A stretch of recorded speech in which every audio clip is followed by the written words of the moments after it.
Last night, I saw something in the spirit. A great clock in the heavens began to move, and as it struck midnight, waves of light spread across the earth. Every soul marked by heaven began to stir. It was as if the breath of God swept through time itself, saying, "It ends tonight." The moment I woke up, I knew this message had to be delivered, not tomorrow, not someday, but now. Have you felt it too? The stillness in the air that feels charged, sacred, as if something is about to unfold. The atmosphere is heavier than usual, almost alive. It's not your imagination. Heaven is shifting the atmosphere around you. And if you're hearing this, it's not random. It's because your name has been spoken in the spirit realm. Chosen one, this message didn't find you by accident. It was written into your timeline before you ever took your first breath. What you're hearing now isn't just another word, it's a revelation. Heaven has broken through the noise to meet you right where you are, because tonight, the truth you've been waiting for will finally be revealed. You've carried questions for too long. You've prayed through silence that felt endless. There were nights when your tears said what your words couldn't, and days when you showed up to life even though your heart felt empty. You've endured delay, rejection, betrayal, not because you were forgotten, but because you were being refined. Heaven saw it all. None of it was wasted. Every disappointment was direction. Every delay was protection. You were hidden, not denied. And now, heaven says, the hiding is over. You've reached what heaven calls a divine midnight, the intersection where old cycles die and new ones are born. The pain that once defined you will now testify for you. The warfare that haunted your bloodline ends with you. What others couldn't conquer, you will. What once silenced your voice will now amplify it.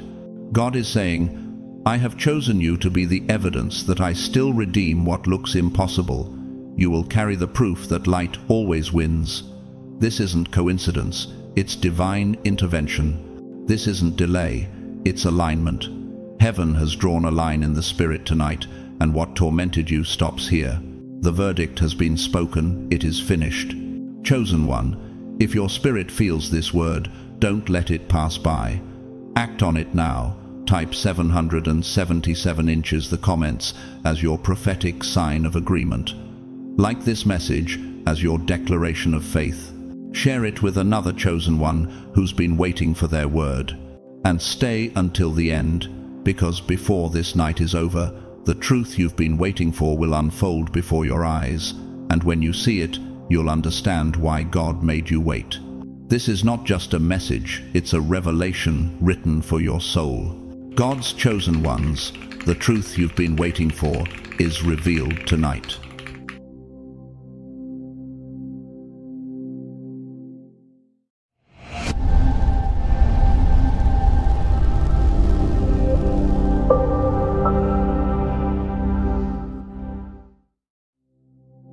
Chosen one, don't move, don't scroll, because what you're about to receive is not mere information, it's revelation. The air is shifting even now. Something ancient and divine is aligning itself with your story. Tonight is not just another night, it is the night heaven turns the page. You're about to understand why God chose you to be the breaker, the finisher, the one who ends what others only endured.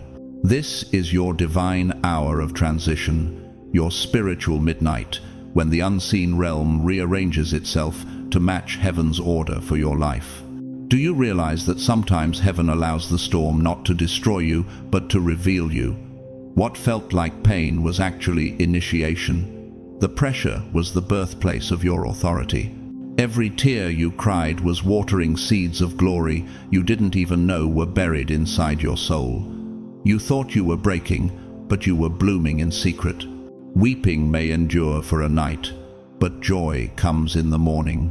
Psalm 30:5. Tonight marks the crossing between that weeping and that joy. In Exodus 12:29, the scripture says, "At midnight the Lord struck down all the firstborn in Egypt." That was not a story of wrath, it was a story of release. Midnight has always symbolized transition, the thin line between endings and beginnings, between sorrow and song, between captivity and calling. God is saying to you now, This is your midnight hour. The same hand that broke Egypt's chains is reaching into your life tonight, breaking the invisible weights that have kept your soul weary. Depression, self-doubt, shame, confusion. They end here. They end now. Can you feel that? The quiet stirring in your chest? That's not anxiety anymore. That's your spirit remembering its original strength. You were never weak, only waiting for divine timing to activate your authority. Heaven has drawn a line and whispered, "This far and no further." The attacks, the confusion, the emotional exhaustion, they have reached their limit. For when heaven says enough, every force opposing your peace must bow to the command of the Almighty. But tonight is not just a moment of relief, it's a moment of revelation. God isn't simply rescuing you, He's revealing you. He's showing the world that His covenant still covers you, that His promise is alive inside you. You are walking into divine separation, the sacred divide between who you were and who you're becoming. The old self, the one shaped by fear, rejection, and survival, is fading away. The new you, the one forged in prayer, silence, and unseen victories, is rising. Behold, I am making all things new. Revelation 21:5. This is the night where divine order returns, where heaven rearranges the architecture of your destiny. It's the moment when despair trades places with destiny, when mourning transforms into movement. What felt like the end of you was never your ending. It was heaven clearing the stage for your unveiling. Michelangelo once said that every block of marble contains a statue within it, and that the sculptor's job is simply to remove the excess stone. That's what God has been doing with you. Every heartbreak, every delay, every closed door was a chisel in His hand, carving away what didn't belong to your highest identity. You thought you were losing pieces of yourself, but you were being refined into the masterpiece He envisioned all along. Let me ask you something. What if every season that broke you was secretly building you? What if the silence you feared was actually heaven's classroom? What if the delay wasn't denial, but divine pacing? You see, the truth you've been waiting for isn't just that God has heard you, it's that He's been shaping you through every unanswered prayer. In the world of physics, there's a law called resonance. When two frequencies meet, they begin to vibrate in harmony until the weaker one aligns with the stronger. Tonight, your spirit is coming into resonance with divine frequency. The noise of the past can't survive in this vibration. Confusion can't coexist with clarity. Fear can't breathe where faith takes root. This is alignment. This is power. And as heaven rewrites your story tonight, remember the promise in Isaiah 61. Arise, shine, for your light has come, and the glory of the Lord rises upon you. This isn't symbolic, it's literal. You're being activated. Heaven is issuing you new authority, a spiritual identity upgrade. You are no longer the wounded one, you are the chosen finisher, the one who completes the unfinished cycles of your lineage. The patterns that defeat others will stop with you. The battles that broke your family will end in your hands. The curses that once followed your name will dissolve under your obedience. Chosen one, this is your midnight. The divine clock has struck in your favor. What you thought was the closing of a chapter is actually the unveiling of your purpose. The storm didn't take you out, it revealed the anchor you already were. The night isn't your ending, it's heaven's stage for your rising. You didn't survive all this time just to collapse now. You're still standing because you were built to finish strong. When God declares enough, everything contrary to His promise must yield. Depression will bow, fear will retreat, confusion will scatter, because when heaven speaks, creation listens. The Lord will fight for you. You need only to be still. Exodus 14:14. So be still tonight, chosen one. The divine truth you've been waiting for is here. You were never forgotten. You were foreordained. This is the night heaven rewrites your name in light. This is the hour when your story bends toward redemption. And as the old fades into silence, the new begins to sing. Welcome to your midnight awakening. Chosen one, You have no idea how much heaven is depending on you. The weight you feel is not a burden, it's a calling. Because of you, someone else will find faith again. Because of you, a broken heart will remember how to trust. Because of you, a family line marked by pain will finally begin to heal. You are not simply living your life, you are fulfilling a divine assignment. You are heaven's answer to a generational problem, the living bridge between what was broken and what will be blessed. That's why the warfare has been so fierce. That's why the storms felt personal. You are not under attack because you are weak. You are under attack because you carry weight, spiritual weight, generational weight, eternal significance. The pressure was never punishment. It was proof that your life carries enough anointing to shift history. You felt the tension between who you were and who heaven says you are because your spirit has been expanding beyond the limits of your old identity. When David faced Goliath in 1 Samuel 17, it wasn't just about one man fighting a giant. It was about a nation's freedom being restored. His courage became contagious. His obedience unlocked victory for people who were too afraid to fight. That's you. You are not just standing for yourself, you're standing for your bloodline, for your purpose, for your legacy. The prayers you whisper in private are shaking foundations you can't even see. Because of you, curses are breaking.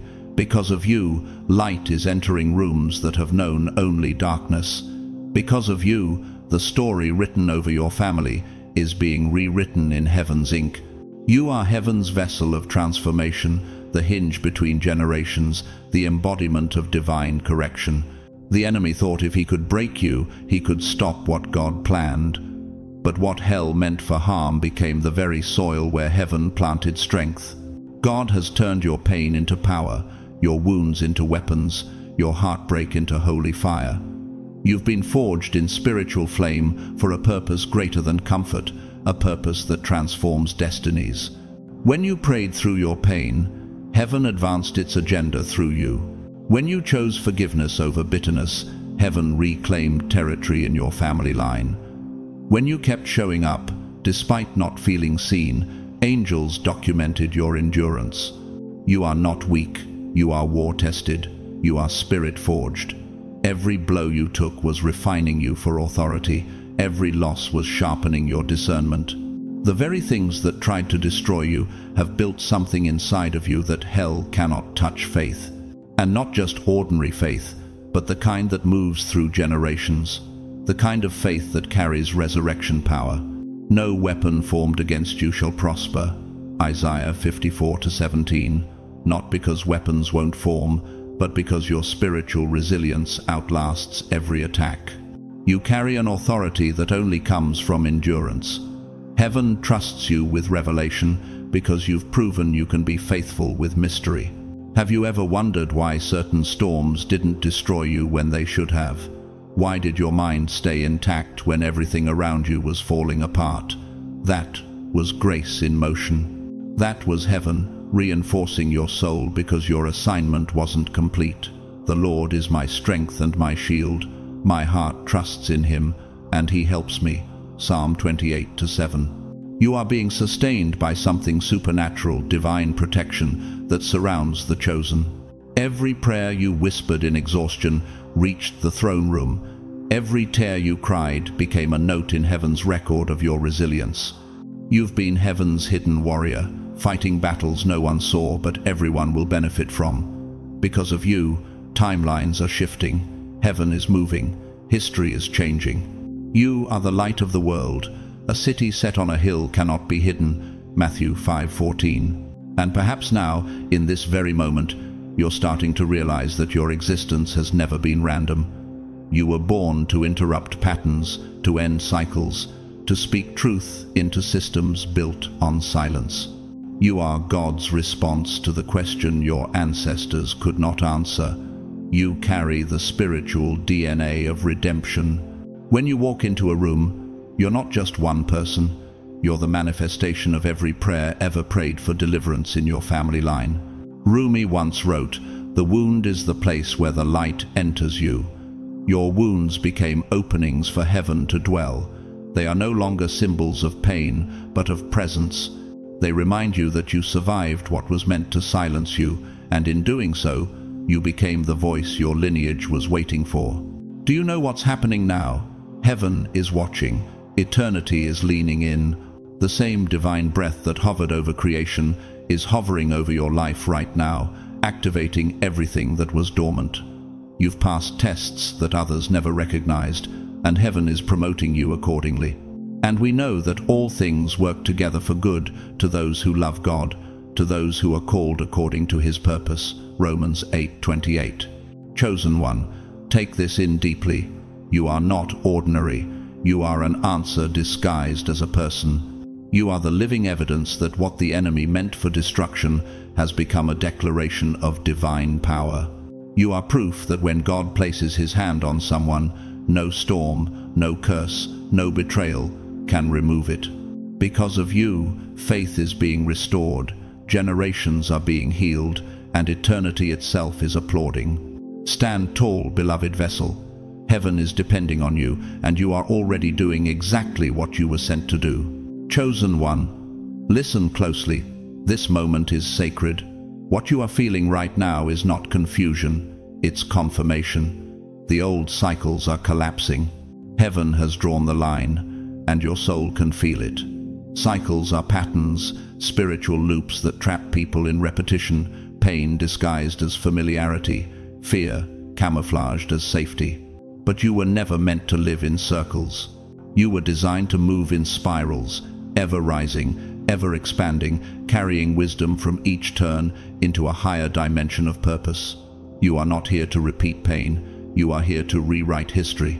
In Isaiah 43:18-19, God declares, "Forget the former things, do not dwell on the past. Behold, I am doing a new thing. Now it springs forth, do you not perceive it?" The divine question isn't whether the new thing is happening, it already is. The question is, can you perceive it? Can you sense the subtle shift in your spirit, the quiet confidence where anxiety once lived, the stillness replacing the noise of old fear, because the news has already begun? The old cycle is over, the fear that kept you small, the procrastination that stole your momentum, the self-doubt that made you second-guess your worth. The waiting that once felt endless is now complete. You are not who you were last season. The tears taught you how to see beyond emotion. The waiting purified your motives. The rejection refined your discernment. God wasn't trying to destroy you, he was training you. But he knows the way that I take. When he has tested me, I shall come forth as gold. Job 23:10. Every heartbreak makes your heart more compassionate. Every closed door taught you which spaces were sacred. Every delay stretched your patience into maturity. You were never abandoned, you were being aligned. Each moment you thought you were stuck was heaven secretly redirecting your steps. The path wasn't blocked, it was being built beneath your feet. The steps of a good man are ordered by the Lord. Psalm 37:23. You've been through fire and came out purified, not burned, through storms and emerged anointed, not broken. The pressure that once crushed you has now crowned you. The weight that once overwhelmed you has now grounded you. What used to exhaust you no longer shakes you, because endurance has transformed into authority. Do you feel that quiet certainty within you, the sense that something irreversible has shifted? That's not imagination, that's divine activation. The process was never punishment, it was preparation. You were not being tested to prove your weakness. You were being strengthened to carry more weight. You've graduated spiritually, and heaven is changing your status. What once resisted, you will now recognize you. The gates that stayed locked are opening, not because of your name, but because of your anointing. Your spirit now carries heaven's signature. God is moving you from waiting to walking, from hoping to having, from promise to possession. The Lord will make you the head and not the tail. You shall be above only and not beneath. Deuteronomy 28:13. You are crossing over the threshold from being a seeker of purpose to a carrier of destiny. The anointing that sustained you in the wilderness will now establish you in your inheritance. The manna that once fed you in secret will become the provision that multiplies through you in public. Psychologists say the human brain tends to repeat emotional experiences until it learns the lesson hidden within them. But the Spirit operates differently. Once revelation is received, the pattern is broken, and you, chosen one, have received revelation. You've learned to recognize the voice of peace over panic, truth over temptation, alignment over attachment. The spiritual architecture of your life has been rebuilt, stronger and clearer than ever before. Think of this like the restoration of an ancient cathedral.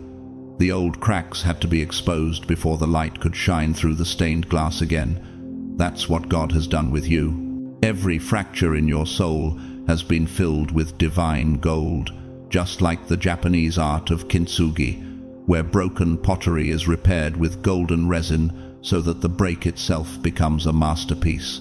Your scars are no longer signs of failure, they are sacred evidence of transformation. You are now entering a season of construction, not survival.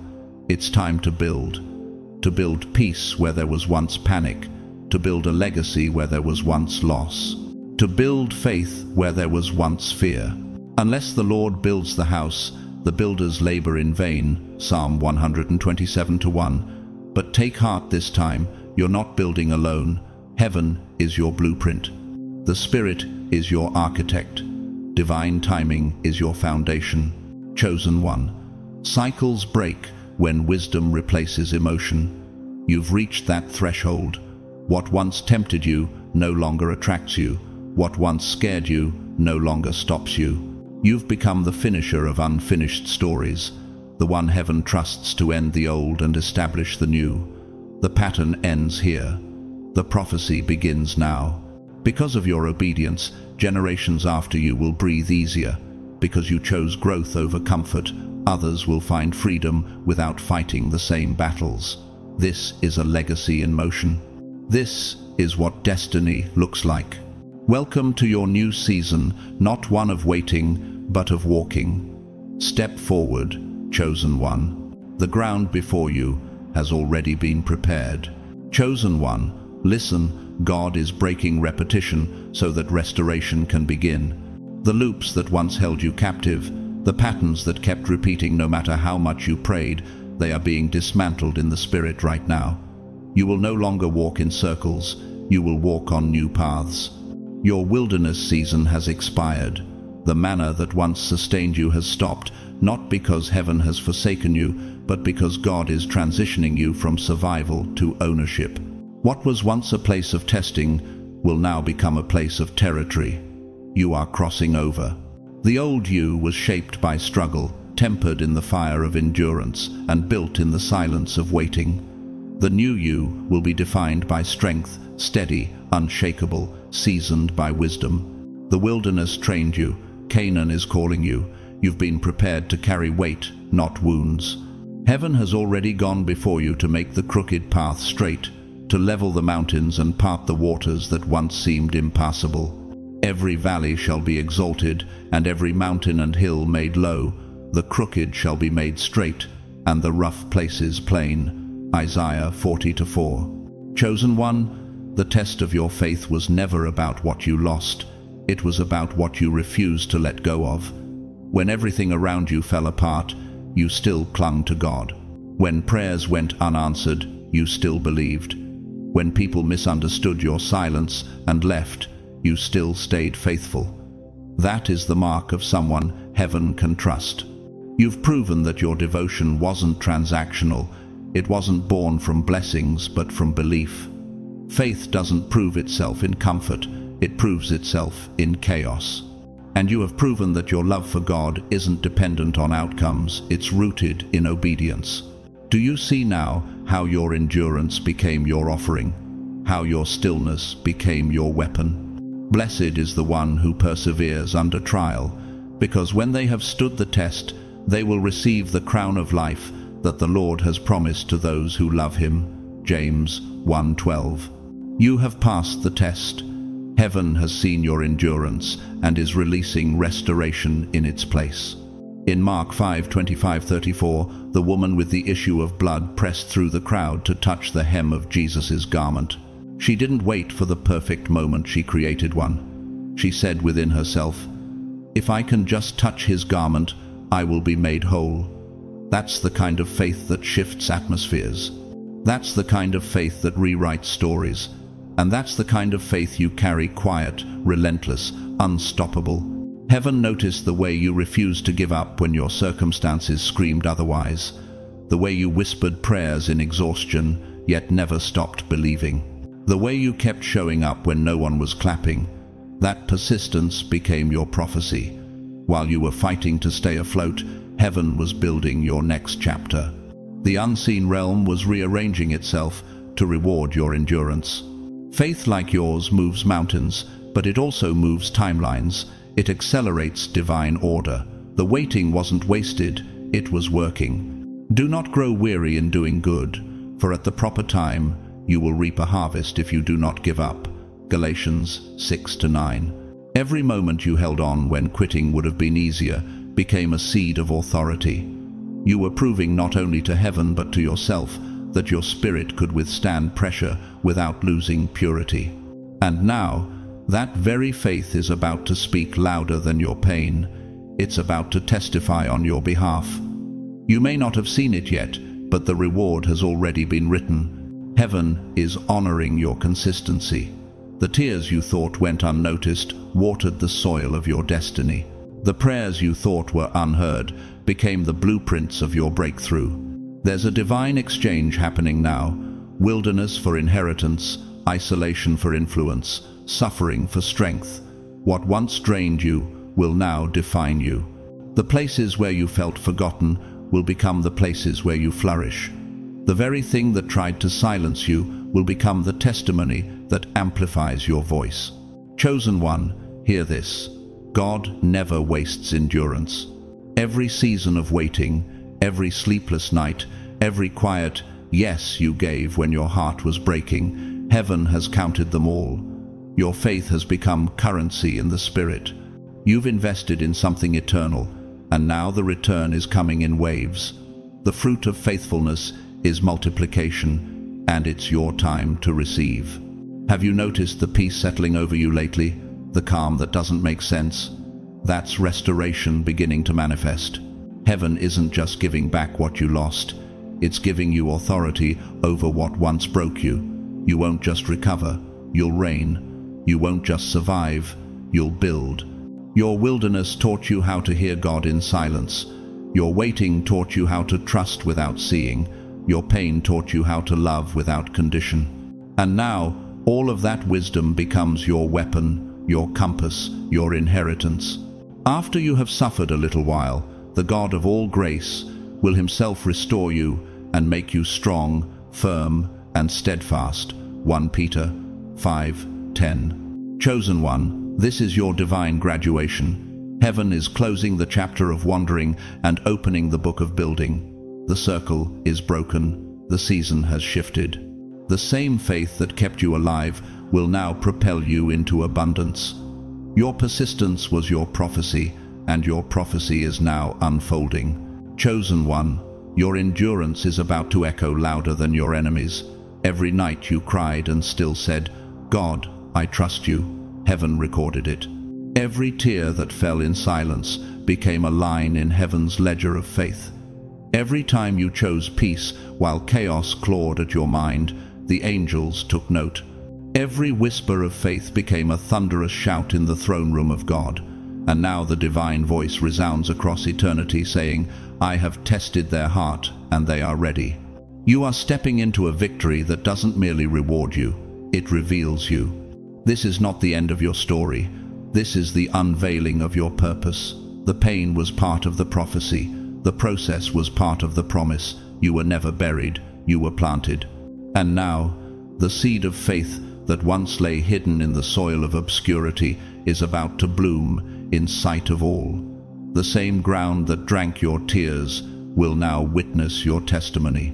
The same season that humbled you will now announce you. Heaven is preparing to make public what you built in private because your faith has passed the test. Chosen one, Hear this prophetic truth. It ends tonight. The tears end tonight. The restlessness ends tonight. The war in your mind ends tonight. Every chain that binds you in cycles of fear, doubt, or delay is breaking by divine decree. Weeping may endure for a night, but joy comes in the morning. Psalm 30:5. Heaven has released a new sound over your life, the sound of completion. The voices that once whispered defeat will fall silent in the presence of your transformation. Can you feel it? That gentle trembling in your spirit, it's not anxiety, it's the vibration of freedom. God has seen your warfare, and He's responding with acceleration. What took others years will take you months. What seemed unreachable will suddenly fall into place. Behold, I am the Lord, the God of all flesh. Is there anything too hard for me? Jeremiah 32:27. The cycle of delay is breaking, and the gates of breakthrough are opening wide before you. The divine decree has gone forth, and no power of darkness can reverse it. The pruning you endured was never rejection, it was redirection. In John 15:2, Jesus said, "Every branch that bears fruit, He prunes so that it may bear more fruit." God wasn't taking from you, He was making room for you. Every friendship that faded, every opportunity that vanished, every door that closed was not loss, it was strategy. The divine gardener was shaping your branches for greater reach. What looked like subtraction was actually the mathematics of heaven, where reduction always leads to multiplication. Sometimes God must remove what is good to make space for what is divine. Can you see it now, the pattern behind the pruning? What if every no was really a not yet? What if every loss was a lesson disguised as pain? Your wilderness was never wasted. It was preparation. It refined your vision, purified your motives, and revealed your true strength. You didn't just survive the storm, you absorbed its wisdom. The waves that once threatened to drown you now carry you forward. But those who hope in the Lord shall renew their strength. They shall mount up with wings like eagles. Isaiah 40:31. You're no longer walking, you're soaring.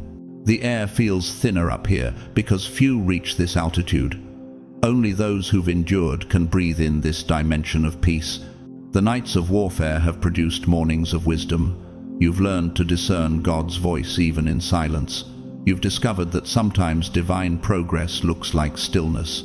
That's why the enemy could no longer confuse you, because you stopped measuring movement by noise.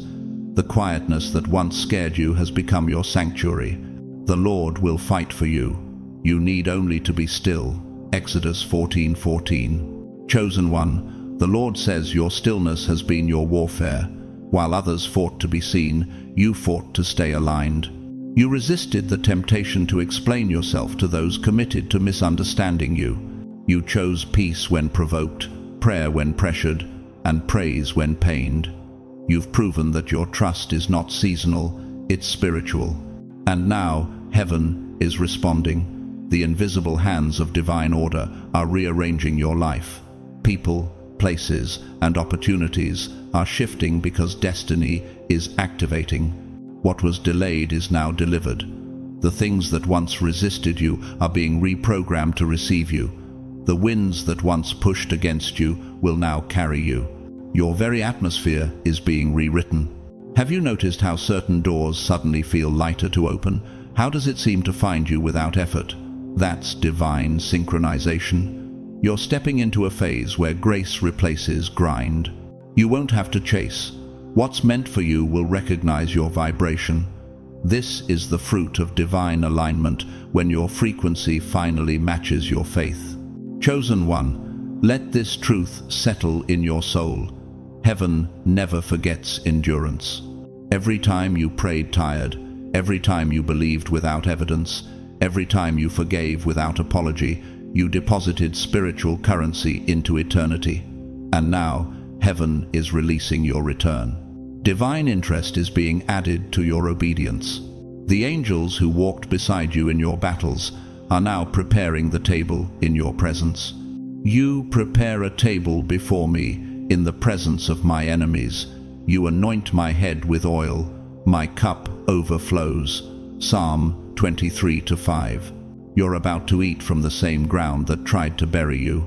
You're about to reap from fields you sowed with tears. Your harvest is not coming, it's here. Your endurance has become your announcement. The very strength that once made you invisible will now make you undeniable. Heaven's light is turning in your direction. The wilderness has ended, the river is flowing. The season of hiding is over, the unveiling has begun. Every hidden talent, every unseen effort, every quiet yes to God, it's all being magnified. The spiritual laws that governed your pruning are now commanding your promotion. The delay wasn't denial, it was calibration. God was aligning you with people who carry the same frequency of truth, with opportunities that match your level of growth. What once felt like emptiness was the clearing of sacred space for something new. Chosen one, as this new cycle opens, stays grounded in humility. Remember who sustained you when no one was watching. Don't forget the prayers that were born this season. Let gratitude be your governance. Because what's coming next won't require you to strive. It will require you to stay still enough to let grace move. Can you believe that the same God who carried you through nights of confusion is now writing a public testimony out of your private tears? Can you feel the sacred relief that comes when you finally understand that none of it was wasted? Your life, your endurance, your obedience, they have become heaven's sermon to the world. You are the proof that faith doesn't fail, it fulfills. The process wasn't punishment, it was positioning. And now, you are exactly where God always intended you to be, ready.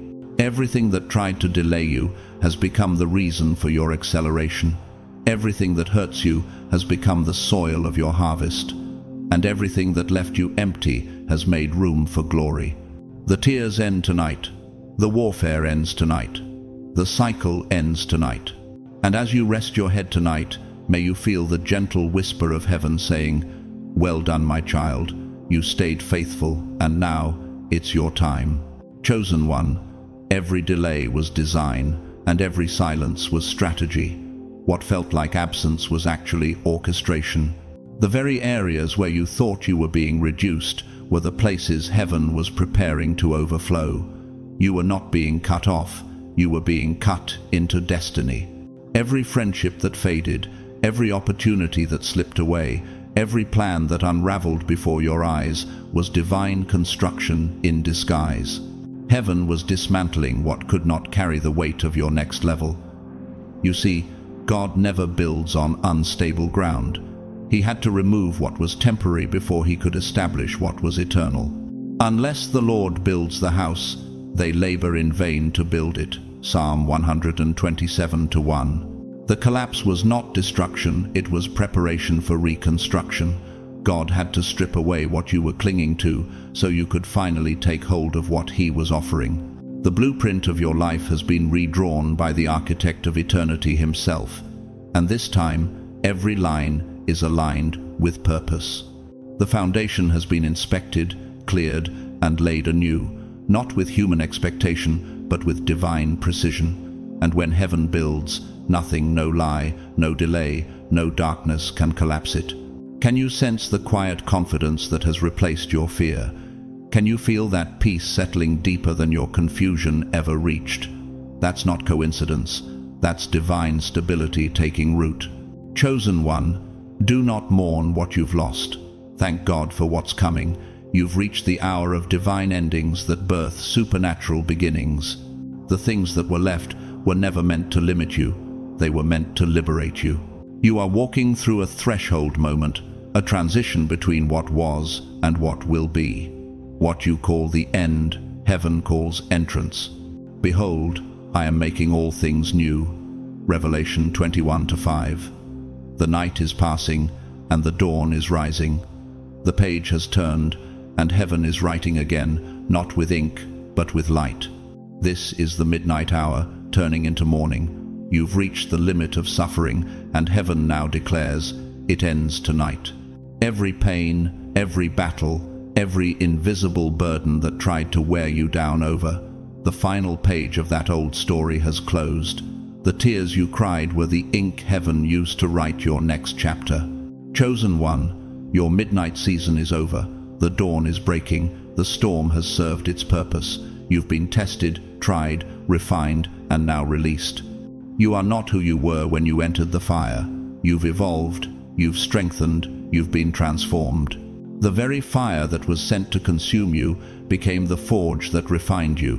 When you walk through the fire, you shall not be burned, nor shall the flame kindle upon you. Isaiah 43:2. You walked through the flames, but instead of ashes, you emerged as gold, radiant, unbreakable, sanctified by suffering. What once wounded you has now become the weapon that guards your peace. Heaven watched your endurance and saw something unshakable, a soul that refused to surrender to despair. Now, the voice of God declares, "Step out, it's your time." You are walking out of the fire carrying fire. You've become what you survived. The very light that tried to dim you now burns within you as authority. In all these things, we are more than conquerors through him who loved us. Romans 8:37. You are not just a survivor. You are a conqueror, an overcomer, a living testimony of divine reversal. Everything that once intimidated you will now bow before you. Every mouth that spoke against you will testify of your rise. You see, heaven doesn't just restore, it multiplies. You lost something: time, trust, peace, but it's all returning in greater measure.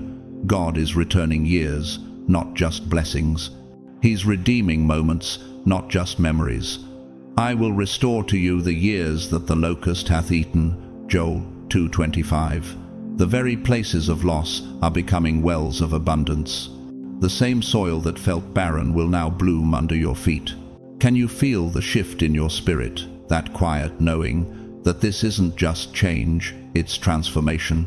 Heaven has turned its focus toward you, and divine acceleration has been activated. What was delayed is now being delivered. The no that once hurt you was heaven's protection. The silence that once scared you was heaven's strategy. God was never absent. He was building behind the veil. Chosen one, your name has been whispered in rooms you haven't entered yet. Angels have gone before you, preparing paths you don't even see. Destiny isn't approaching, it's already in motion. You've been prepared for visibility, but not for vanity, for impact, not applause. What's coming next is not a reward for endurance, it's an inheritance for obedience. You stayed faithful when no one was watching, and heaven took notice. Every delay was divine choreography, every detour divine redirection. The pieces that didn't make sense are now falling perfectly into place. For I know the plans I have for you, declares the Lord, plans to prosper you and not to harm you, plans to give you hope and a future. Jeremiah 29:11. The pattern is emerging, the puzzle complete, and you, the once forgotten, are standing in the center of God's fulfillment. Chosen one, this is your unveiling season. Heaven is about to put its fingerprint on your life in undeniable ways. You will no longer chase what's meant for you, it will chase you. You will no longer struggle to be seen, your light will find its stage. You will no longer question your place. Heaven has already sealed it. And the glory that follows won't just surround you, it will flow through you. You've been refined into clarity. Your vision is no longer clouded by fear, but illuminated by faith. You know now that the hand that is removed is the same hand that rebuilds. The voice that was silent was never absent, it was waiting for the perfect time to speak. And that time is now. The hour of divine fulfillment has come. Chosen one rises from the ashes, not as the same person who entered the fire, but as one who understands why the flames were necessary. Every scar tells a story not of pain, but of purpose. Every delay was designed. Every silence was a strategy.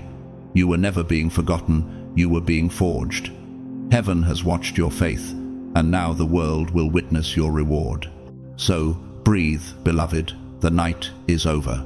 The sun of righteousness rises with healing in its wings. Malachi 4:2. Step into your new dawn, not with fear, but with reverence. You are no longer standing in the ruins of what was, you are standing in the revelation of what will be. The architect of heaven has finished the blueprint, and it bears your name. Can you feel it? The air shifting, the weight lifting, the peace returning. It's not just a new day, it's a new dimension. The wilderness has ended, the walls have fallen, the promise has begun. Chosen one, the same place that broke you will now become your platform. The same soil that saw your collapse will witness your resurrection. What was once your battlefield is about to become your stage of glory. Every scar has turned into a story not of defeat, but of divine endurance. Every wound has matured into wisdom, each one glowing faintly with the evidence of grace. You are not stepping out of the fire empty-handed. You are stepping out carrying glory. The flames did not consume you. They crowned you. The tears that once fell like rain have now crystallized into jewels of testimony. The very pain that humbled you has become the oil that anoints you. After you have suffered a little while, the God of all grace will himself restore you and make you strong, firm, and steadfast. 1 Peter 5:10. Chosen one, this is your divine moment. Walk boldly, walk with your head high, speak with power, move with purpose. The trembling has ceased, and the authority within you has awakened. You are no longer the broken vessel, you are the chosen instrument. Heaven has equipped you with authority, clothed you with strength, and filled you with divine fire. The weight of your anointing is no longer something you question, it's something you carry. It moves through your words, through your silence, through the very air that shifts when you enter a room. Can you sense it?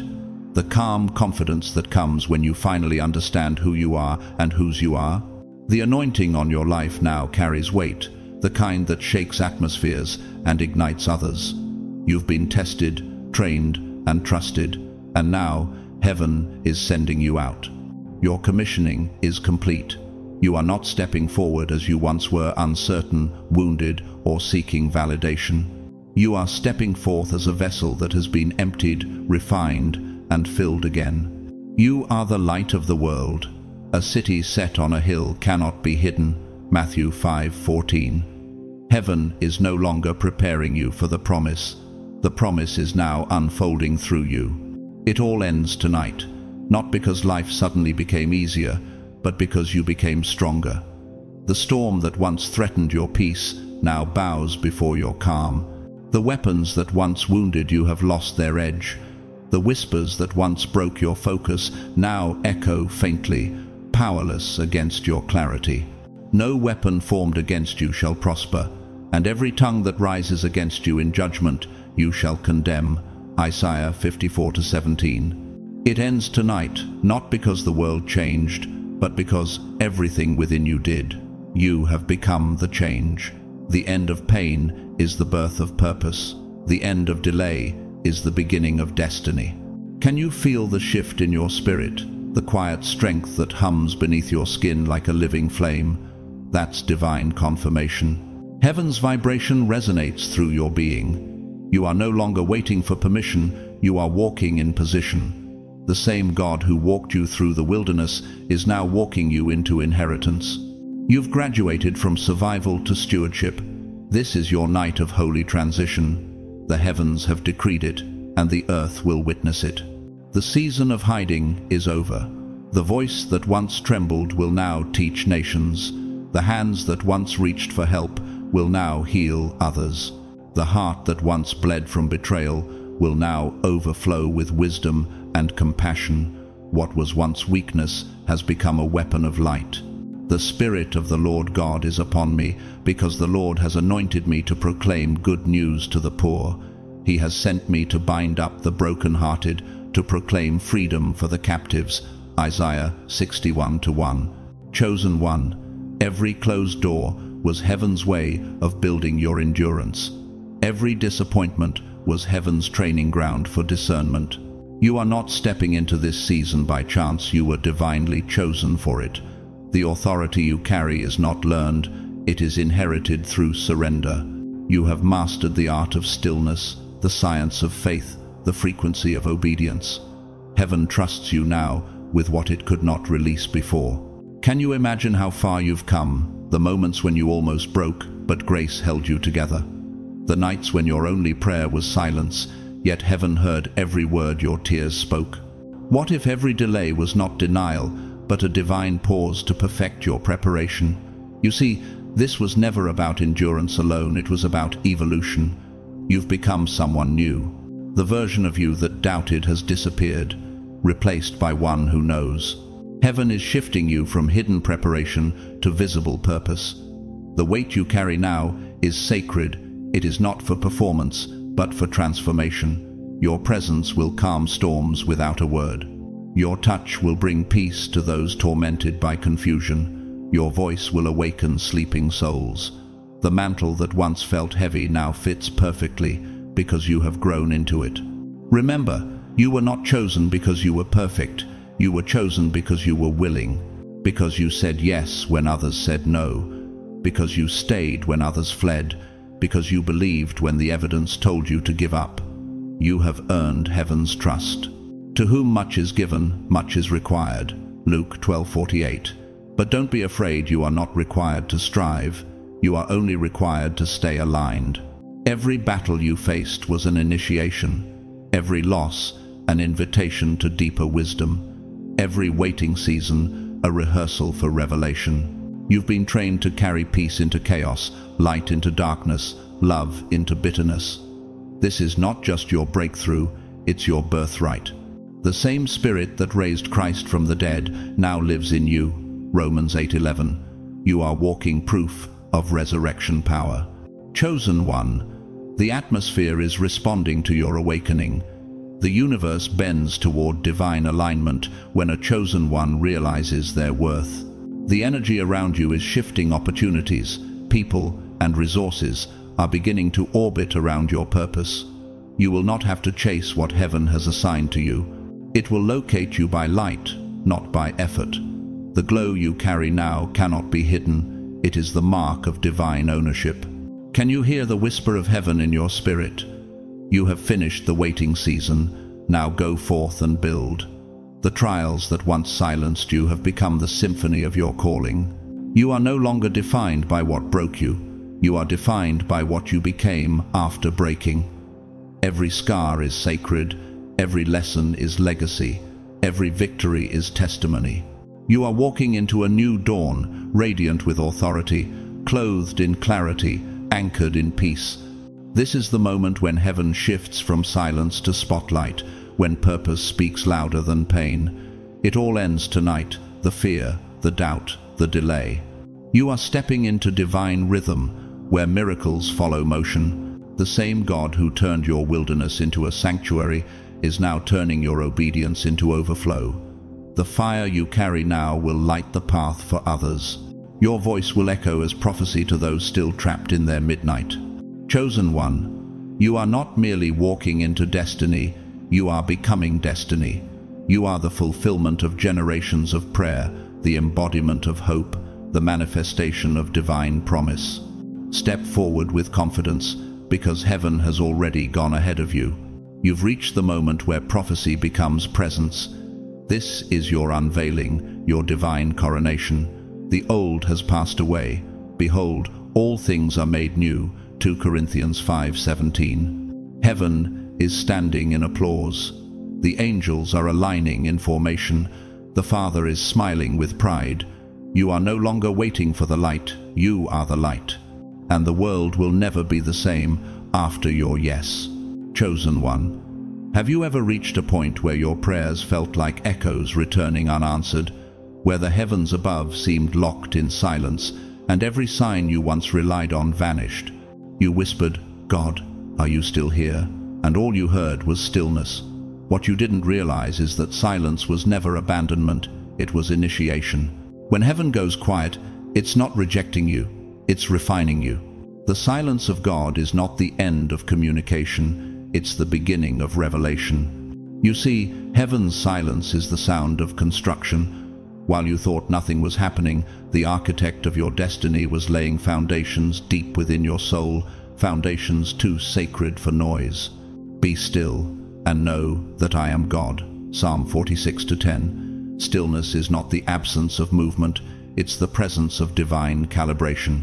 Heaven was adjusting your heart to hear differently, to trust more deeply, to walk by faith and not by sight. When God stops speaking in the way you expect, it's because He's teaching you to listen beyond sound. Chosen one, do you know why the silence felt so heavy? Because heaven was changing the frequency of your spirit. You were being shifted from emotional reaction to spiritual discernment. The noise of your past was being stripped away so you could recognize the whisper of eternity. Sometimes God hides not to punish you, but to see if you'll still seek Him. He wants to know, will you chase His presence when His voice disappears? Will you love Him for who He is, not just what He says? When heaven is silent, that's when trust becomes pure. In the absence of signs, faith becomes sight. In the absence of comfort, belief becomes obedience. Remember Job, who said, "Though he slay me, yet will I trust him." Job 13:15. Heaven watched how you prayed when you heard nothing, how you worshipped when you felt empty, how you stayed when you could have walked away. That was your exam, not your exile.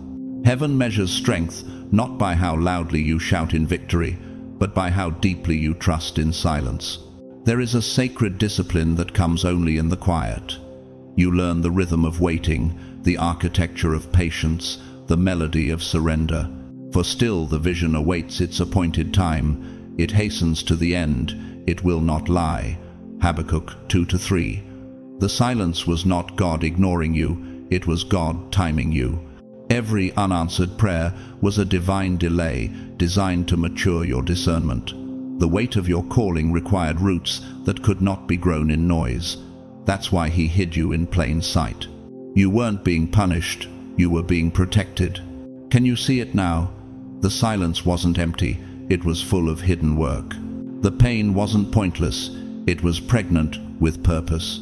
The waiting room you cursed was the workshop of your transformation. You asked, "Why is God so quiet?" But the truth is, He was speaking in ways words could never carry. He was building your faith like a sculptor, chiseling marble each unanswered moment, shaping your strength. He knows the way that I take. When He has tested me, I shall come forth as gold. Job 23:10. Chosen one, the silence was your classroom. You were learning endurance, humility, and sensitivity to divine timing. You were learning how to sit in darkness and still declare light. You were learning to hold peace like a sword and stillness like a shield. Heaven was not ignoring your prayers, it was preparing your answers. Every no was a redirection. Every delay was a refinement. Every unanswered moment was God saying, "I trust you to wait." There's a divine irony in the way heaven trains its warriors. It teaches them through stillness.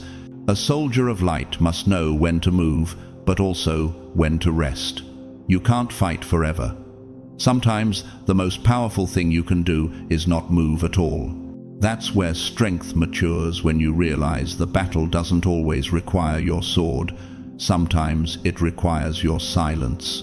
Can you feel it now? The calm after the storm inside you? That's not emptiness, it's readiness. The silence has shifted into clarity. You're beginning to understand what all those quiet nights were for. Heaven was not testing your ability to hear, it was revealing your capacity to believe. Because the moment faith no longer depends on confirmation, you step into true authority. Chosen one, you are not the same person who entered this silence. You came in uncertain, and you're emerging unshakable. You came in questioning, and you're leaving with conviction. The darkness you feared was actually the cocoon where your wings were forming. The silence you resented became the space where you were reborn. And now you can hear heaven again, but differently, not through external signs, but through internal knowing. You have been tuned to heaven's frequency. In this new alignment, you'll notice that divine timing will feel effortless. Doors will open quietly, favor will arrive without noise, and miracles will unfold without drama. That's the beauty of divine silence. It produces quiet strength, the kind of power that doesn't need to shout to be felt. In returning and rest, you shall be saved. In quietness and in trust shall be your strength.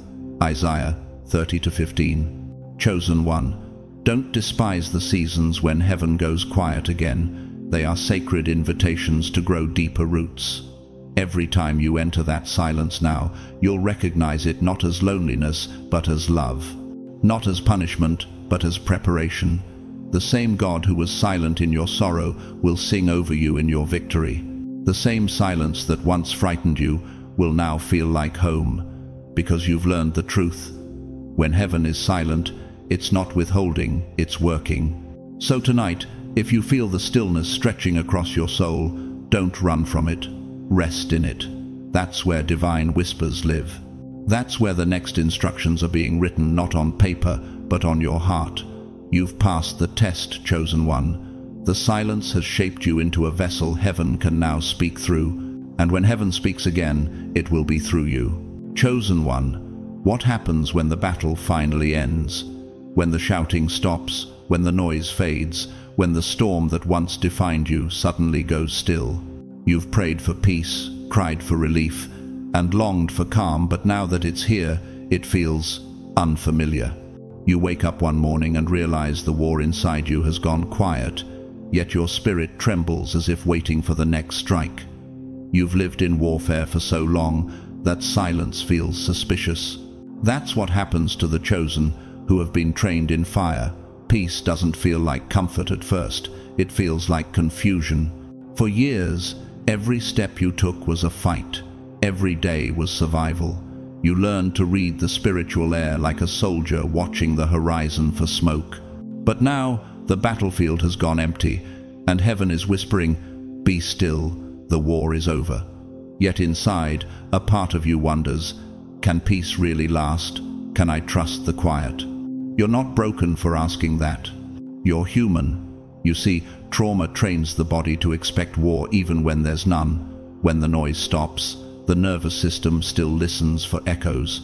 But God is teaching you a new rhythm now, a rhythm of rest. Come to me, all who labor and are heavy laden, and I will give you rest. Matthew 11:28. This isn't the rest of inactivity, it's the rest of trust.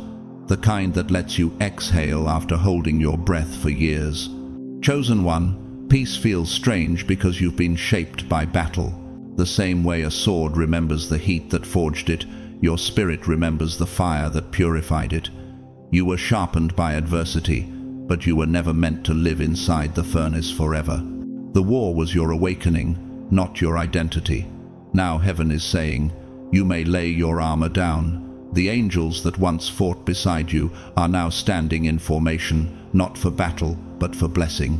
Can you feel that shift? The silence that once scared you now carries sacred warmth. The stillness that felt empty now hums with unseen glory. You're walking through a holy transition from surviving to thriving, from striving to receiving. But the human heart doesn't adapt to peace instantly. It must be retrained. You've learned how to fight, but now you must learn how to rest in victory. Do you remember Elijah after Mount Carmel, the prophet who called down fire from heaven moments later? He ran into the wilderness, exhausted and afraid, 1 Kings 19:3-5. Even prophets feel lost after victory. Why? Because warfare takes energy, and peace requires surrender. The greatest test of the chosen is not how well they fight, it's how well they rest after the fight. When the adrenaline fades, the quiet feels heavy. You start to wonder if you've lost your fire. But hear this, your fire didn't die, it transformed. The flame that once burned in battle has become the light that now guides you in peace. You no longer need to fight to prove your power. Your presence is proof enough. The Lord will fight for you, and you have only to be silent. Exodus 14:14. Peace, to the trained warrior, feels like unfamiliar territory. But it's the territory of promise. The same God who guided you through the storm is now guiding you into still waters. He leads me beside quiet waters. He restores my soul. Psalm 23:2-3. Restoration is more uncomfortable than chaos because it demands vulnerability. In battle, your walls protected you. In peace, those walls must come down so healing can enter. The armor that once saved you now weighs you down. Chosen one, can you sense what heaven is doing? The stillness you feel is not absence, it's restoration. The quiet around you is filled with sacred rebuilding. Heaven is patching the torn places in your soul, sealing cracks that war created. It's teaching you how to live without constant defense. You are not losing your edge, you are gaining endurance. The goal was never to keep fighting forever. It was to learn peace so powerful that even war bows before it. This is why peace feels like foreign soil. You're walking on ground your spirit hasn't known before. It's holy, but it's also new, and that's okay. Growth often begins as discomfort. Healing often masquerades as emptiness. But beneath the quiet, life is forming again. Flowers grow after fires, still waters run deep. Your calm doesn't mean your calling has ended, it means it's maturing. Think about Jesus after the wilderness. He didn't remain in isolation, he emerged in power. And Jesus returned in the power of the Spirit into Galilee, Luke 4:14. The silence of his testing became the foundation of his ministry. Likewise, your peace will become your platform. You're no longer living on reaction, you're walking in rhythm with heaven. You don't need to rush. The same God who sustained you in war will sustain you in rest. But rest doesn't mean inactivity, it means flow. You will still move, but with grace. You will still speak, but with wisdom. You will still lead, but with gentleness.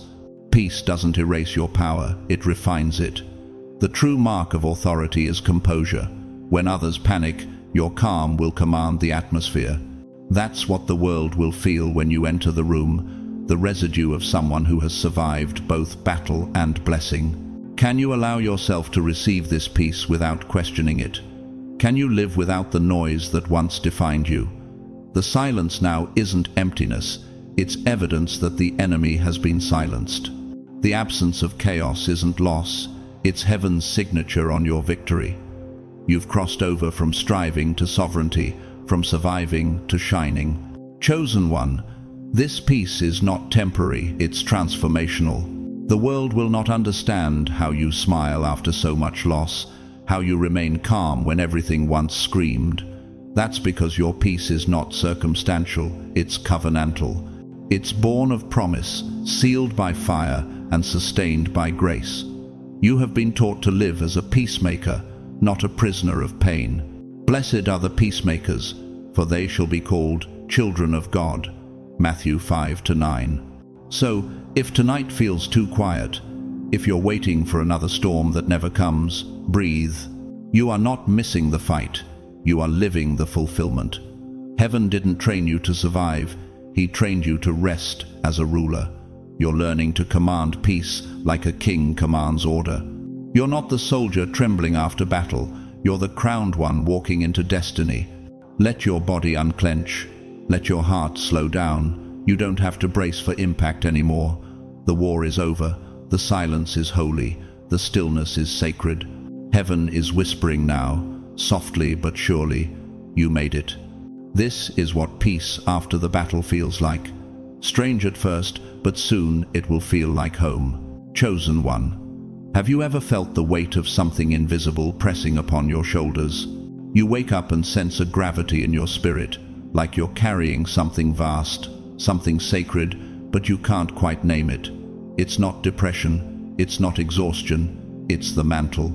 The divine cloak of responsibility placed upon those whom heaven can trust. The reason your calling feels heavy is because it is. Heaven never anoints lightly. The oil that flows from the throne carries weight, and that weight is the mark of divine trust. When Elijah's mantle fell upon Elisha, it wasn't just a symbol, it was a transfer of spiritual gravity. A mantle doesn't just empower, it burdens with holy accountability. And Elisha took up the mantle of Elijah that fell from him and struck the waters and said, "Where is the Lord, the God of Elijah?" 2 Kings 2:14. From that moment, Elisha could no longer live an ordinary life, and neither can you. Chosen one, you've wondered why your life feels different, why joy and sorrow visit you in deeper shades than others, why peace and pressure walk beside you like twin shadows. It's because you carry heaven's agenda within human limitation. That tension you feel, it's divine power pressing against mortal flesh. Every chosen vessel must carry the paradox of glory and gravity, the call to soar while being anchored by humility. Have you noticed how certain places drain you faster than others, or how you can't tolerate superficial conversations anymore? That's not arrogance, it's alignment. The higher the calling, the finer the frequency. Heaven tuned your spirit to discern truth from noise. And sometimes the weight of discernment feels lonely. You see too much, you sense too deeply, you care too sincerely. But this sensitivity is not weakness, it's spiritual intelligence.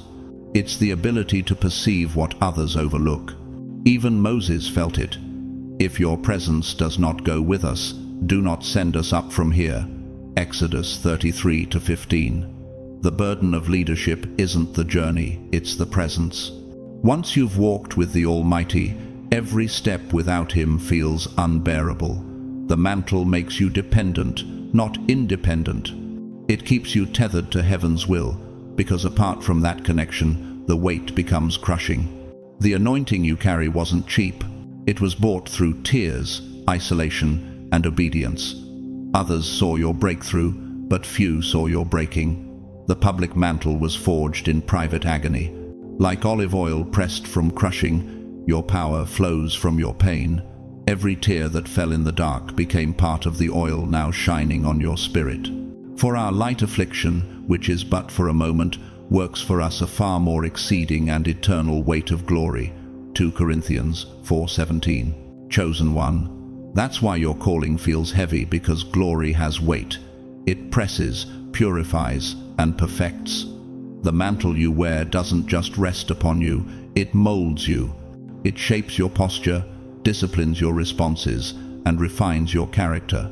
Before God can trust you with authority, He teaches you responsibility. You're not just called to carry power, you're called to carry presence. Have you ever asked yourself why peace sometimes feels costly?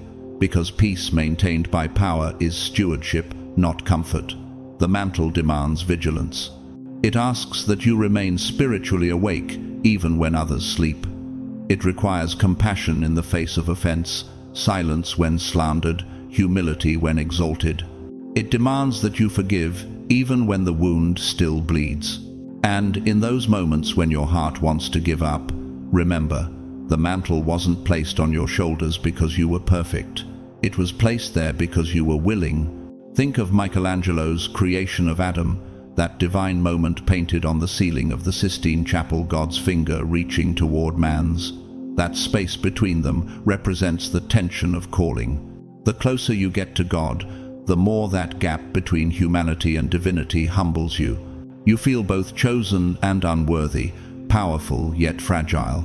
And that's exactly where heaven wants you, aware of your dependence, yet conscious of your destiny.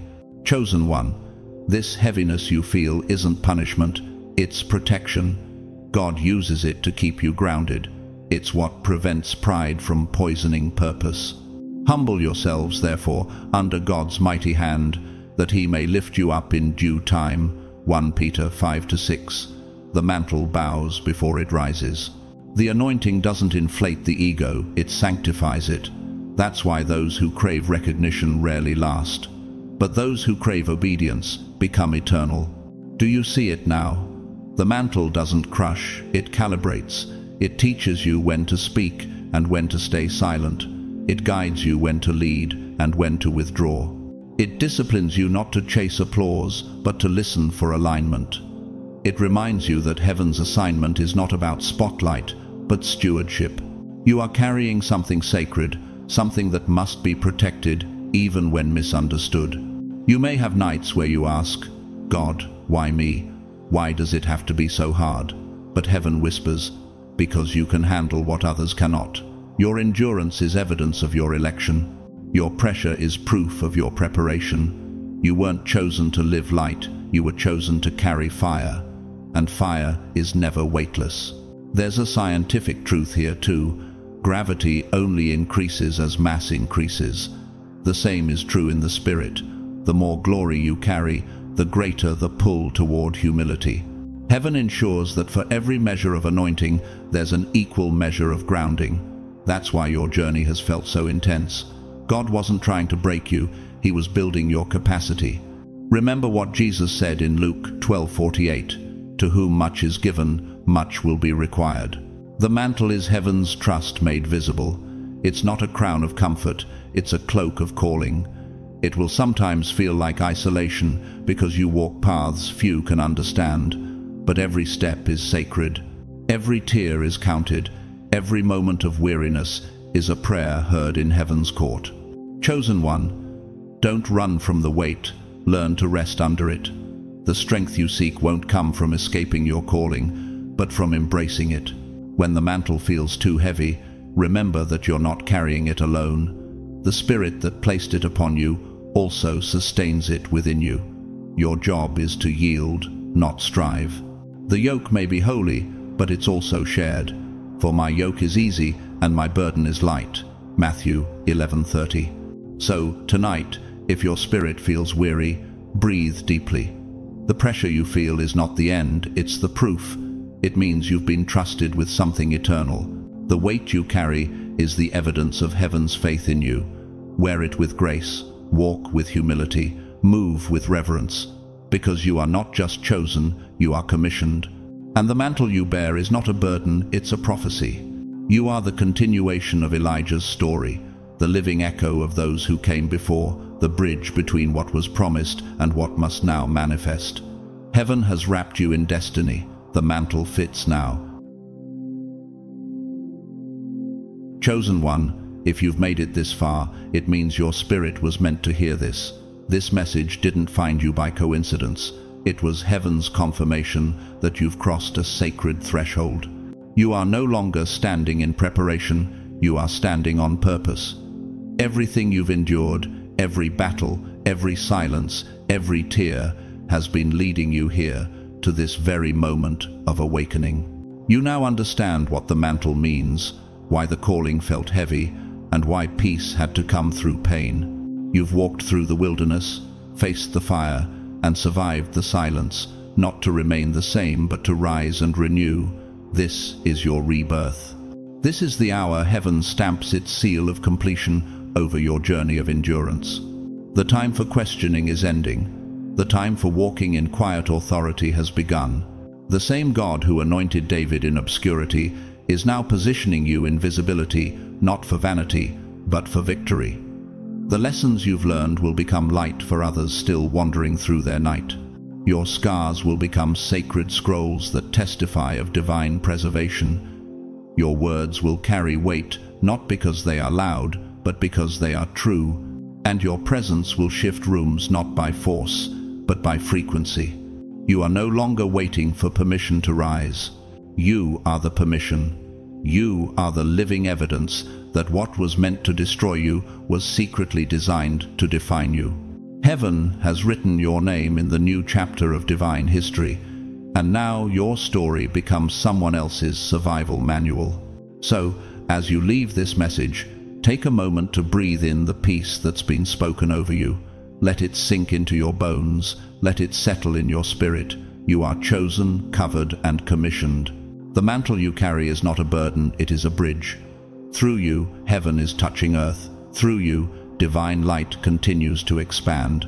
If this message has stirred something within you, if you feel that divine recognition deep in your chest, then let your spirit respond. Share this message so another soul may remember who they are. Leave a comment below with one truth that resonated with your heart, so that together, this community of chosen souls may grow stronger in faith and unity. And if this word spoke life into your journey, I invite you to subscribe, to walk this path with us, where each message is not just a video, it's a visitation. For those who have supported this channel, whether through prayers, presents, or the super thanks, from the depths of my heart, thank you. Your kindness helps keep this light shining in a world that desperately needs hope.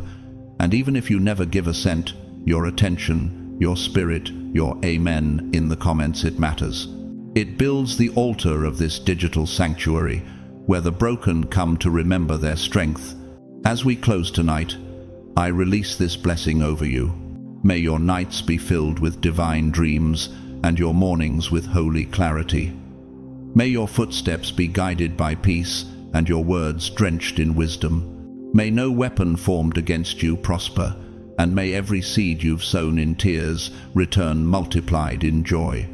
You are covered by grace, guarded by angels, and guided by destiny. This is not the end, chosen one. This is your beginning. Heaven has marked you for movement, anointed you for impact, and prepared you for victory. Walk boldly, speak gently, love fiercely. And remember, your light was never meant to blend in. It was meant to break through. Until we meet again, stay grounded in faith, anchored in peace, and radiant in truth. This is your season of divine confirmation. The mantle fits, the mission begins. Blessings and love always.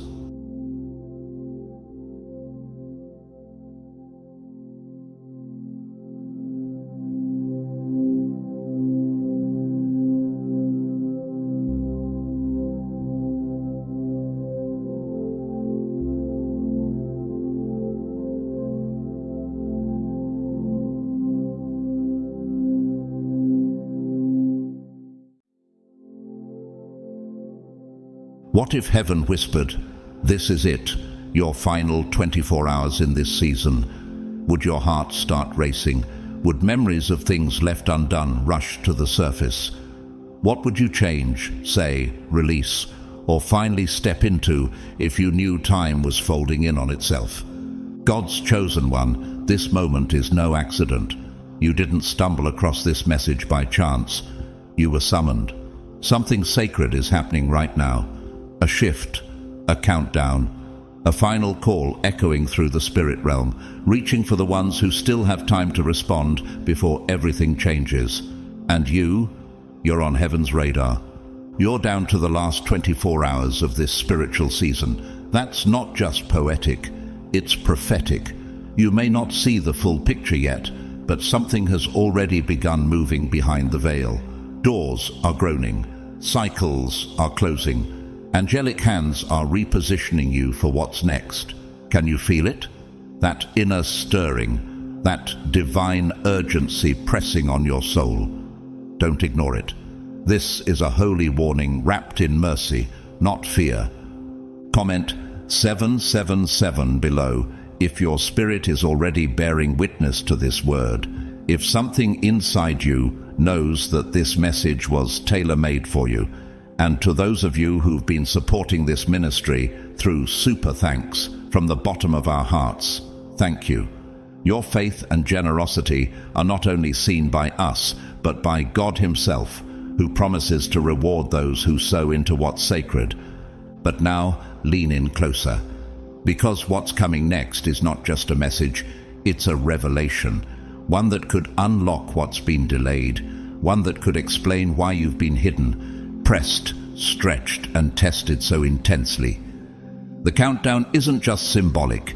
Heaven has truly marked this hour for awakening. Let's go deeper, chosen one. The last 24 hours of this season are not just about what's ending, but what's finally about to begin. God's chosen ones, you're down to the last 24 hours of this season.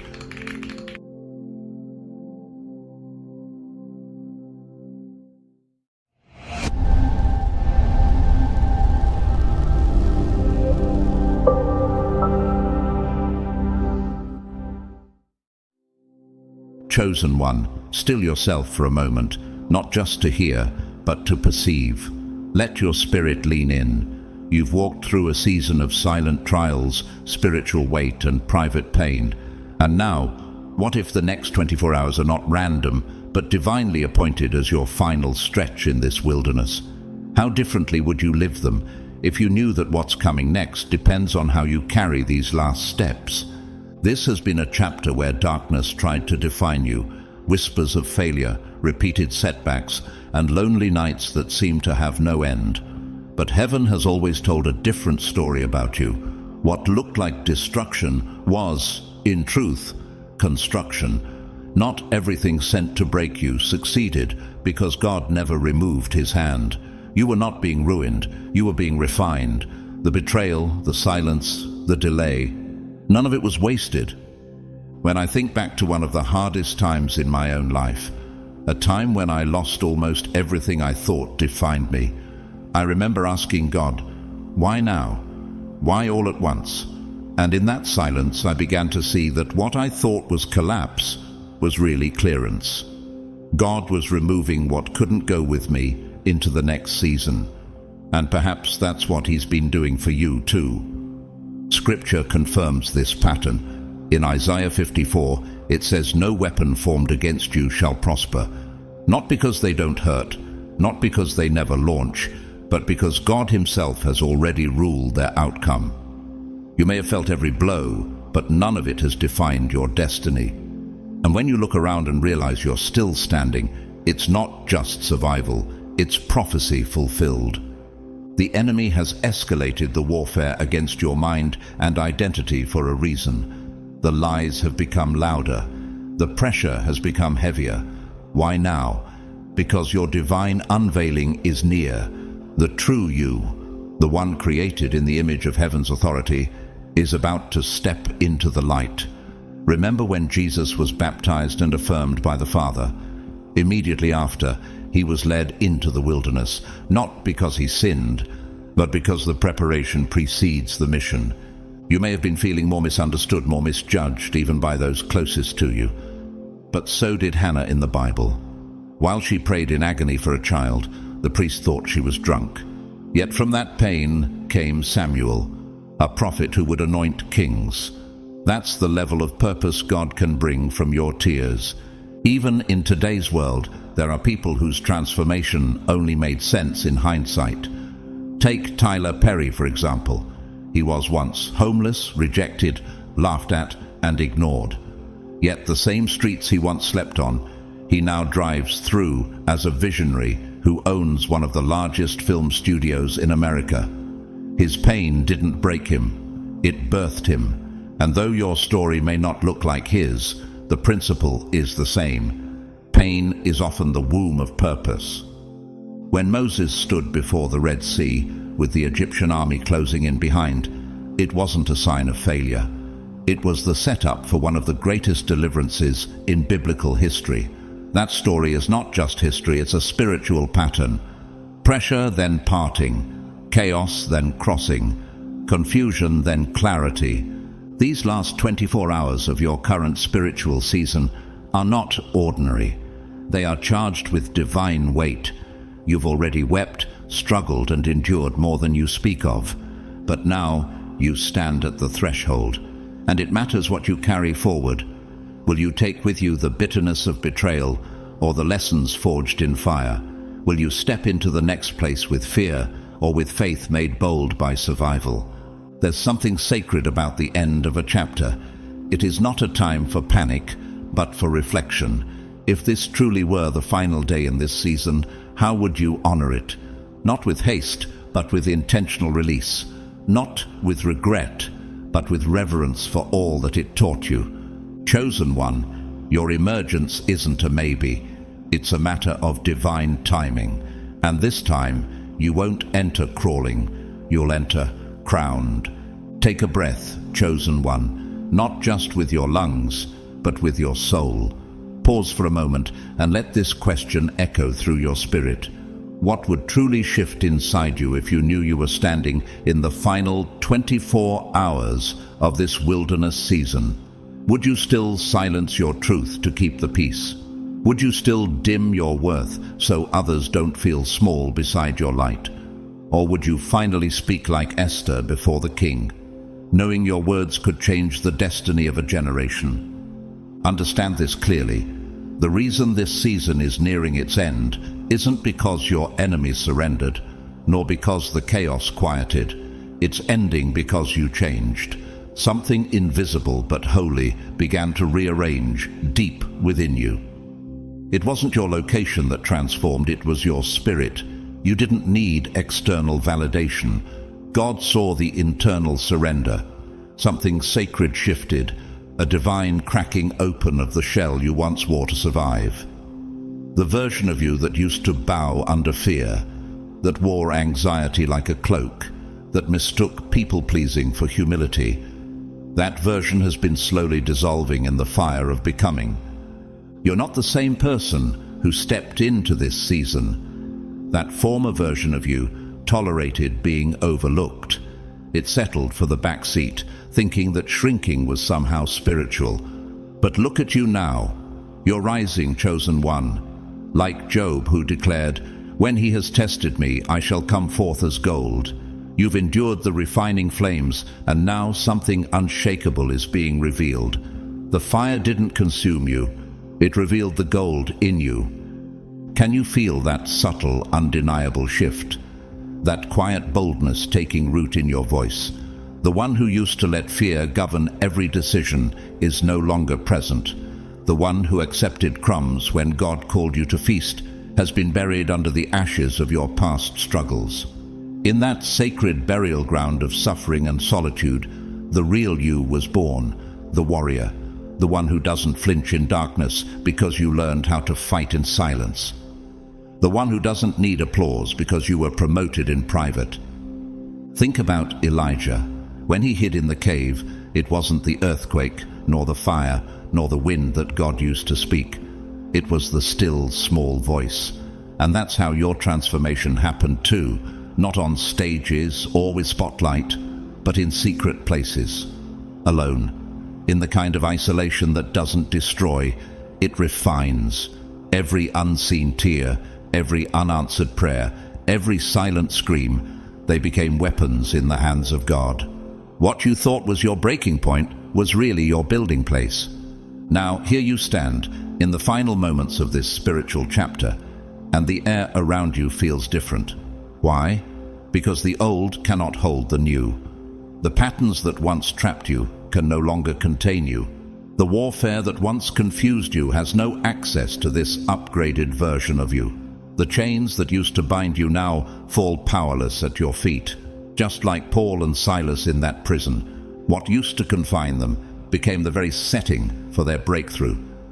And so it is with you. The version of you that could be manipulated, overlooked, underestimated, that version is gone. What remains now is someone the enemy cannot manage, someone hell never wanted to see rise. Can you imagine what would happen if you walked into today like tomorrow carries divine authority with your name on it? What conversations would you initiate? What old habits would finally fall away like dead skin? These final hours are not just the closing of a cycle.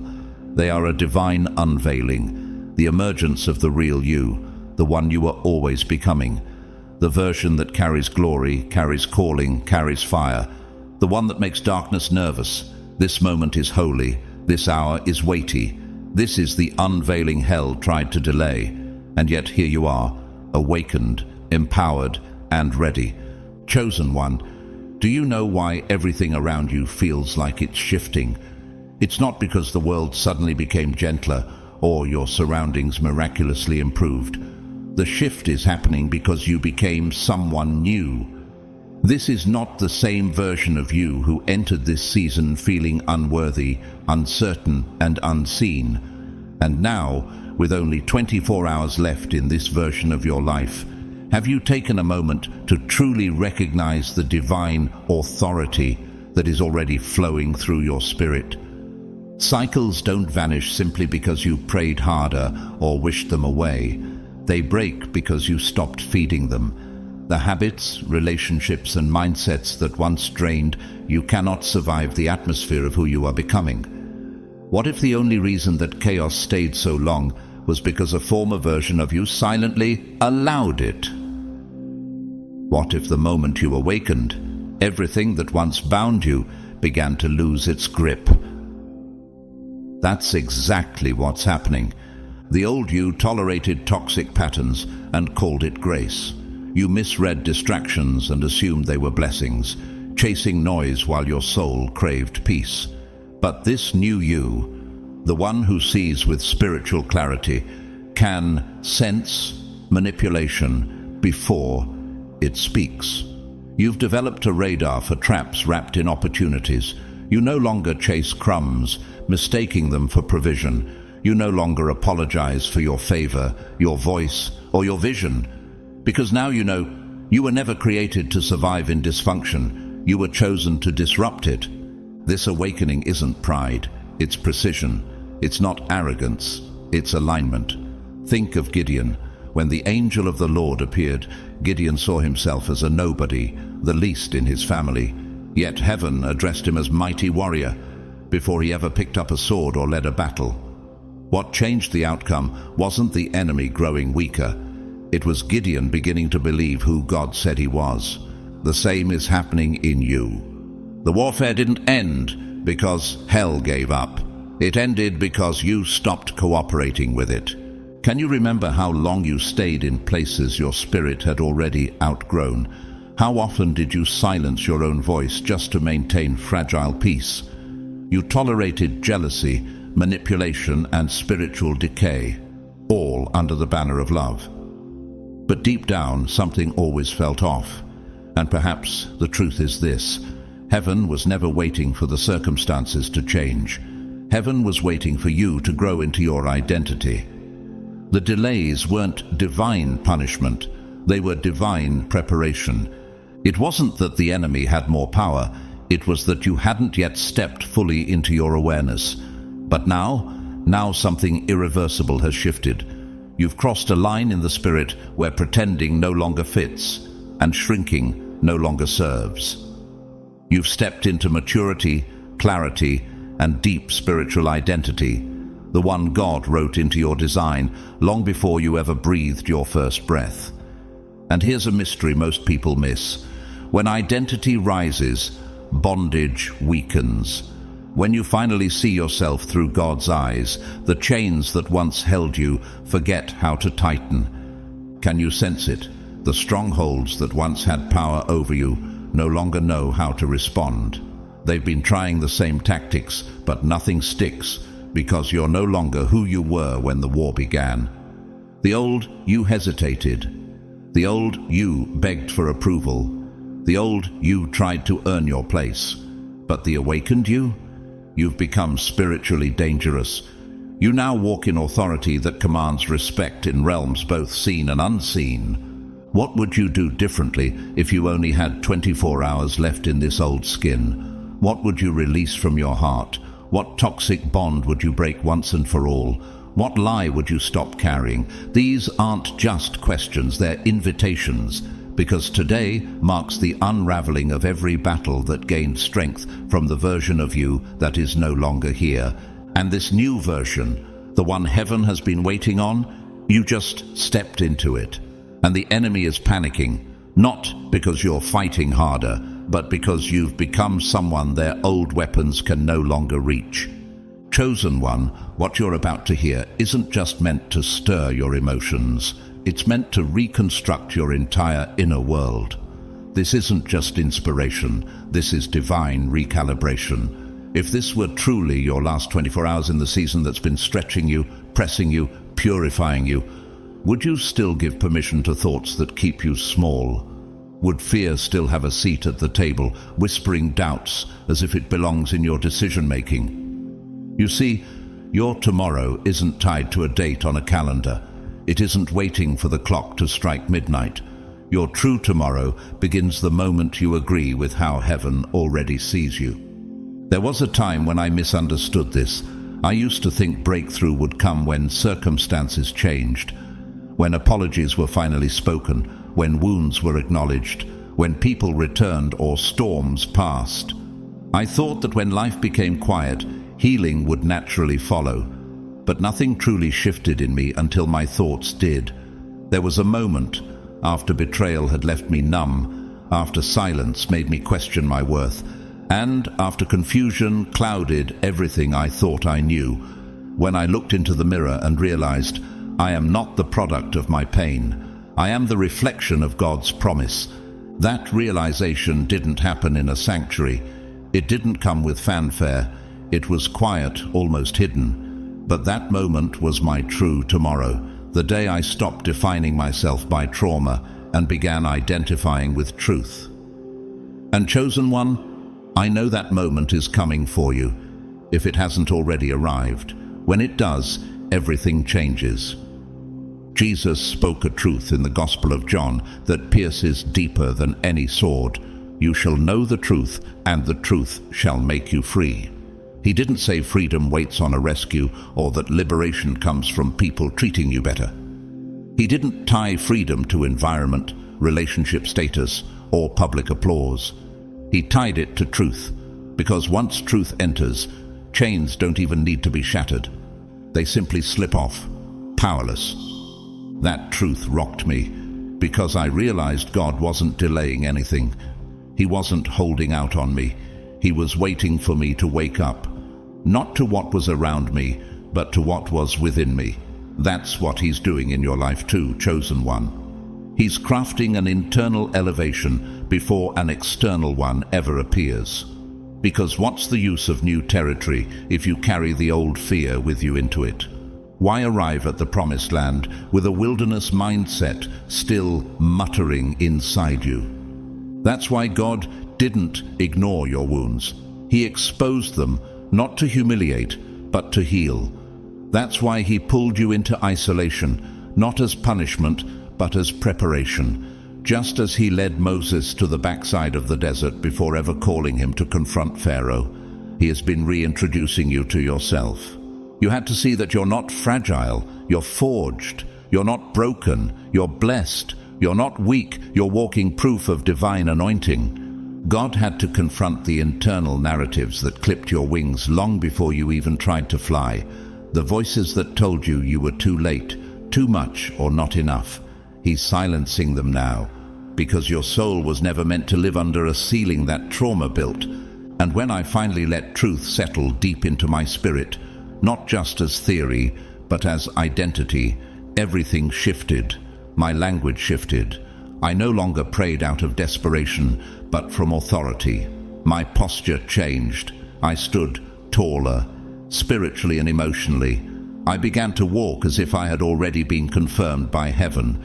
And that's when I knew I would never be the same again. So let me ask you this, chosen one, if this truly were your final 24 hours in this season, how would you treat yourself differently?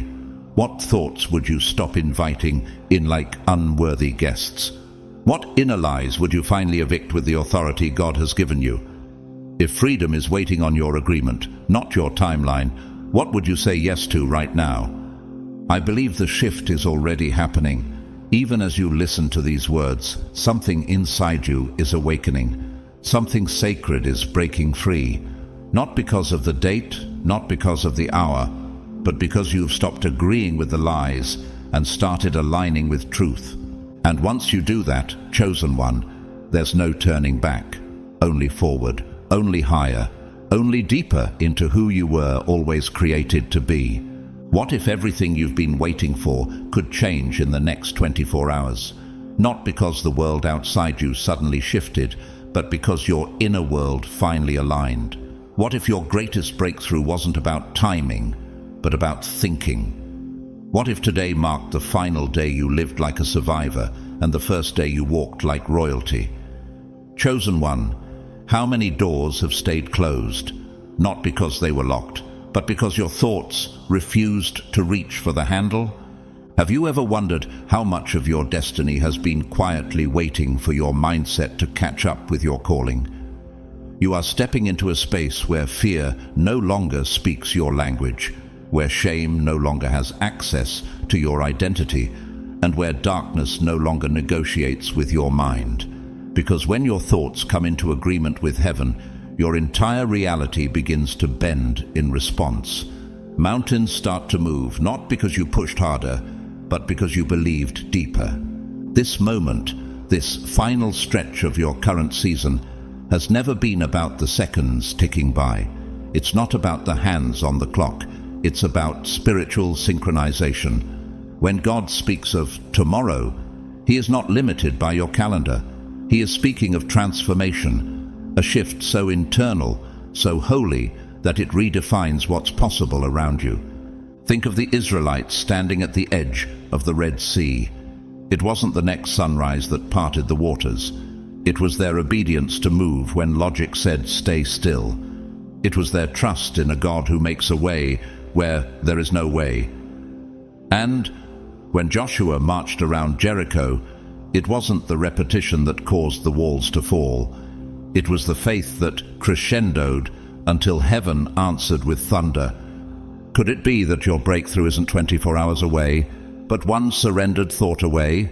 Consider Joseph. He didn't wake up knowing his prison sentence was ending, but when Pharaoh sent for him, he was ready.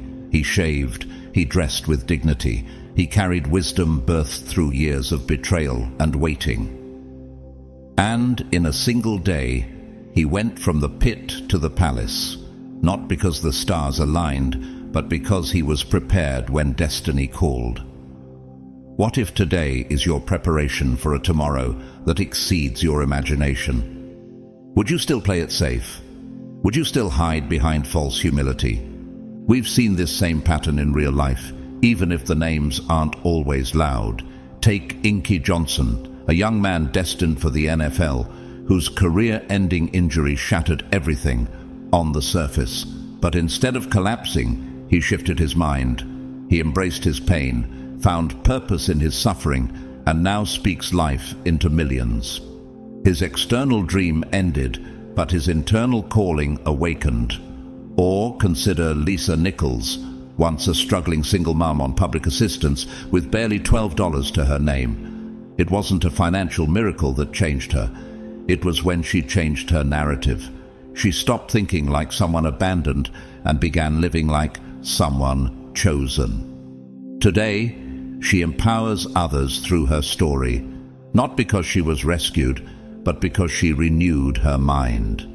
You were never created to tiptoe through life, whispering your gifts, apologizing for your radiance, or dimming your brilliance to avoid making others uncomfortable.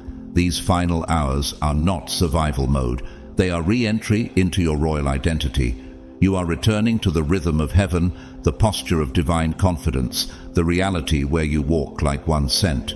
What would your voice sound like if you truly believed you were already victorious? What would your choices look like if you knew this was the last time you'd ever question your worth? This is more than the end of a chapter. It is a divine reset, a return to your original blueprint. From the beginning, you were created to walk with boldness, to speak with spiritual gravity, to move in prophetic timing, and to see yourself as God sees you, anointed, appointed, and equipped. This moment isn't just the conclusion of what held you back.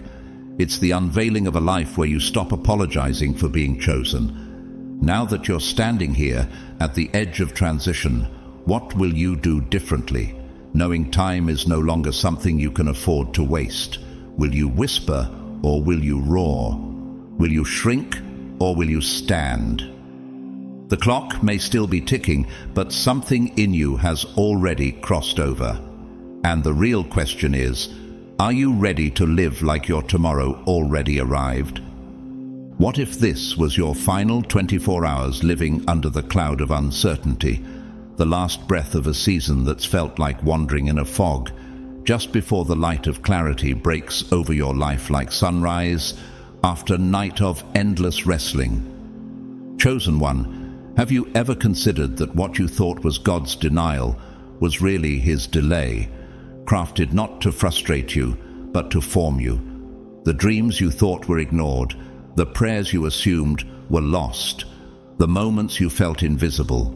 What if they were never missed by heaven, but were simply reserved for the version of you strong enough to carry them? I've walked through those hollow feeling seasons, the ones where silence from God felt like rejection, where your tears fell like seeds on dry ground and nothing seemed to grow, where you held on to faith not because you felt strong, but because it was the only thing you had left. And yet now, looking back, I see those seasons weren't empty. They were sacred. God wasn't punishing me, He was preparing me. He wasn't ignoring me. He was transforming me. And chosen one, I believe with everything in me that this is exactly what He's doing in you. Heaven has been crafting the architecture of your tomorrow long before you even found the courage to pray for it. You were weeping for healing, not realizing you were being shaped into a vessel of healing for others. You were crying for an open door, never imagining you'd become the open door that others walk through. Isn't it mysterious, and even beautiful, how the very things we assumed were breaking us were actually birthing us? Think of David, tending sheep in fields no one saw, overlooked by even his own father when the prophet came looking for a king. And yet, it was in those hidden places that kingship was being formed. His hands learned to defend the flock.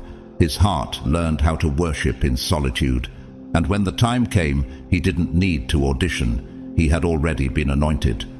Could it be that you too have been quietly anointed in your unseen place, and now your moment is drawing near?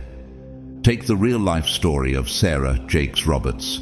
The world saw her as the daughter of a famous preacher, a teen mom, a woman whose early mistakes seemed to disqualify her. But what the world didn't see was how she let God rebuild her, silently, in the dark, with tears no one applauded. And now, she walks in a global ministry, not because she was lucky, but because she was prepared. Her past didn't bury her, it birthed her platform. Or consider Chris Carr, diagnosed with an incurable cancer at just 31. Most would have surrendered, but she changed her mind before her circumstances changed. She turned her pain into purpose, becoming a wellness advocate, best-selling author, and a source of light for thousands. She didn't wait for healing to feel whole. She aligned her identity with who she was becoming, not what she was facing.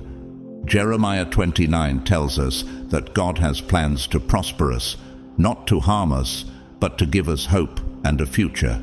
And here's something that rewired my spirit. Your future isn't something you randomly stumble into. It's something that recognizes your name the moment you're ready to carry it. That means your maturity carries weight.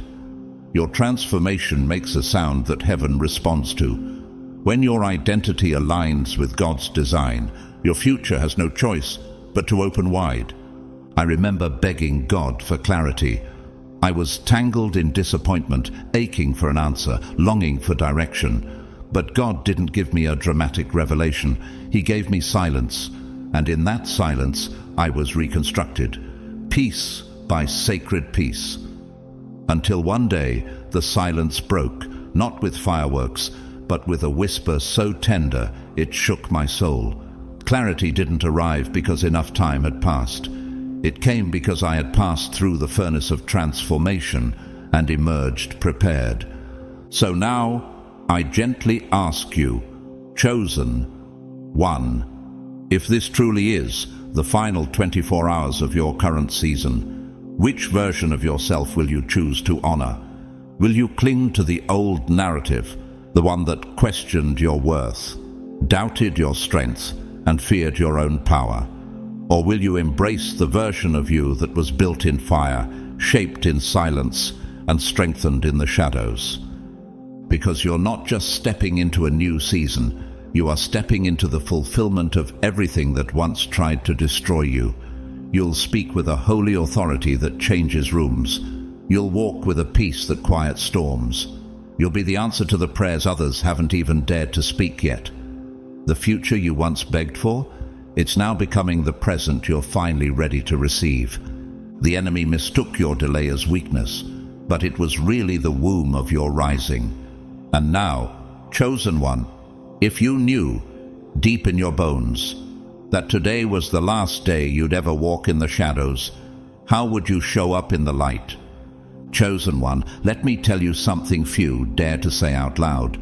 You're not being punished, you're being positioned. This wilderness you've walked through wasn't God's silence, it was God's surgery. And while the world around you may still be waiting for physical evidence of your breakthrough, heaven already sees the shift. You've changed, not just in how you think, but in what you tolerate, what you believe, what you carry in your atmosphere. You no longer cry the same way. You no longer pray as a beggar. You pray as one who knows you've already been heard. Think of Ruth. She lost everything, her husband, her homeland, her status. Yet in the ashes of her grief, she made one decision that changed the course of eternity. Your God will be my God, she told Naomi, and followed her into the unknown. That single moment of surrender placed her in the lineage of Christ. What if your next step, though it feels small, is actually the turning point of generations? What if your obedience in obscurity is writing history in heaven? There's something sacred about those who stay faithful even when nothing looks fruitful. I think of Brandon Leake, the spoken word artist who won America's Got Talent after years of performing to almost empty rooms. Before the lights and the cameras, there was just him, his voice, and a deep inner conviction that his words mattered. His gift didn't change. The audience did. He didn't become powerful on stage. He was already powerful in secret, and so are you. Right now, you may feel like you're in a holding pattern, like heaven put you on pause while others pass you by. But don't let delay lie to you. God is not late. He's layering your strength. He's teaching you how to hold weight in the unseen, so when visibility comes, you won't collapse under the pressure of influence. David didn't become king when they crowned him. He became king when he chose worship over resentment in the fields. And maybe that's your hidden crown too, the fact that even when life didn't make sense, you kept showing up with a pure heart. You kept praying even when you didn't feel power. You kept forgiving when bitterness would have felt easier. You kept believing even with no confirmation because something in your spirit refused to die. That something, that was God's breath inside you, refusing to let your destiny rot in disappointment. Can I ask you something, chosen one? If you knew the wait was almost over, how would you carry these final moments? Would you still question if you're good enough? Would you still agree with voices that were never qualified to speak into your life? Or would you start acting like someone who's already been approved by heaven? Because the truth is, you have been approved. You're not just a survivor, you're a divine disruptor.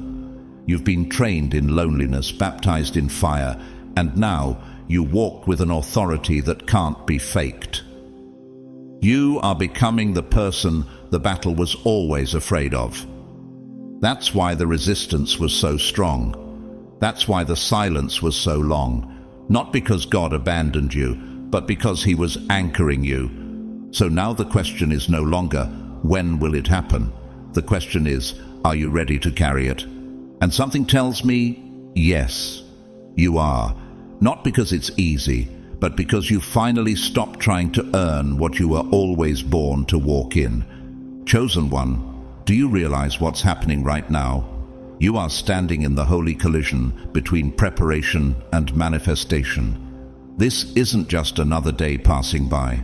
This is the culmination of every private battle, every quiet victory, every tear that never got applause. You've arrived at a threshold where your identity is no longer theory, it's revelation. You're becoming aware of who you've always been in heaven's eyes. And the moment you see it, everything around you will begin to respond. But here's the part most people miss. Your breakthrough doesn't always look like fireworks. Sometimes it's subtle. Sometimes it feels like peace instead of applause, like inner stillness instead of outer signs. That's how Elijah encountered God, not in the wind, not in the fire, but in a still, small voice. And that whisper is often where the greatest shifts happen, not because something exploded, but because something settled. You've lived long enough under the weight of pretending you were okay when you were really just surviving. But now you've come too far to keep wearing old masks. The version of you that once sought permission to shine is being replaced by a version that understands. You were never meant to blend in. You were always meant to lead, to awaken, to carry something the world desperately needs. Think of Esther. She was placed in a palace not for luxury, but for liberation. She wasn't crowned for comfort.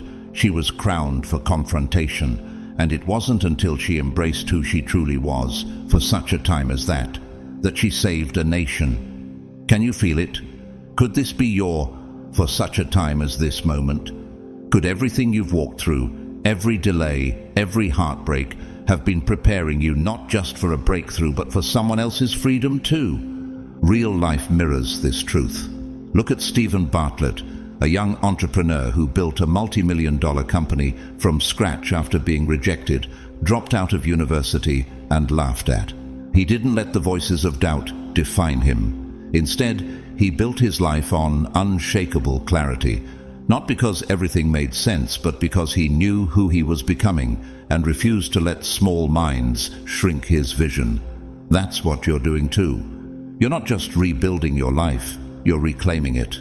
But this time, you're not begging doors to open. You're realizing you are the door, the access point, the blessing in motion, the answer to prayers you don't even know were spoken. And if you truly believed that, how would you carry yourself today? Would you still walk quietly through rooms that were meant to feel your presence? Would you still entertain relationships that insult your purpose?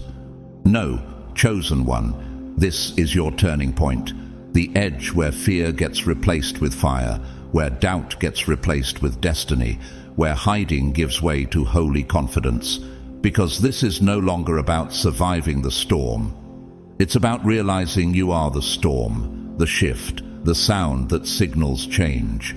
Let me say it plainly, you're not becoming powerful. You already are. The enemy knew it before you did. That's why you were attacked so early, so hard, and for so long. That's why you were isolated, misunderstood, underestimated. Because something in you carried weight before you had the words to name it. But now you're waking up. And once a chosen one awakens, there's no going back. The spiritual atmosphere recognizes the shift. Your voice sounds different now. Your presence feels different now. You no longer walk into rooms wondering if you belong. You walk in knowing the room shifted because you entered it. So what would you do right now, knowing this is the final chapter of your old self? What habit would you finally release? What lie would you finally correct? What decision have you been delaying because fear told you you're not ready? Let me tell you the truth. You are ready. You've been prepared in fire, formed in silence, trained in the unseen, and the world is about to meet the version of you that was worth the wait. Chosen one, if this truly is your final 24 hours in this season, the last stretch before the shift becomes visible, how you move now matters more than ever. Not because you're trying to earn your breakthrough, but because your breakthrough is trying to see if you're ready to carry its weight. Do you feel it? That stirring in your spirit? It's not anxiety, it's activation. Heaven is testing the tension in your faith, checking to see if the roots you planted in darkness can now hold fruit in the light. But don't misunderstand, this isn't about striving, it's about alignment. God isn't asking you to prove yourself. He's asking you to position yourself. Like Noah building an ark in the middle of drought, your obedience may not make sense to others. But what if the reason you've felt the pressure intensifying is because the rain is closer than you think? What if the reason this season feels heavier is because it's about to end? Do you remember Hannah? She cried out in bitterness of soul, misunderstood even by the priest, weeping year after year for a child she didn't have. But the moment came when she released the bitterness, and her cry turned into covenant. That final act of surrender ushered in her breakthrough. She gave birth to Samuel, not just a son, but a prophet who would shift the entire course of Israel. What if your current agony is not a delay? It's labor pains. What if your Samuel is already on the way? And let's be honest, there have been days you wanted to give up, days when you were tired of being strong, days when it felt like obedience cost too much, and yet you're still here. Do you realize how powerful that is? You kept walking through doors you didn't understand. You kept showing up when it felt like no one noticed. You kept praying when it looked like nothing was changing, but something was changing. You.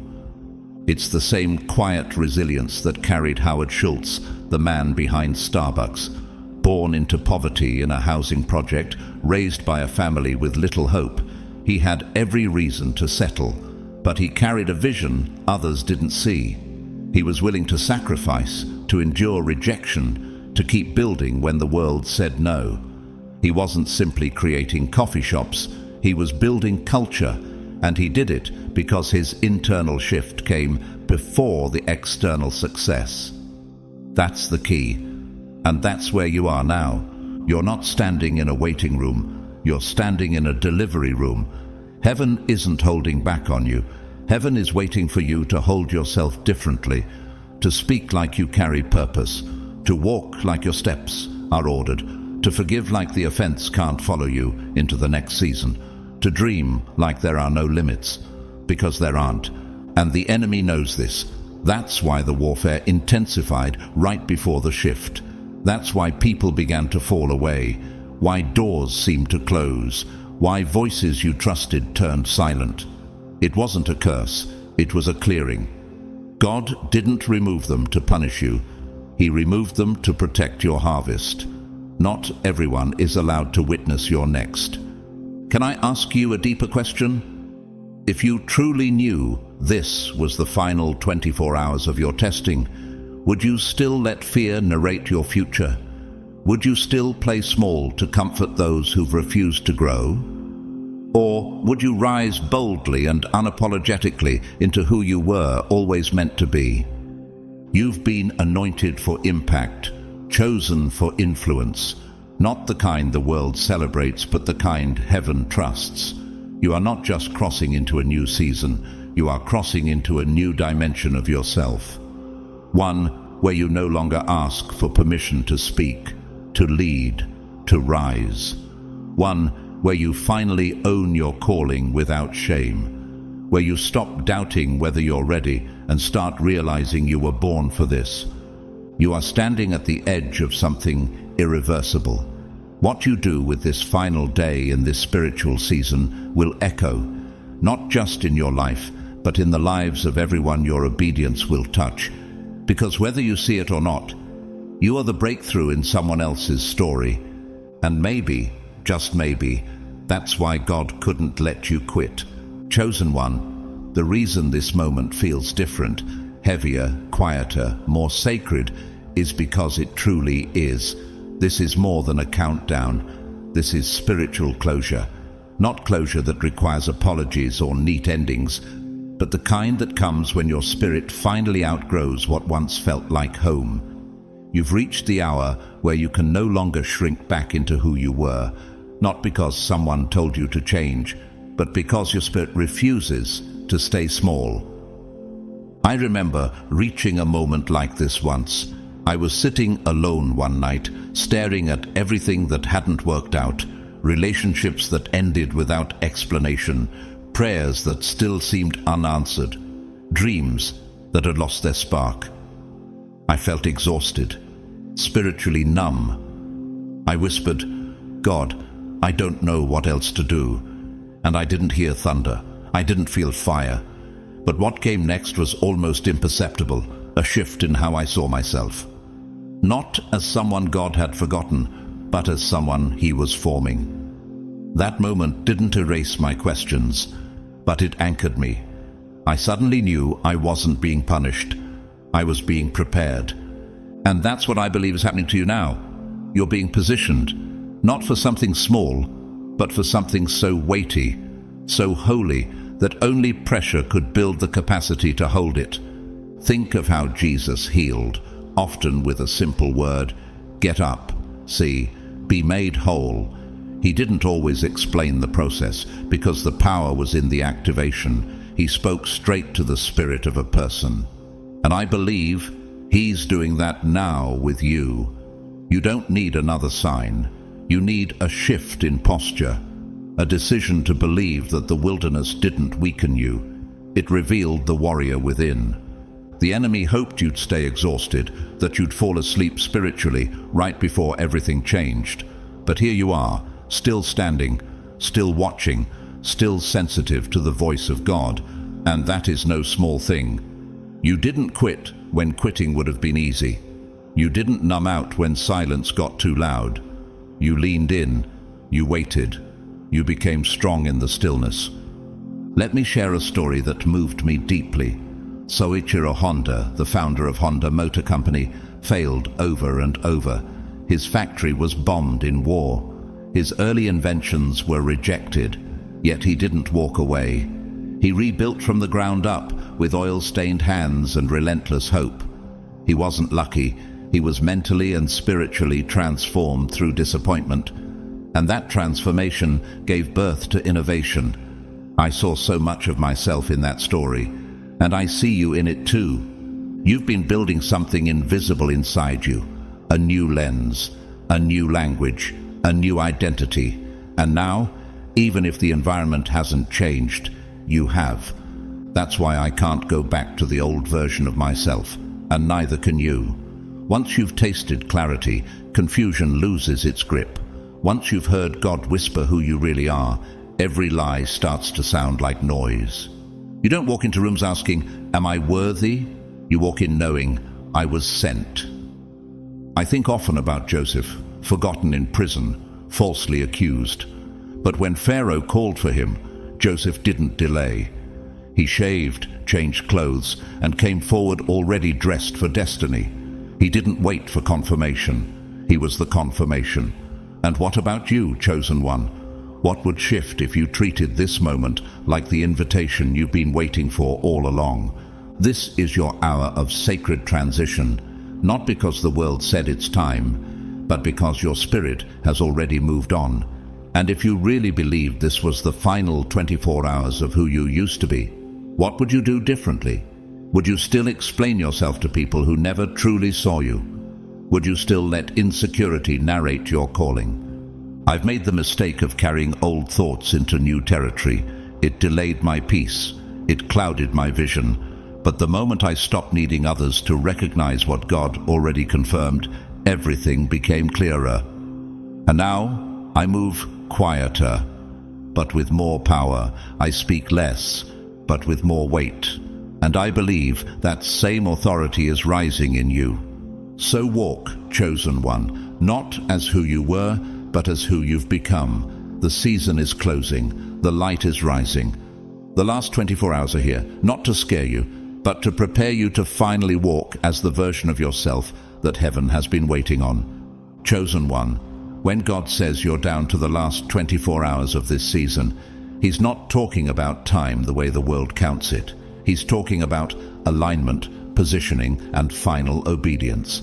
Heaven has been watching not just your actions, but your intentions, not just your strength, but your surrender. Because in these final moments of the season you're about to leave behind, God isn't asking for more hustle. He's asking for a holy decision. I remember a moment where I stood on the edge of something I couldn't explain. Doors weren't opening yet, but inside something was rumbling. I kept sensing, you're about to step into it, but only if you respond differently this time. That terrified me. What if I missed it? What if I stayed 1 foot in the old mindset while trying to reach for the new promise? And that's when I realized God wasn't waiting on my perfection. He was waiting on my agreement. I had to choose to end the season before the season ended me. Some of you reading this are exactly where I was. You've outgrown the wilderness, but you're still holding its language in your mouth. You're still using survival strategies in a land God now calls inheritance. But inheritance doesn't respond to effort. It responds to identity. Have you embraced who you've become, or are you still tiptoeing in rooms built for your authority? In Numbers 13, the 12 spies were sent into the promised land. 10 of them came back afraid, saying, "We were like grasshoppers in our own eyes."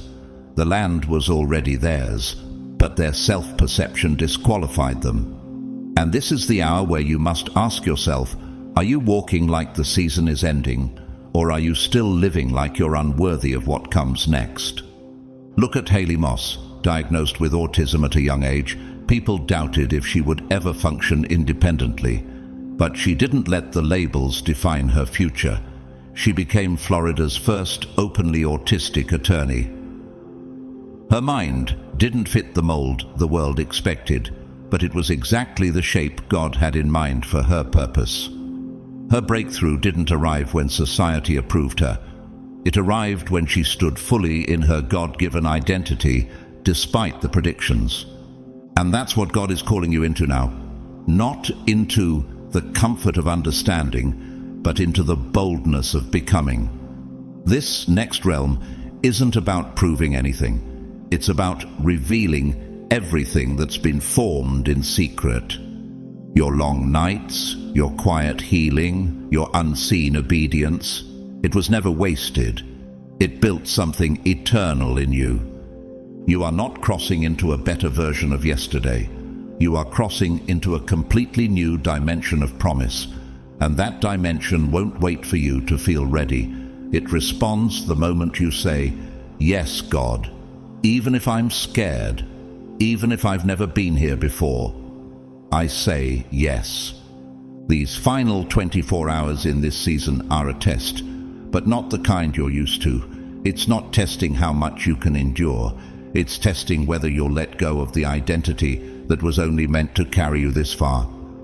Will you finally release the weight you've been carrying just to survive? Will you dare to see yourself as God sees you, even if that version of you terrifies the people around you? The shift you've been praying for may not come in lightning. It might come in your tone, your decisions, your silence, your stance. How you walk into this next room matters, not because it changes God's mind, but because it reveals that your mind has changed. Chosen one, don't be deceived by how quiet this moment feels. Heaven is roaring. The angels assigned to your purpose are already moving. Destiny is gathering itself around your name, and the only thing left to decide is, will you finish this season like someone who knows you're already crowned? Chosen one, here's what many don't realize. The final 24 hours of a spiritual season carry more power than some entire years of your life. Why? Because this is where the decision is made. Not the external decision to move, but the internal decision to let go. And that kind of release shakes things in the spirit. That's what causes angels to be dispatched. That's what makes God say, "Now they're ready." You might feel like nothing is moving around you right now, but trust me, something is moving in you, and that shift is louder in heaven than you can possibly imagine. Do you remember how Jesus told his disciples in John 12 that unless a seed falls to the ground and dies, it remains alone, but if it dies, it bears much fruit? That's the season you're in. This final hour is not death, it's resurrection preparation. And here's what I've learned in my own walk. Sometimes the most important part of a season isn't the victory at the end, but the quiet resolve not to go back. I've had moments where I knew I had spiritually outgrown something, but I still kept one foot in the familiar because it was safe, because it was known, because I didn't fully trust what was next. But nothing changed until I did, and the moment I finally let go of the narrative, the expectation, the fear, everything shifted. Not overnight, but undeniably. Peace came, clarity followed, provision aligned, all because I stopped trying to manage a season that had already expired. Let me ask you, what are you still managing that God is trying to close? What identity are you still rehearsing that no longer fits your anointing? What person, habit, mindset, or memory are you still carrying into a land where it cannot survive? In Genesis, we see how Lot's wife looked back on Sodom even as God was rescuing her. And in that glance, she turned to salt. It wasn't the city that destroyed her. It was the inability to let go of what God already left behind. Could it be that the greatest threat to your next season is not your enemy, but your attachment? Now, let's shift to something modern. Viola Davis, one of the greatest actors of our generation. She once shared that she didn't start becoming free until she stopped trying to be who others expected her to be. She had to let go of the polished image, the cultural silence, the roles that demanded her to shrink, and instead she told the truth. She wrote her memoir. She spoke about childhood trauma. And when she stepped fully into her authentic power, doors didn't just open. They flew off the hinges. What if that same explosive freedom is on the other side of you, no longer pretending to be okay, where you're not supposed to stay? These last hours of your spiritual season aren't about packing up. They're about rising up. This is when you stop apologizing for your obedience. This is when you stop seeking closure from people who can't comprehend your growth. This is when you stop dressing like the version of you that prayed for breakthrough and start walking like the version of you who is the breakthrough. Don't let the quietness of this hour deceive you. The heavens are thundering. Your angels are standing in attention. The enemy is unsettled because you didn't fold, you didn't return, you didn't shrink. And now you're walking out of the fire carrying something: revelation, identity, voice, oil. So I ask you again, not for emotion but for alignment, what are you finally willing to release before this season ends? What chapter will you stop rereading so God can hand you the next scroll? What inner vow will you shatter so your true voice can rise? You're not leaving empty-handed. You're leaving as someone who can never be who you were again, and that alone is evidence that the season did its work. Chosen one, this final stretch isn't a waiting room, it's a courtroom. Heaven is finalizing something concerning you, and the verdict is not based on how loud you worship, how many people cheered you on, or how many storms you've endured. It's based on one thing: have you become the version of you that matches the promise? Because the promise isn't delayed, it's just waiting for agreement. The last 24 hours of any spiritual season are the most sacred. This is where identity is sealed, where old agreements are cancelled, where the anointing shifts, not just from potential, but into release. And most people miss it. They become so focused on what they're leaving behind, they forget to open their hands to what God is trying to place in them. But you, chosen one, you're different. You've stayed present, you've stayed tender, and even with tired hands, you've kept them lifted. I once heard someone say, "The enemy doesn't fear your past. He fears your revelation." And that stuck with me, because once I realized that my delays weren't punishment, they were protection. I stopped mourning what didn't happen and started preparing for what still could. There was a time when I was obsessed with why certain doors didn't open for me, why certain people walked away, why nothing seemed to work even though I was doing all the right things. But what I couldn't see then was that God wasn't trying to frustrate me. He was trying to upgrade me. And upgrades require silence, isolation, and a willingness to stand still when your flesh wants to run. That's exactly where you are now, in the final 24 hours of this version of your story. And here's what many forget. When the Israelites crossed the Jordan, they crossed in silence. No shouting, no emotional display. Just obedience, one step after another, and when they reached the other side, the waters closed behind them. The season was done. There was no going back. And I wonder, are you ready to cross over like that? Quietly, boldly, fully. Even in today's world, the principle remains.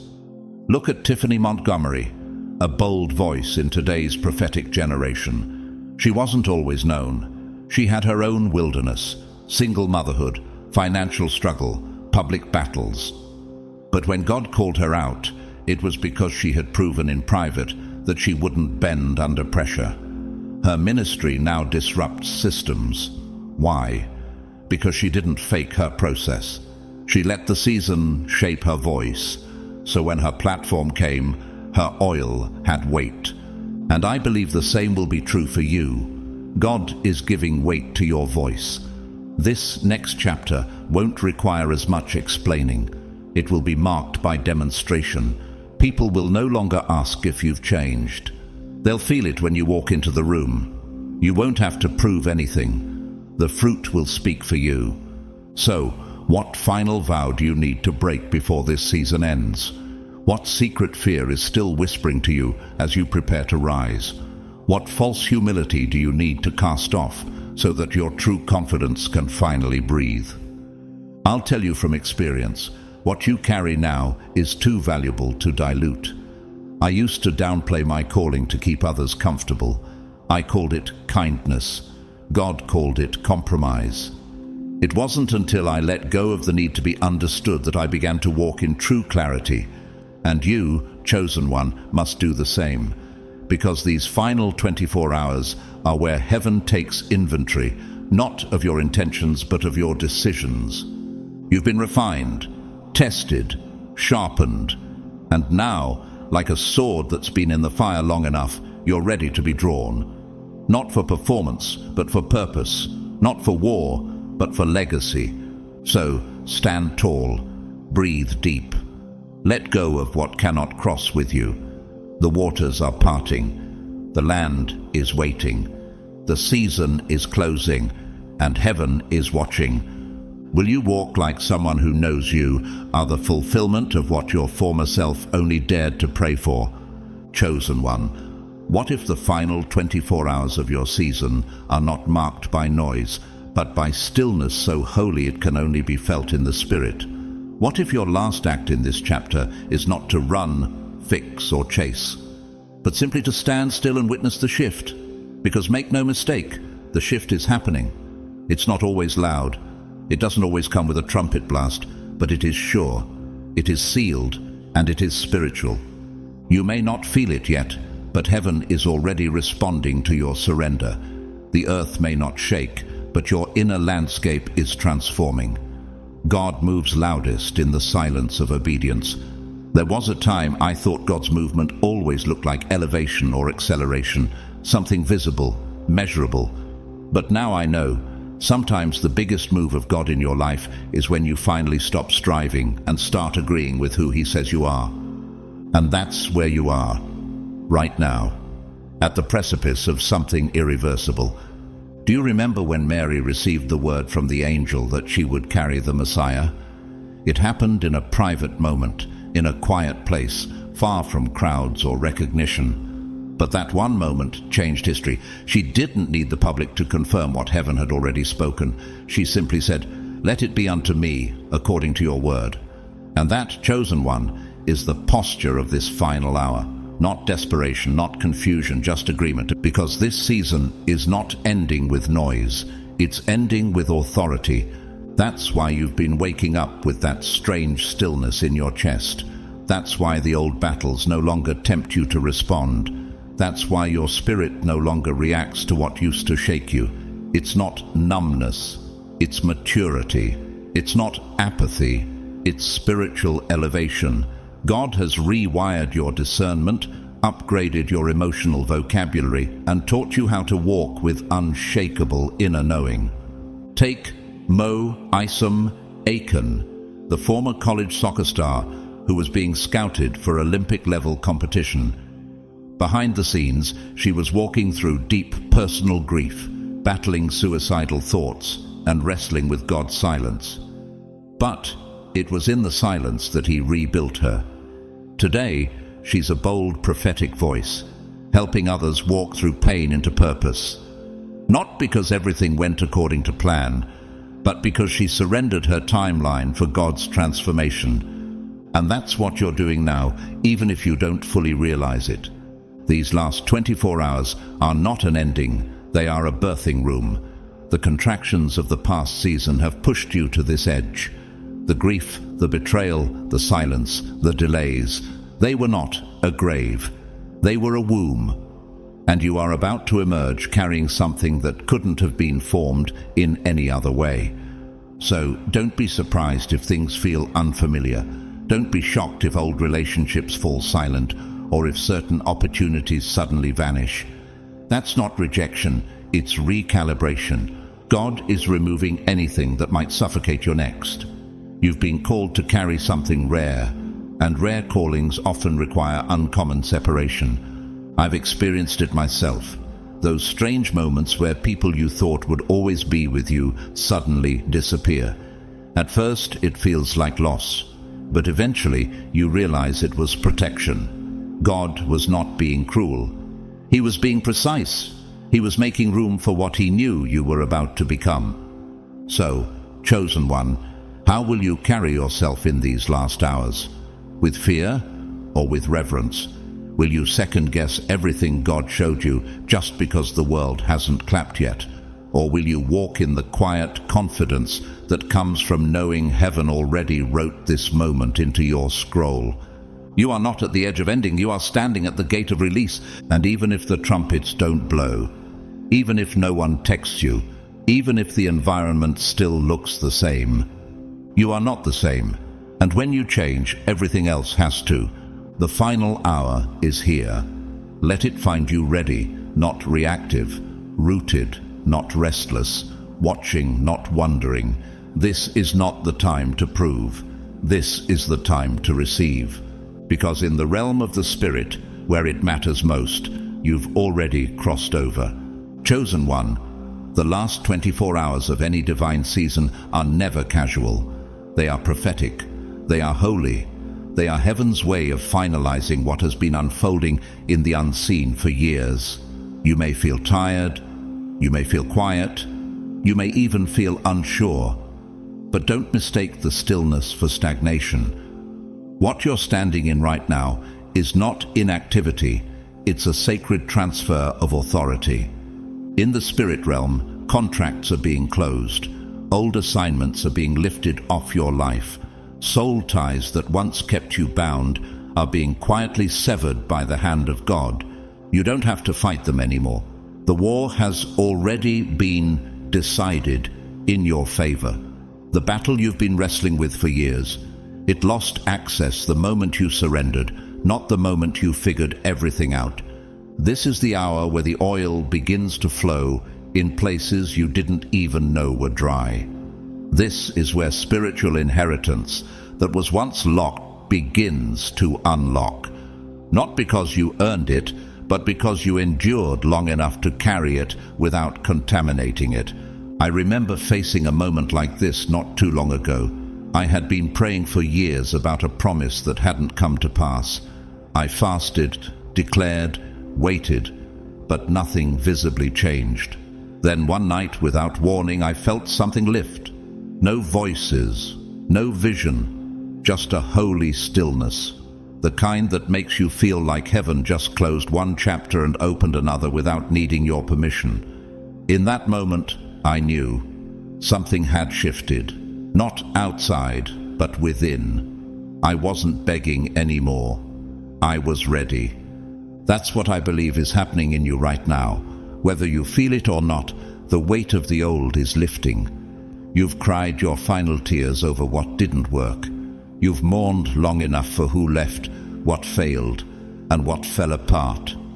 And now, chosen one, you are being summoned forward. Do you remember the story of Elijah and Elisha in 2 Kings chapter 2? Elisha followed Elijah from Gilgal to Bethel, from Bethel to Jericho, and finally to the Jordan. At every stop, Elijah gave him the chance to turn back.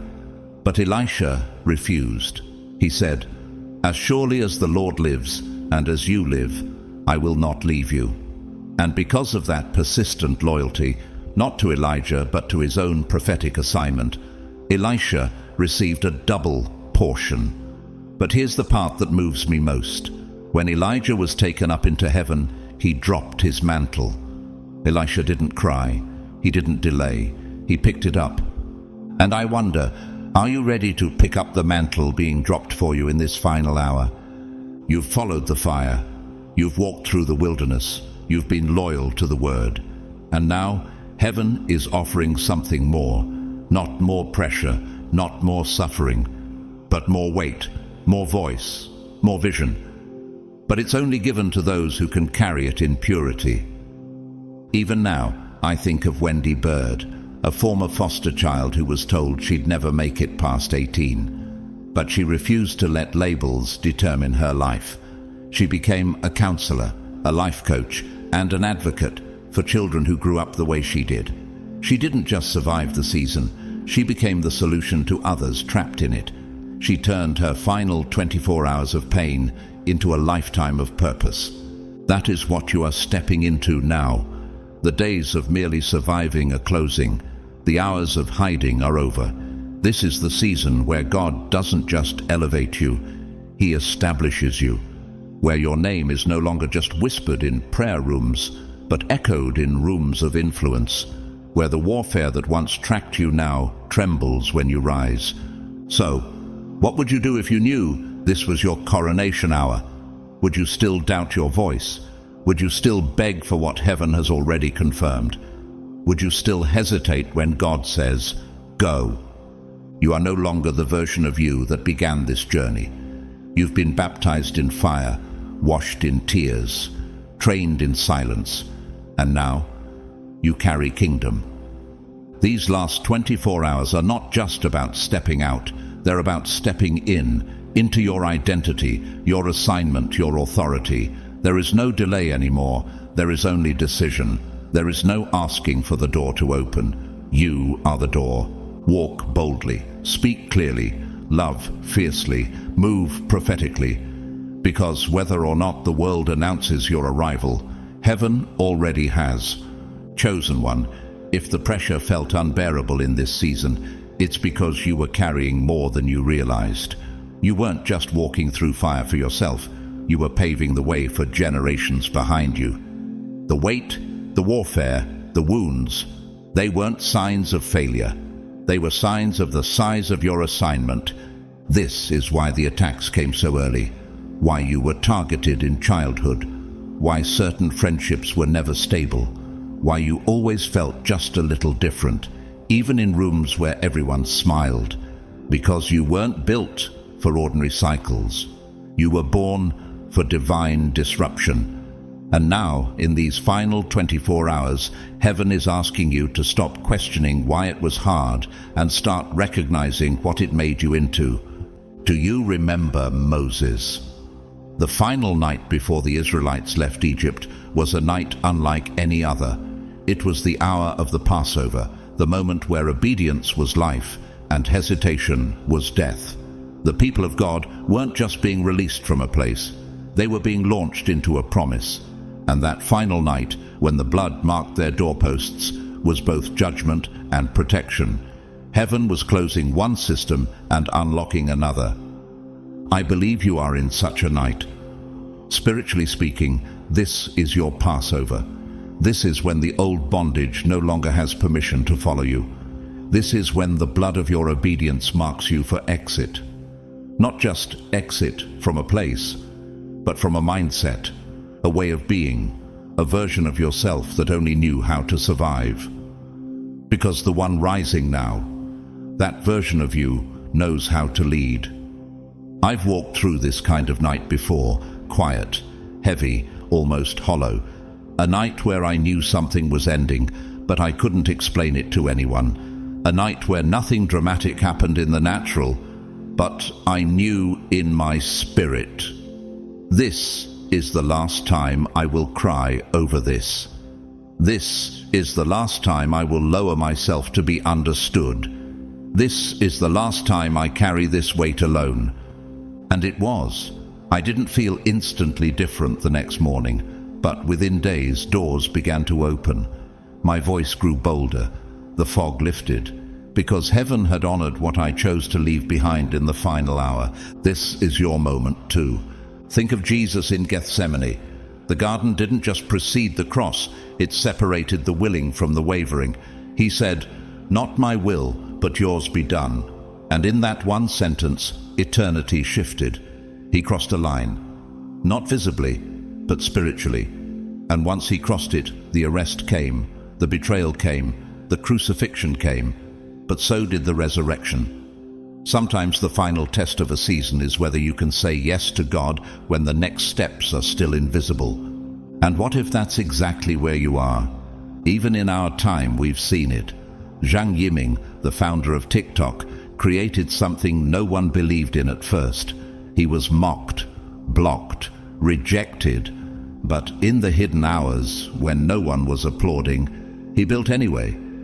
Not because he had proof it would work, but because he sensed it was the right time. The world didn't see the cost, only the result. But you, chosen one, you know both. And that's what qualifies you for this next move. So now, let me ask you, In these final 24 hours of this spiritual chapter, what are you refusing to carry into the next? What pain have you nurtured long enough? What excuses have you rehearsed so many times they feel like identity? What fear is still whispering in the corners of your mind? Because the next version of you cannot be built on the trauma of your last battle. It must be built on the wisdom of what you've survived. You've cried enough. You've waited enough. You've proven your loyalty to the process. And now the question is not, will it happen? The question is, will you walk into it fully aware that it already has? This season wasn't about punishment. It was about proving that you are no longer who you used to be. The delay wasn't denial. It was a spiritual induction ceremony meant to prepare you for the throne you didn't even know you were born to sit on. And now, chosen one, as heaven prepares to announce your transition, the only thing left to say is, don't look back, not even once. There's nothing behind you that compares to what's about to be unlocked in front of you. Chosen one, if you've made it to this moment, I want you to pause and let it settle in your spirit. You've come to the end of a sacred season, and you are not leaving it the same. This wasn't just another stretch of time. This was the wilderness that shaped you, the silence that matured you, the pain that purified you, and the fire that refined you. And now, with only hours left in this chapter, heaven is watching how you walk out of it. This final stretch may not come with fanfare. There might not be a trumpet blast, a viral moment, or a clear sign, but you'll know it deep inside, because peace will whisper where fear used to scream. And in that stillness, God will confirm, it is finished. You are ready. In today's world, we are surrounded by noise, distraction, pressure, comparison. But this message, this moment, is an invitation to step out of survival mode and into spiritual clarity. Because when you finally realize who you are in God, the things that once kept you stuck can no longer hold you. I speak this from my own journey. There were times I didn't know if I'd make it through the season I was in, times when I doubted the calling, the promise, even my own strength. But the moment I stopped trying to understand everything and simply agreed with what heaven had already said about me, everything changed. The peace came, the doors opened, and I knew the shift didn't happen because I earned it. It happened because I surrendered. So, chosen one, how will you finish these last 24 hours? Will you walk like someone still begging for answers? Or will you move like someone who knows the old season no longer has access to your name? If this message touched your spirit, let me know in the comments. I want to hear from you. Type, I'm ready, or I'm crossing over below if you feel this word was confirmation. And if you haven't already, I invite you to subscribe to the channel, turn on the notifications, and join this growing family of chosen ones rising all across the world. Don't forget to like the video and share it with someone who needs this message before their 24 hours are up. And to those of you who have supported through super thanks, left a kind word, or simply sat quietly with these messages in your heart, I see you. Thank you. Truly, you're not just viewers. You're part of a movement. You're part of a remnant. May the final hours of this season be filled with clarity, courage, and holy closure. And may the first moments of your next be filled with authority, alignment, and anointing. The season ends now. You rise next. God bless you, chosen one. The best is no longer coming. It's already knocking.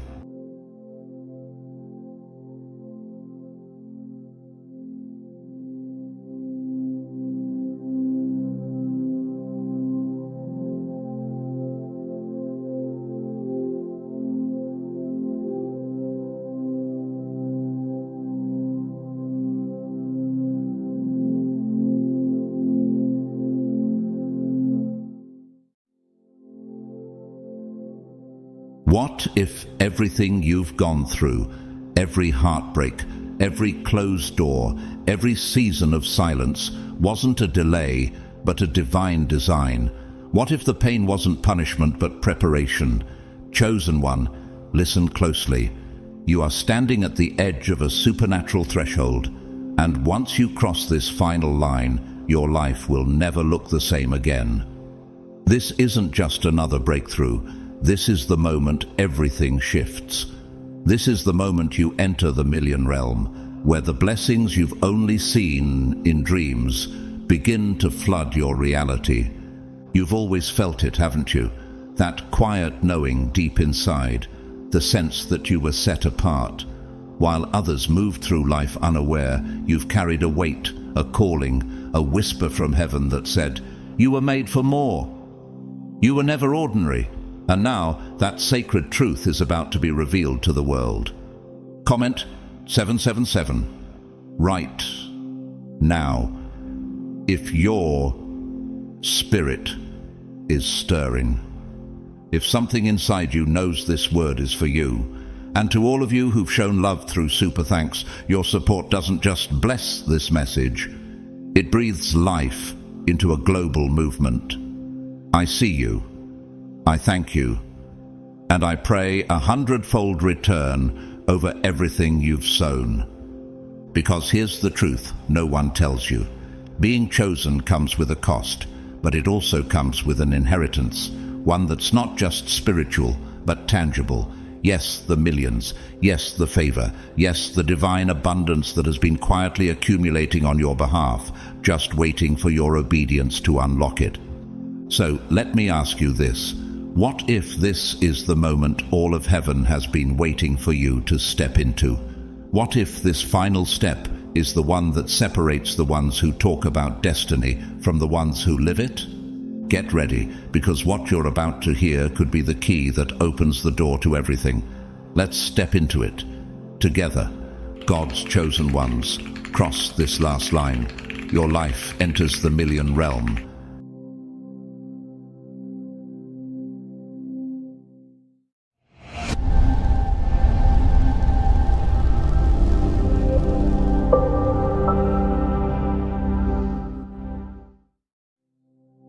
Many of you, God's chosen ones, have walked through life not fully grasping the weight of who you truly are.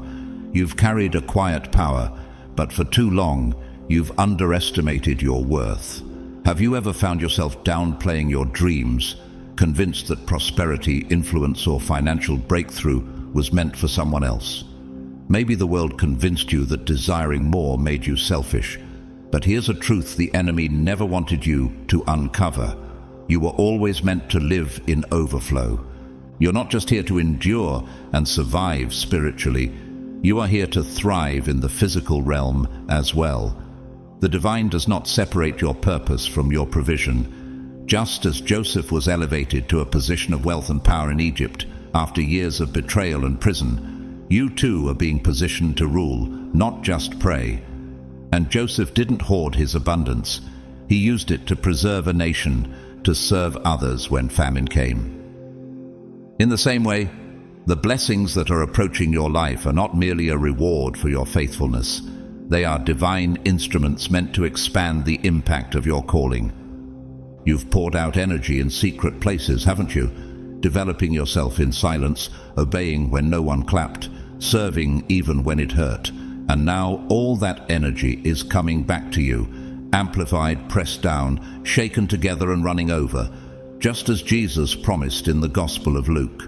This isn't a coincidence. You're standing on the edge of something monumental. The final threshold before your life takes a radical turn into the million realm, not just financially, but in impact, opportunity, and divine authority. Have you noticed how things have started to feel different lately? A sense that what once resisted you is now shifting in your favor. That's not your imagination. That's alignment. What's ahead of you is infinitely more significant than what you left behind. God is preparing a table for you, not just in the presence of your enemies, but in the sight of those who once doubted your calling. And as David wrote in Psalm 23, your cup is about to overflow. But be warned, Abundance is not just a prize, it's a responsibility. The weight of glory brings with it a new level of stewardship. Moses didn't just lead the Israelites out of Egypt. He had to carry the burden of their growth, their doubt, and their future. You too are stepping into a season where what you receive will demand wisdom. The resources coming your way, be it influence, wealth, or platforms, are not just for comfort. They are for kingdom work. They are tools to heal, to build, to liberate others still trapped in the wilderness you've already escaped. And maybe you've asked yourself at some point, why me? Why this journey? Why these tests? You weren't chosen because you were the most gifted or the loudest in the room. Look at Esther, an orphan girl turned queen, who saved her people not by force, but by faith and courage. You were chosen because, like her, you carried hidden strength, quiet bravery, and obedience in the unseen places. Do you remember the nights you almost gave up, when no one saw your tears, yet you kept praying, kept trusting, kept standing? That's what made you chosen. It wasn't the absence of trials, it was your tenacity in the fire. Like Daniel in the lion's den, you stayed loyal even when surrounded by threats. Like Ruth, you chose loyalty over comfort, walking into the unknown with nothing but hope. It was your willingness to keep walking through pain, confusion, and loneliness that marked you for elevation. I've seen this pattern in my own life too. The moments I wanted to stop, to shrink, to disappear, those were often the very moments right before everything began to shift. The delay wasn't a denial, it was divine preparation. You are not on this path by accident. You were chosen not because it was easy, but because you had the strength to endure when it was hardest.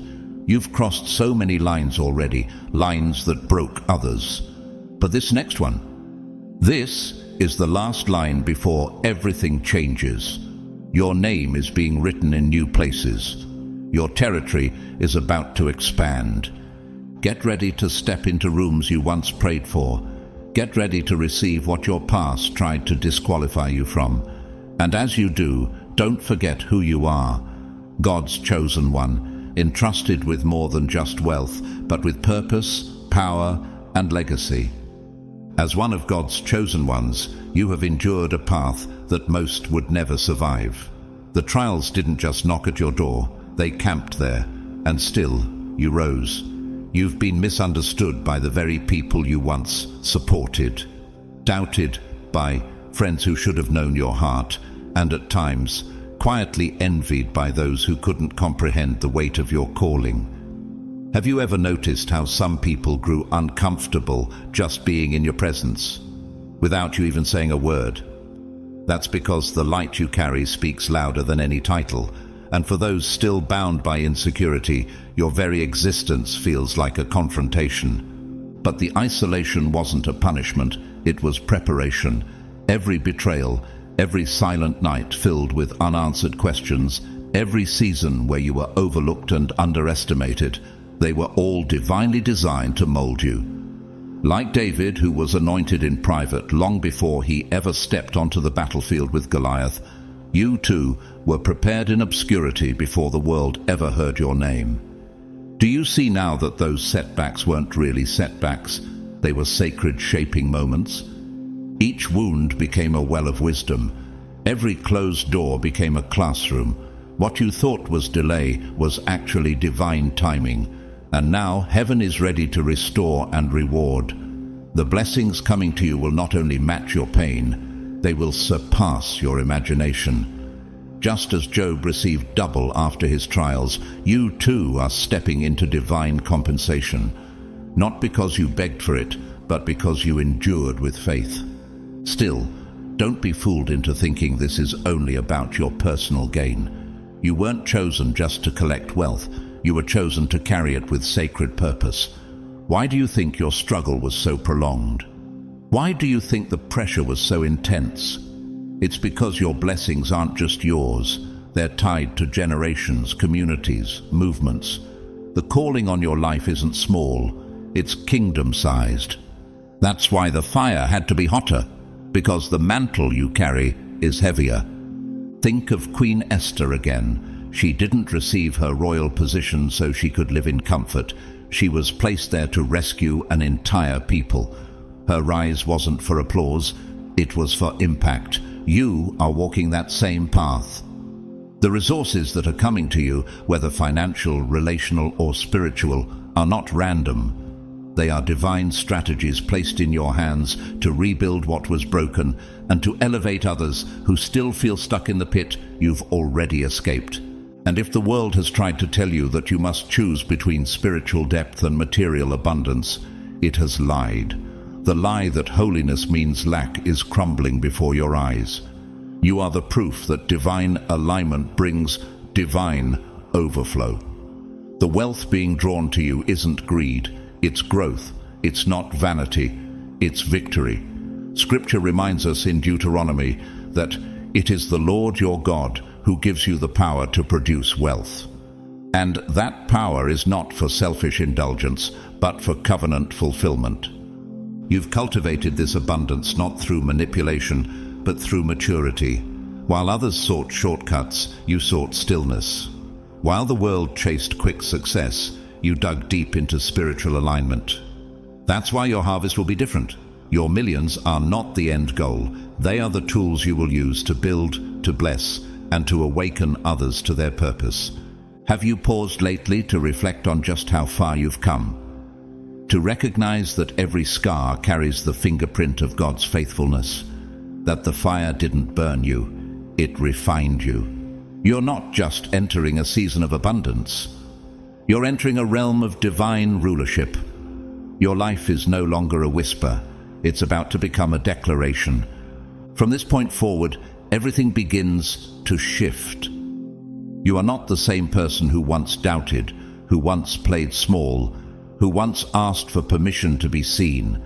You are rising into a new realm of power, one where your influence multiplies, your impact deepens, and your legacy begins to unfold.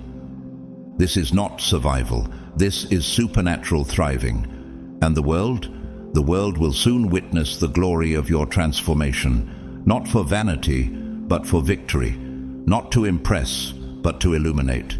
You are stepping into your moment, not just to shine, but to lead others into the light. For so many of God's chosen ones, the journey doesn't begin with applause or favor. It begins in silence, in hiddenness, in scarcity. Have you noticed how the beginning of your story was marked by seasons of not having enough? Financial droughts, emotional loneliness, spiritual hunger. And yet, even when you lacked externally, there was something inside of you that refused to die. Why is it that chosen ones often begin their journey in such lack? Could it be that God was allowing you to taste the valley so you could later carry compassion at the mountaintop?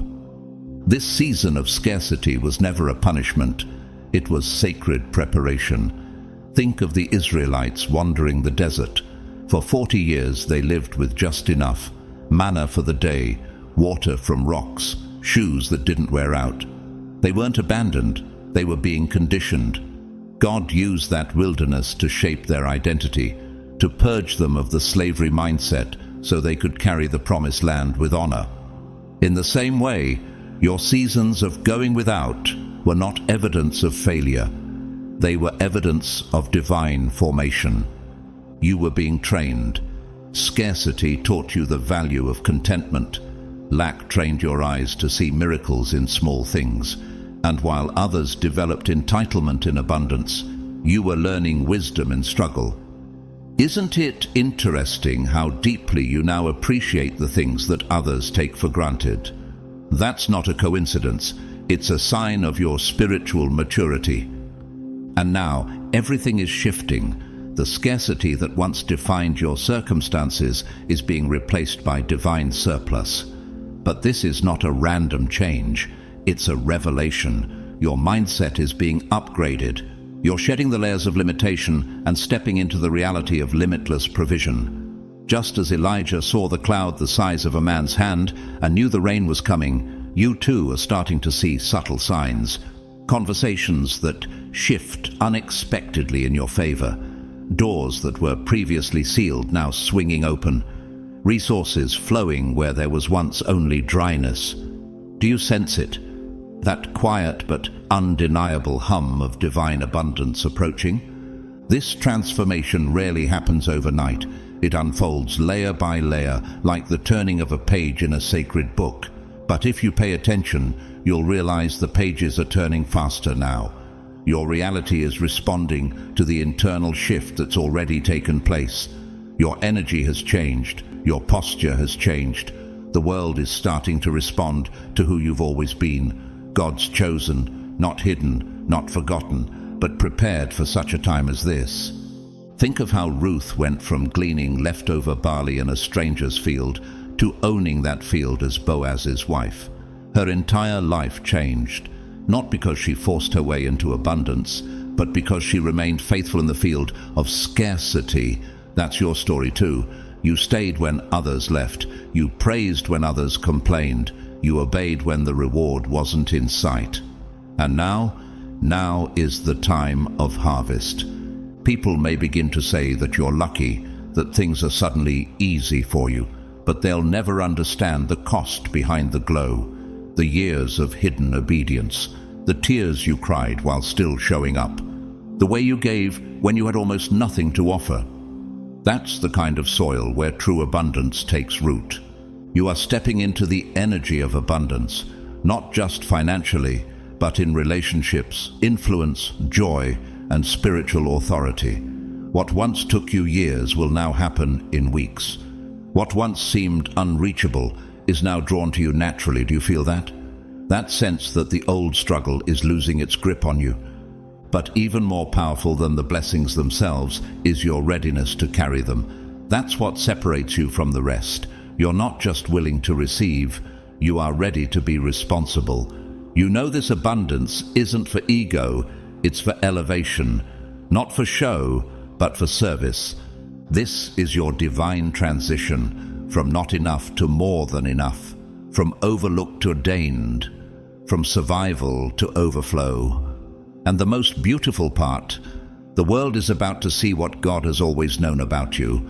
It's vital for you, as one of God's chosen ones, to understand that true abundance goes far beyond money. Though yes, the wealth you once only dared to dream of is now making its way toward you. But if you think abundance is only about large bank accounts, you're missing the deeper miracle. Divine abundance touches everything: your peace, your health, your purpose, your relationships, and your joy. Have you ever felt the quiet, sacred thrill of waking up and realizing that you're finally in alignment with your calling?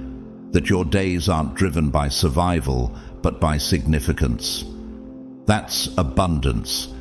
It's when your heart no longer aches with anxiety and your spirit no longer lives in fear of lack, because deep down you finally know you're being carried by something greater. This is what happens when your vibration shifts. As your spiritual frequency rises, the things you used to chase now begin to chase you.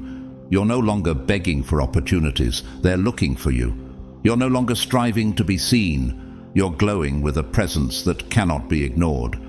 Much like Jesus said in Matthew chapter 6, "Seek first the kingdom of God and his righteousness, and all these things shall be added unto you."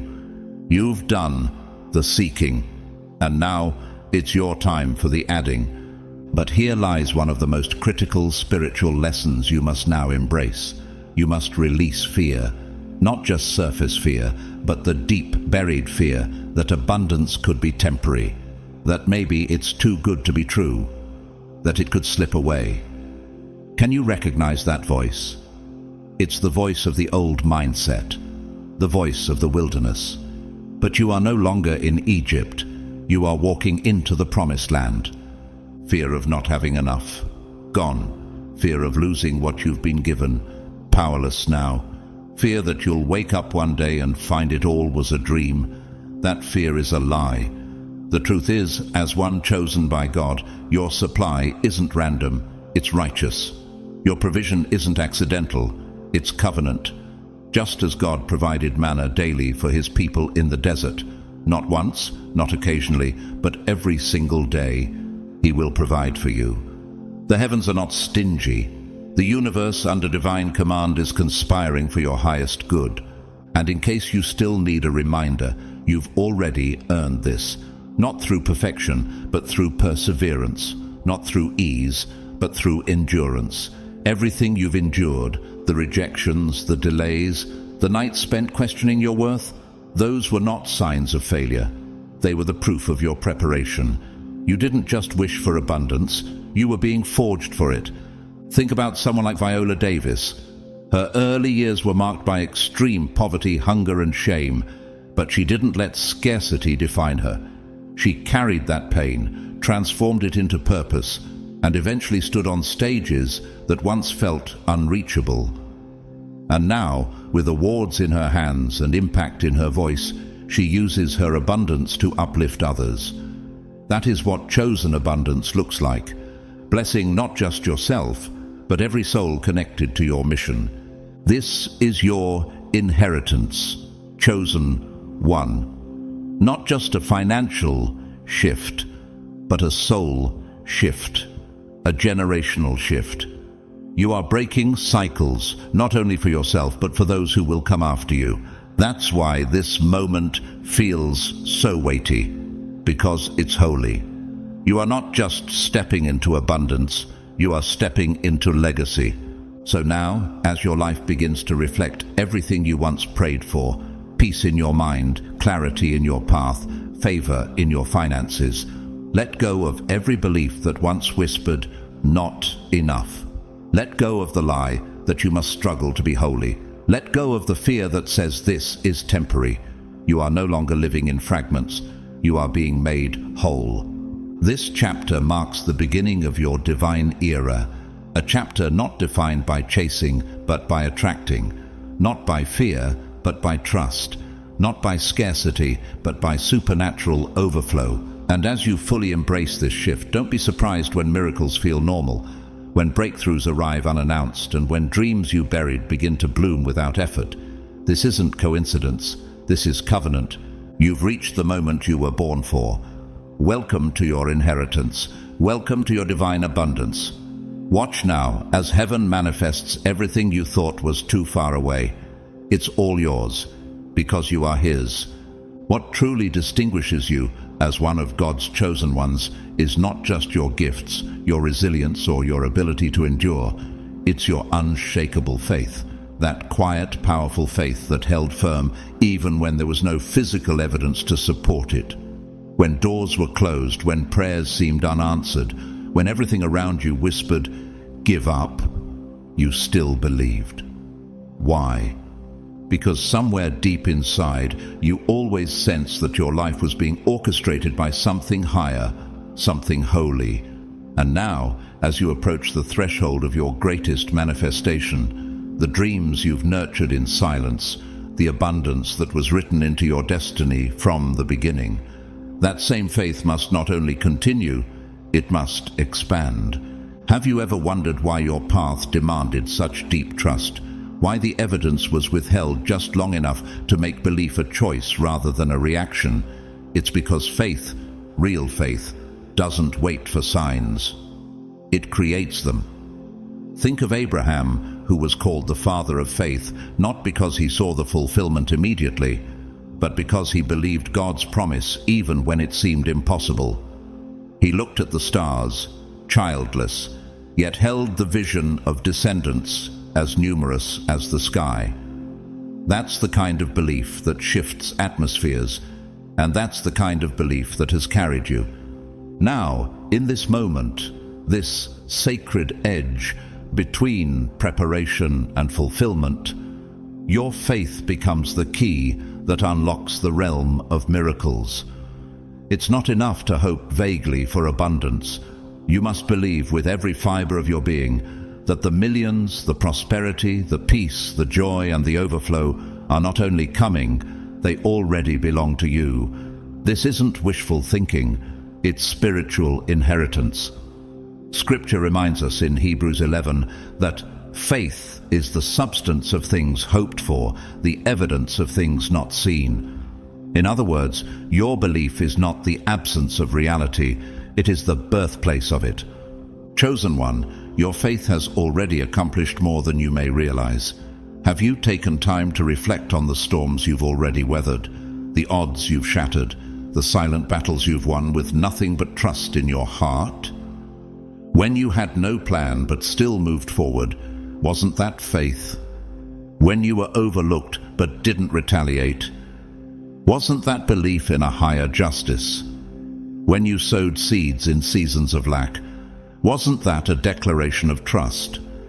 And now, that very faith is about to reward you in ways that will leave you speechless. Just as the walls of Jericho fell not through force, but through faithful obedience, your biggest barriers are about to collapse under the weight of your unwavering belief. Can you feel it?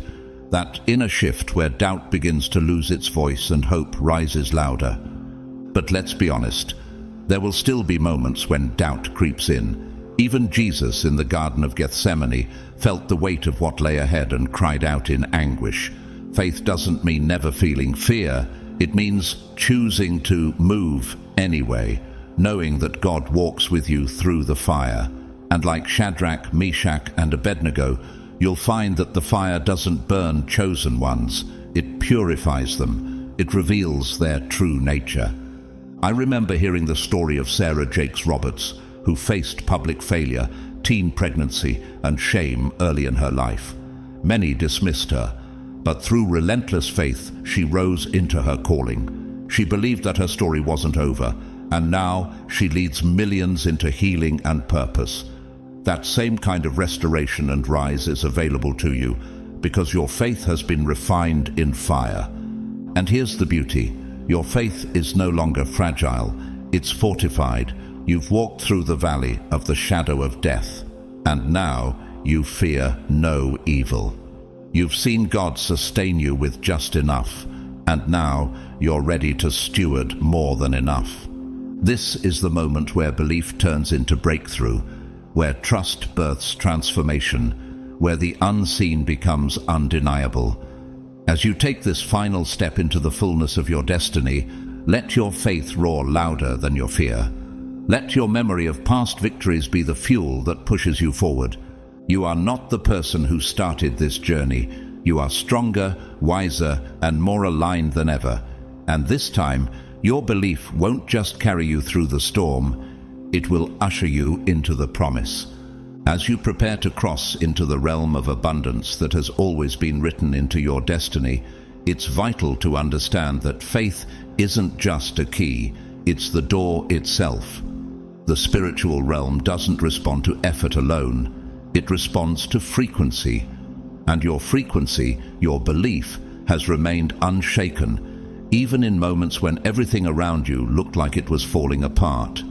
Isn't it powerful to think that while others were waiting for proof, you kept walking by faith? That when the path was foggy and filled with uncertainty, you still moved forward as if the vision had already come to pass. The truth is, this abundance you're about to receive, the millions, the divine connections, the elevation, isn't simply a reward for what you've done. It's a mirror reflecting who you are and who you've always been. Faithful, chosen, and unrelenting in your trust. When the world around you doubted, when your ideas were dismissed, when your heart silently broke from rejection, you still carried the flame of belief. That flame is what heaven is now responding to. Do you remember Noah? He built an ark when there was no rain, no flood, no evidence, just a word, and yet he kept building day after day, while others mocked him. That's you. You've built in silence. You've prayed without applause. You've invested in your growth when no one saw the point. And now the floodgates of blessing are about to open, not to drown you, but to lift you. The abundance ahead isn't sudden. It's earned through unseen faith. At the very center of your journey lies a sacred knowing. Nothing in your life has happened by accident. Every delay was divine. Every closed door was redirection. Every heartbreak was pruning. You were not being punished. You were being positioned. And now the reward for that alignment is manifesting in ways that will leave even your doubters stunned. You'll see it in open doors you didn't knock on, in favor you didn't chase, in resources you couldn't have engineered. Because when faith meets divine timing, miracles have no choice but to arrive. And these blessings, they're not just for comfort. They are holy assignments wrapped in favor. The prosperity flowing into your life is meant to fund visions, heal generations, and amplify your voice. Just as Solomon asked not for riches but for wisdom and received both, you too are about to discover that true wealth is attracted to divine purpose. Even in today's world, there are people walking this path. Consider someone like Steve Harvey.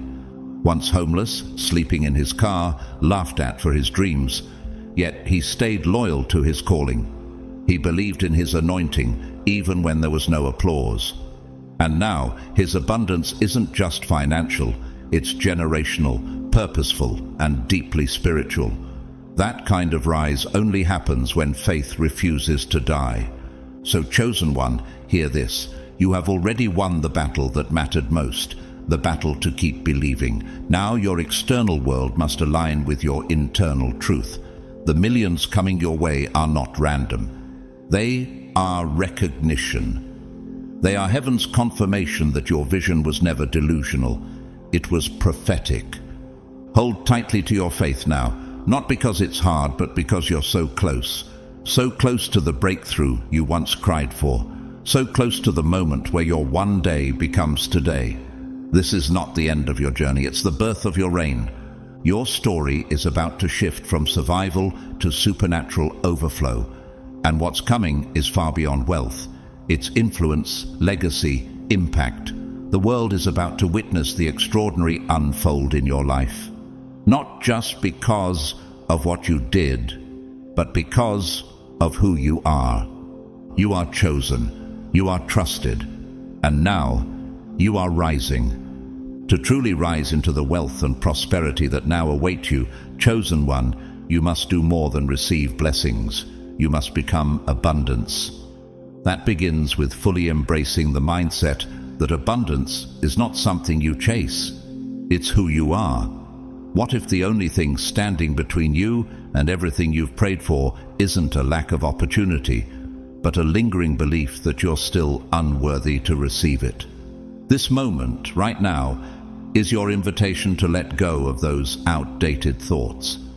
You are no longer confined by what you've been through, how others have defined you, or even how your old self once saw the world. You are limitless, and the shift to an abundance mindset is the doorway to your divine inheritance. This transformation goes beyond the material.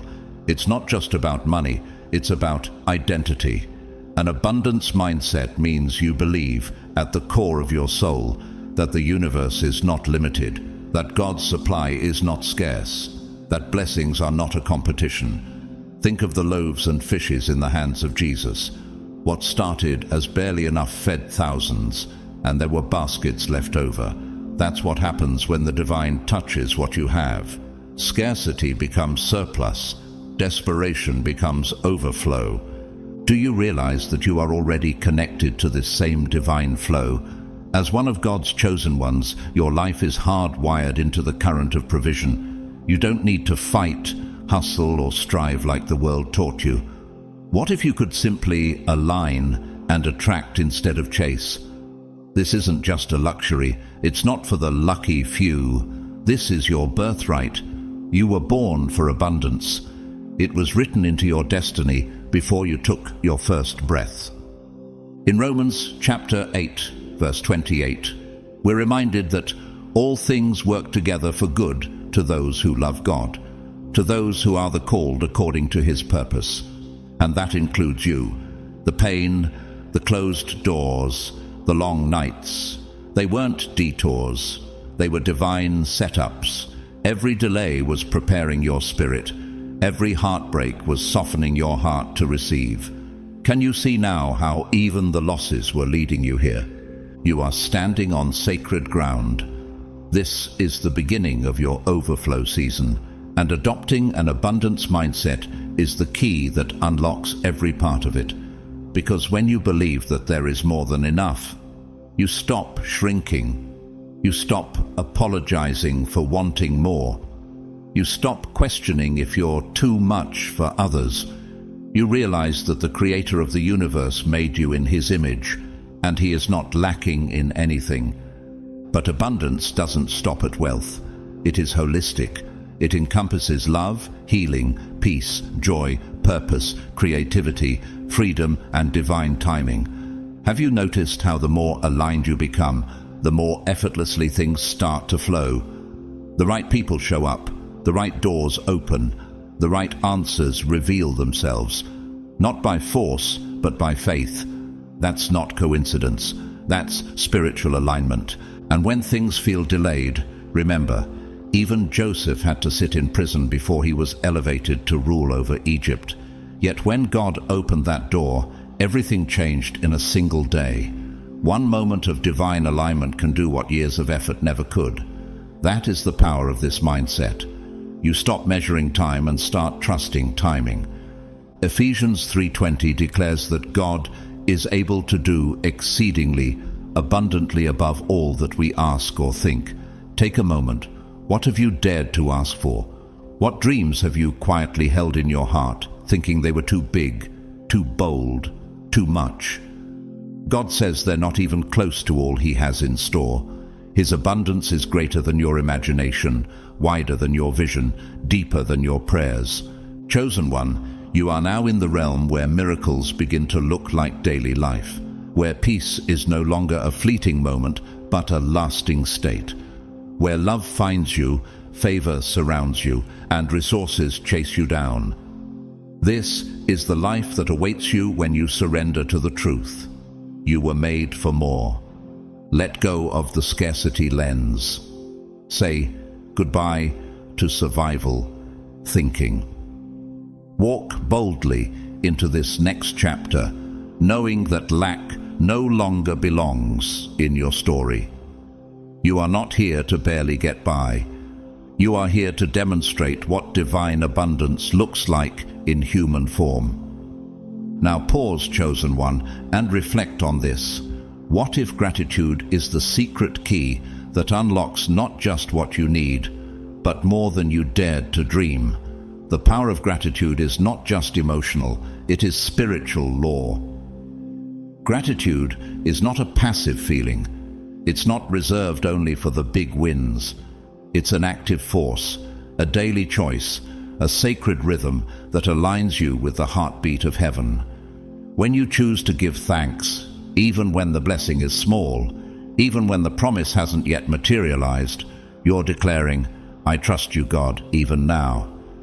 Have you ever thanked God before the breakthrough? Praised Him in the hallway before the door even opened? That kind of gratitude becomes a spiritual magnet. It multiplies. Jesus Himself demonstrated this when He gave thanks for 5 loaves and 2 fish. He didn't complain about the lack. He blessed what looked like not enough, and the moment gratitude touched it, it became overflow. That same principle applies to your life. When you bless what you already have, heaven blesses you with more.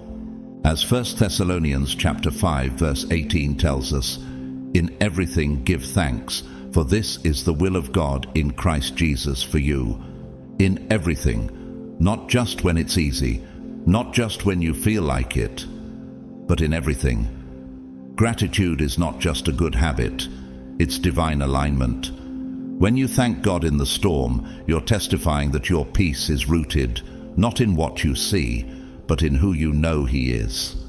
This is the sacred posture you now carry as a chosen one. From this moment on, you are no longer operating from a place of lack. You are stepping into a new normal, a realm where abundance isn't a surprise. It's your reality. No more fear of not enough. No more stress over provision. Because you know now, deep in your spirit, that the same God who carried you through the wilderness is the one who's bringing you into the land of promise. And yes, the millions, the resources, the wealth, they are on their way, but they are only the evidence of what has already shifted within you. Your true wealth is the spiritual gold you've cultivated in the fire. Unshakable faith, unwavering hope, and now overflowing gratitude. That's the kind of inner richness that cannot be stolen, taxed, or lost. Have you noticed how lately your energy has shifted? How people are responding differently to you? How opportunities seem to be coming more effortlessly? That's not just luck, that's alignment. You are attracting what you've already become, whole, abundant, grounded. And as you continue to align with this frequency, this divine rhythm, more will flow to you. Not by hustle, but by grace. Not by force, but by faith. Look at the story of the 10 lepers Jesus healed in the Gospel of Luke. All 10 were healed, but only one returned to say thank you. And it was that one who received not only healing, but wholeness. Why? Because gratitude completes the miracle. Your thankfulness is the oil that keeps the flow of favor burning bright. Even in modern life, this principle holds true. Take someone like Denzel Washington. He openly shares how gratitude and faith have anchored his success. In his speeches, he reminds others to put God first and to say thank you every morning before asking for anything. That's the life of a chosen one. Grateful before the gift arrives and faithful even when it's unseen. So now, chosen one, keep your heart open. Keep your faith burning, and above all, let your gratitude pour out like a river, not because everything is perfect, but because God's hand is on everything. Every detail, every delay, every blessing. You are in the flow now. This journey is no longer just about material success. It's about a life of divine purpose, sacred fulfillment, and supernatural ease. The best is not behind you. The best is not even here yet. The best is still coming. And with a grateful heart, you'll be ready to receive it all. Gratitude, chosen one, is not just a nice feeling. It is spiritual power. It is one of the most potent forces you've ever been given. And in your hands, it becomes a divine instrument for unlocking realms of abundance the world can't explain. Gratitude is more than saying thank you. It's a declaration to heaven and earth that you recognize the flow of favor in your life, even when you're still standing in the hallway, waiting for the next door to open. Have you ever whispered thankfulness through your tears, even when the outcome was unclear? That was not weakness, that was worship. The truly chosen understand this principle at a level others do not.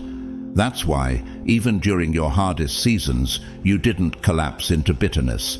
You chose to see the silver lining in the storm, to notice the flicker of light in the dark, to thank God not just for deliverance, but for endurance. That's why the energy of gratitude is now more crucial than ever as you stand at the threshold of receiving millions, not just in wealth, but in influence, peace, and divine favor. You've already shown the universe and your Creator that you are ready, because you didn't wait for the blessing to feel blessed. You were already living in thanksgiving. Gratitude shifts your atmosphere. It turns a prison into a place of praise. Just look at Paul and Silas. They were chained, locked away in a cell, and yet they sang. Their praise didn't just encourage their own hearts, it shook the prison foundations. Doors flew open, chains fell. Gratitude didn't just comfort them, it set them free. And in your own journey, haven't you seen how gratitude lifted you out of heaviness? How it pulled you into peace, even when everything around you seemed chaotic? When you are thankful for the little, you prepare yourself for the much. Luke chapter 16 verse 10 tells us plainly, "Whoever can be trusted with very little can also be trusted with much." Gratitude is how you prove that trust. It's how you tell God, "I honor the small." And when God sees that, He responds by pouring out the more.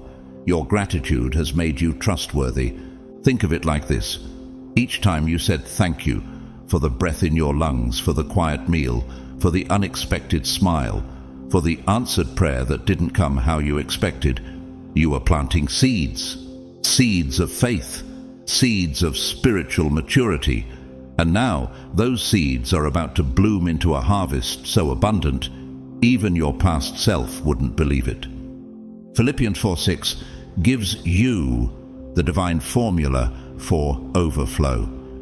Do not be anxious about anything, but in every situation, by prayer and petition, with thanksgiving, present your requests to God. Gratitude is not something you add to your prayers as an afterthought. It is the posture that activates them. That means your blessings didn't just arrive today. They began forming the moment you thanked God yesterday. Even when you faced rejection, you still gave thanks. Even when the money was tight, you whispered, "God, I know you'll make a way." That kind of attitude is rare, and it's powerful. You've carried yourself with kingdom dignity, even when the world couldn't see the crown on your head. And now heaven is answering. This is why the millions are coming, not as a random windfall, but as a divine reflection of the heart you've maintained. A heart that remained grateful in drought and is now ready to steward abundance with wisdom. James 1:17 reminds you, every good and perfect gift is from above, coming down from the Father of the heavenly lights. These blessings that are rushing into your life, they aren't ordinary. They are perfectly timed, perfectly crafted, perfectly designed for your story. And why are they coming now? Because you've prepared the atmosphere for them. Your prayers weren't empty words. Your praise wasn't for show.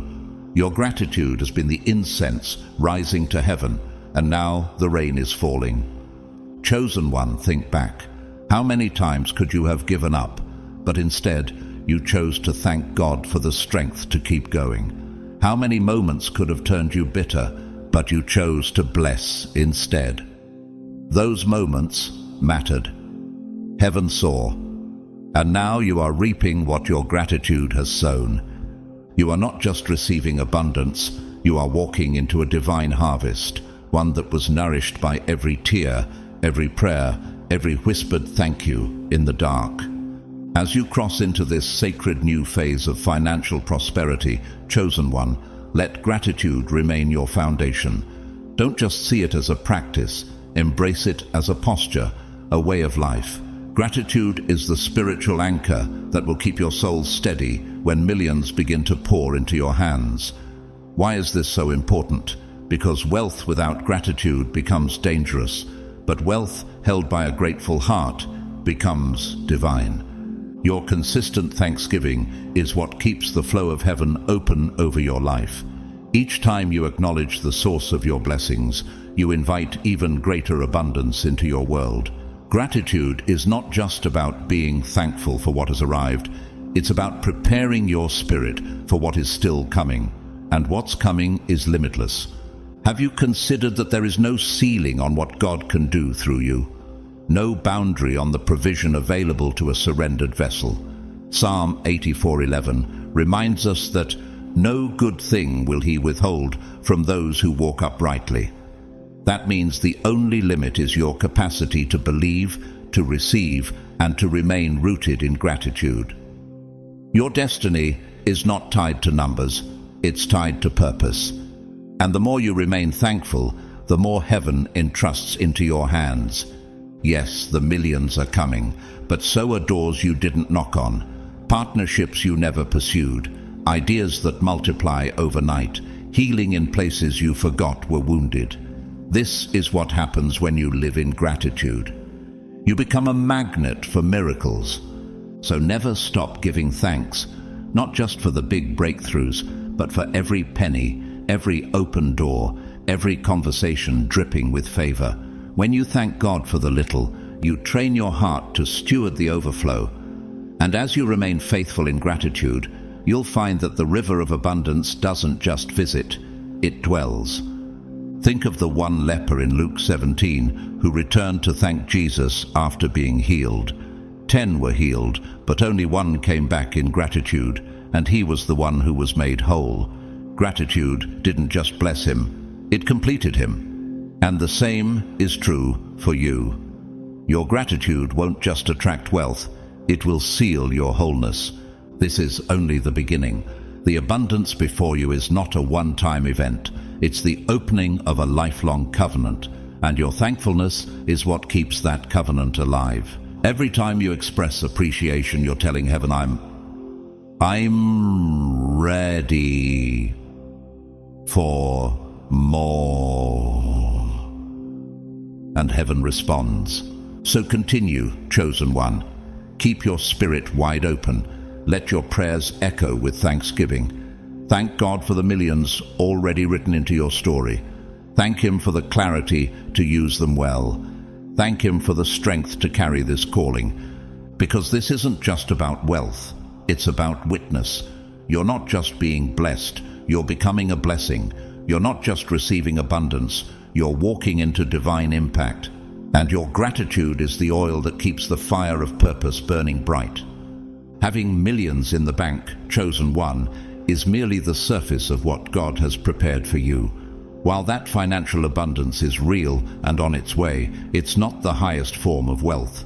The greater treasure lies in what's being cultivated within you. The birth of a millionaire mindset rooted in divine responsibility. This mindset is not about greed or self-indulgence. It's about purpose. True chosen ones don't just receive wealth. They carry the sacred assignment of stewarding it well. Can you feel it stirring in your spirit? The understanding that your financial breakthrough is tied to something much greater than your comfort. What sets you apart is this shift. You don't see wealth as a trophy, but as a tool. You're not chasing money to escape your past. You're embracing it to build the future God showed you. You're not asking, how much can I get? But rather, how much impact can I make?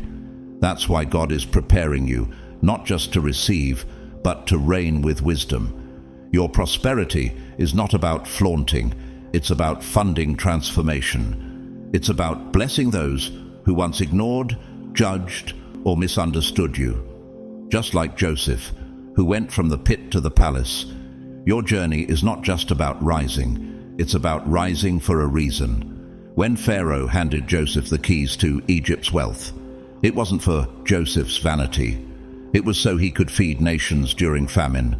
What if your millions are meant to become manna for someone else's survival? This mindset, this divine posture toward wealth, starts by seeing money as a current of energy, not a symbol of power. Money flows where purpose lives. It's not something to worship, chase, or stash away in fear. It is a resource, flowing from the source. And if you've ever wondered why some people with millions still feel empty, it's because money without mission leads to spiritual bankruptcy. In contrast, you are learning to view money like Moses viewed his staff, something seemingly ordinary, but when touched by God, it parts seas. Remember the parable Jesus told in the book of Matthew, where a master entrusted his servants with talents before leaving on a journey. The servant who multiplied his portion was honored, but the one who buried his out of fear was condemned. Why? Because he misunderstood the nature of the gift. He operated from survival, not stewardship. God is calling you out of that old mindset. Are there still areas where fear has kept you from using what you've been given? Have you hidden your gifts while waiting for a perfect moment to act? Let me be honest. I've been there too. There was a season when I had opportunities in front of me, doors wide open. But I hesitated. I thought I needed more time, more preparation. But the truth was, I hadn't yet accepted that God had already qualified me. And when I finally stepped forward, even trembling, that's when provision started to show up in miraculous ways. It wasn't just about money. It was about obedience, alignment, and mindset. That's why this moment is so critical for you. You're not just waiting on the millions. You're being shaped into the kind of person who can handle them with grace, humility, and power. This isn't about a windfall. It's about a transformation. As you draw closer to this next season, can you sense the inner shift that's already begun? You've been breaking generational curses. You've endured silent seasons where no one saw the battle behind your smile.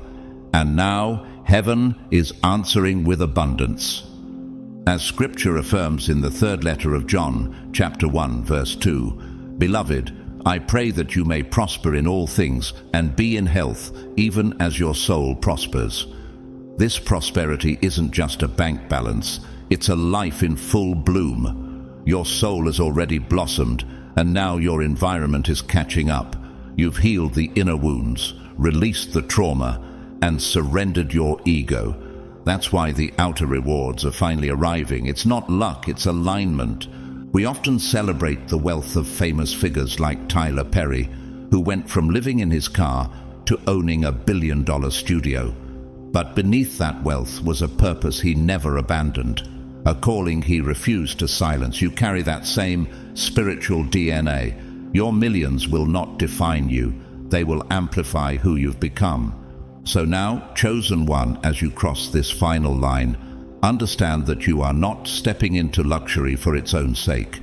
You are stepping into the realm of impact, of divine influence.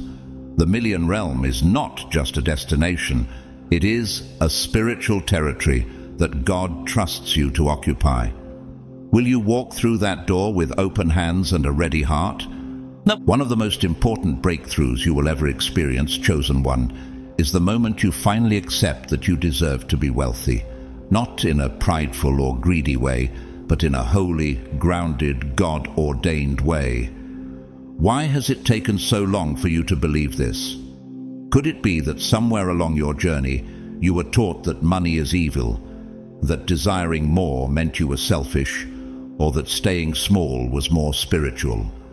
These lies have clung to your soul like invisible chains, but now the Spirit is calling you to break free from them. Your Father in heaven never designed you for lack. He is not a God of barely enough. He is the God of more than enough. Just listen to what is declared in the book of Deuteronomy. But remember the Lord your God, for it is He who gives you the ability to produce wealth. That ability is not reserved for the elite or the famous. It lives inside of you.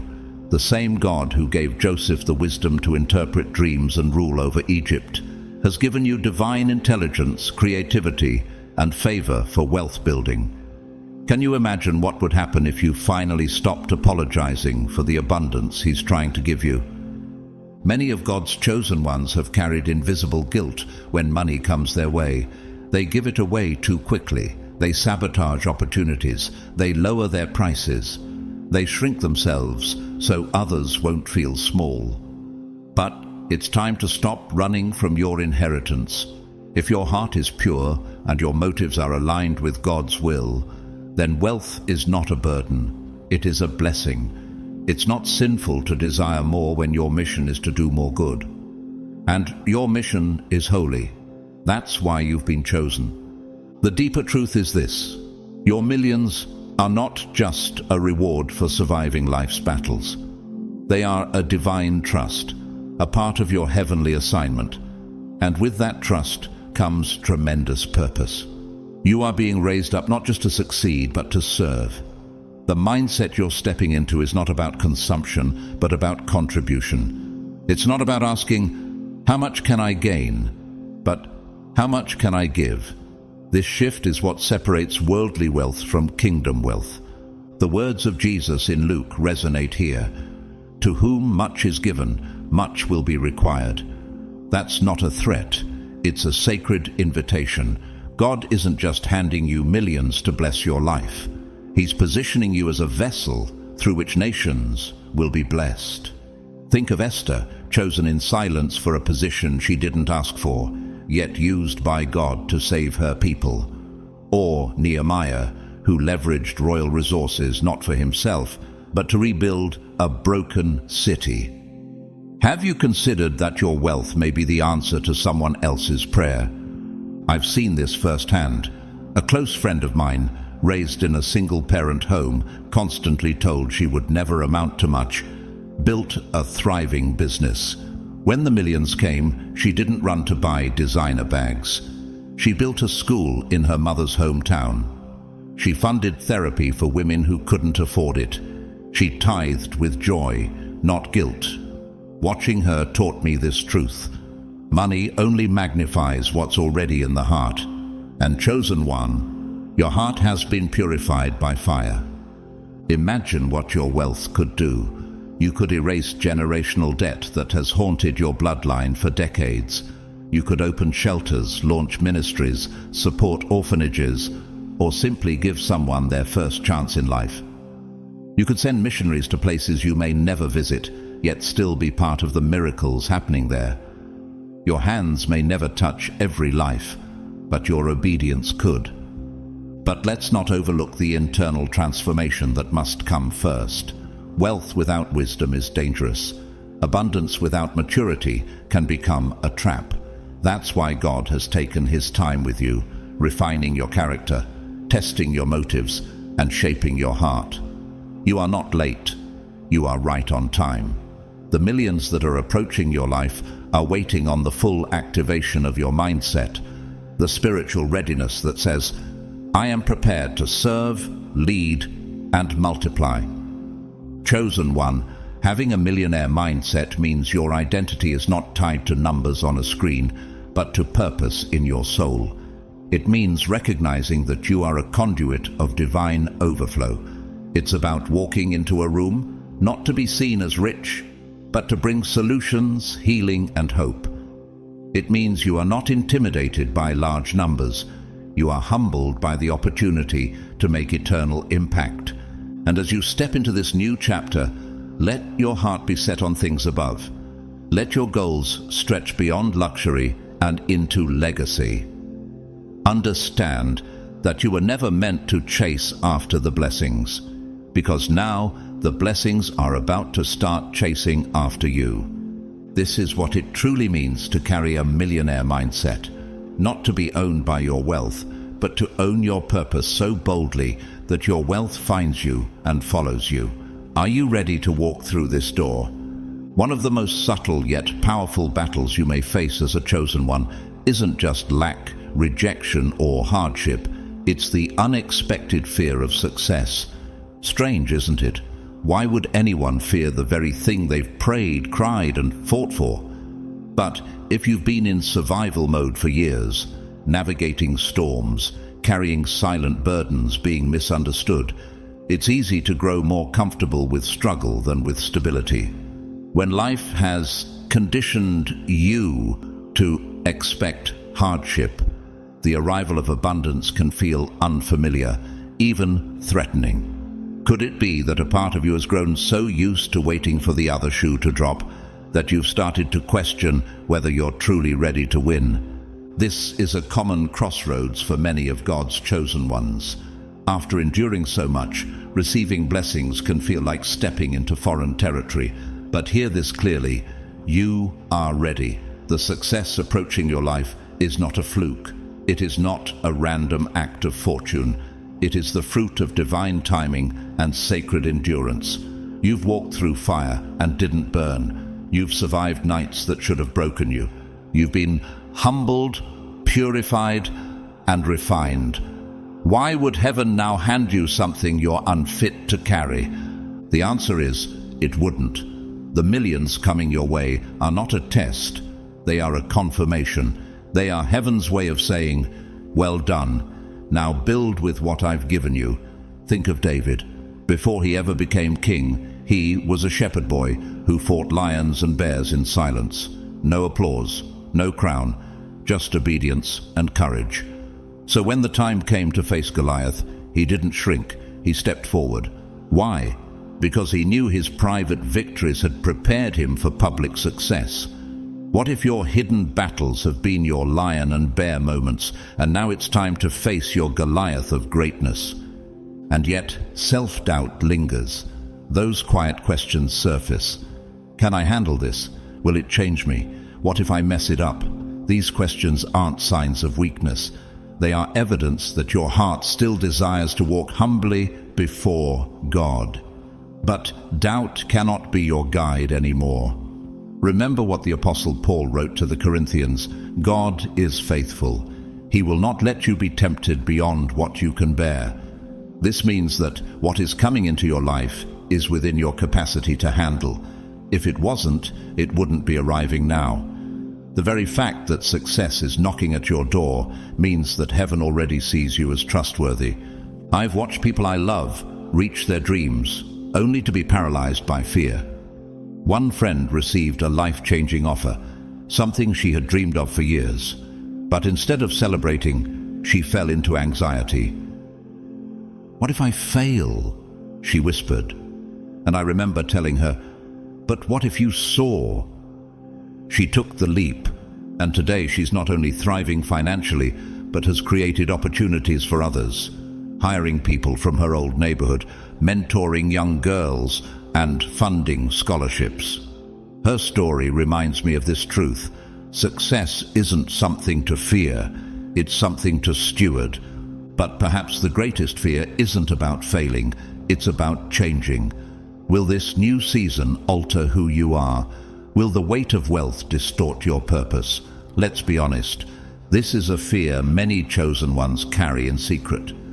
You've seen people get rich and lose their soul. You've seen generosity turn to arrogance, mission replaced by materialism. And maybe a part of you is scared that having more might make you less of who God called you to be. But here's the truth that silences that fear. Money does not change who you are, it reveals it. Wealth is not a corrupter, it's a magnifier. If your heart is already surrendered to God, if your intentions are already pure, then having more will simply give you more room to do good. Proverbs teaches us to honor the Lord with our wealth and with the first fruits of all our increase. And you are already someone who puts God first, even when you had little. Do you really think you'll stop doing that now? The people who fear wealth the most are often the ones God can trust with it. Why? Because they carry reverence, not entitlement. Because they remember what it was like to go without.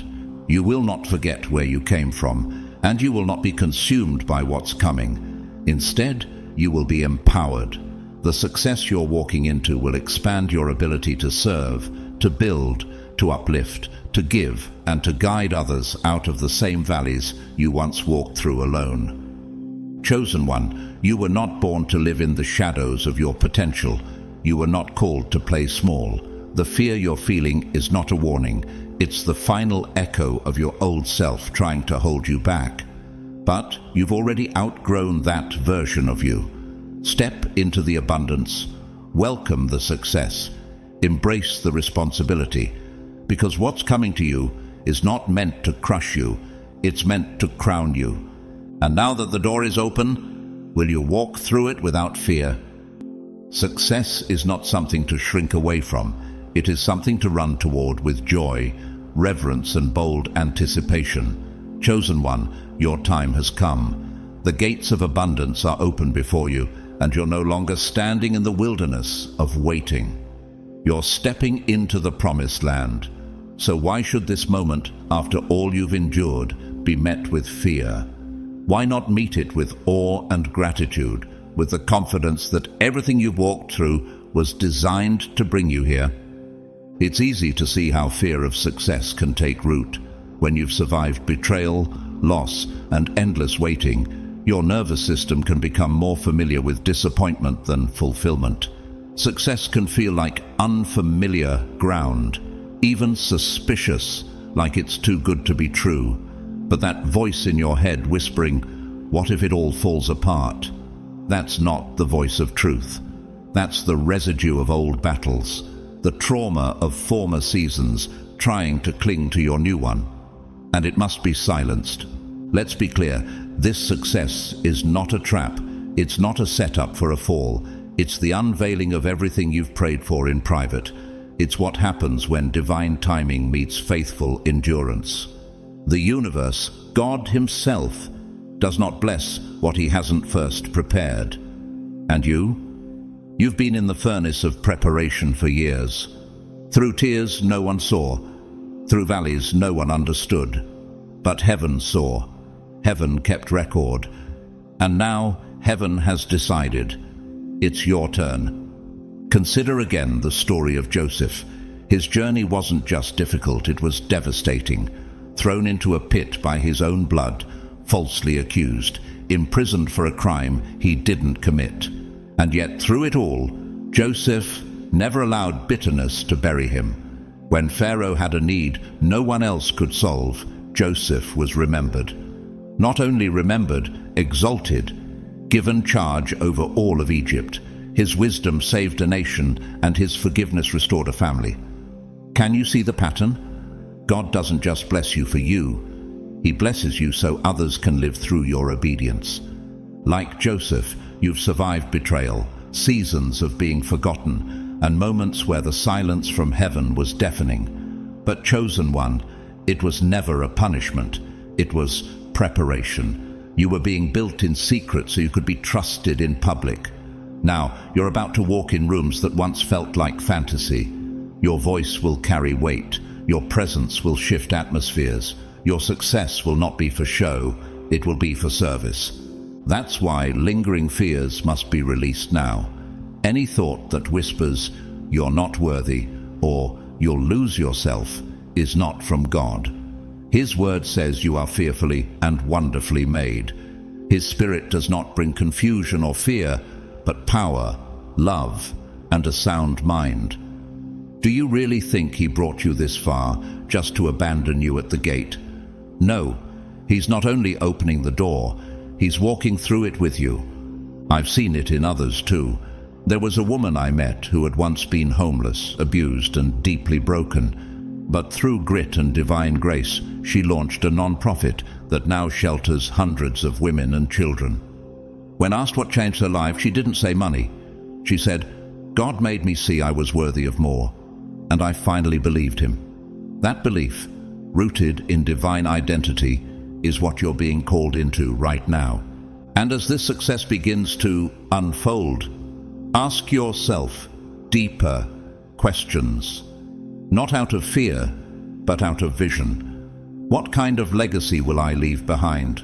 Whose chains will break because I said yes to this calling? How can I use my voice, my resources, and my story to uplift others who are still in the valley? Because success is not simply about numbers in your account or applause from others. Real success is when your purpose overflows into the lives of others. It's when your testimony becomes someone else's survival guide. When your table gets so full that you start building longer tables, not higher fences.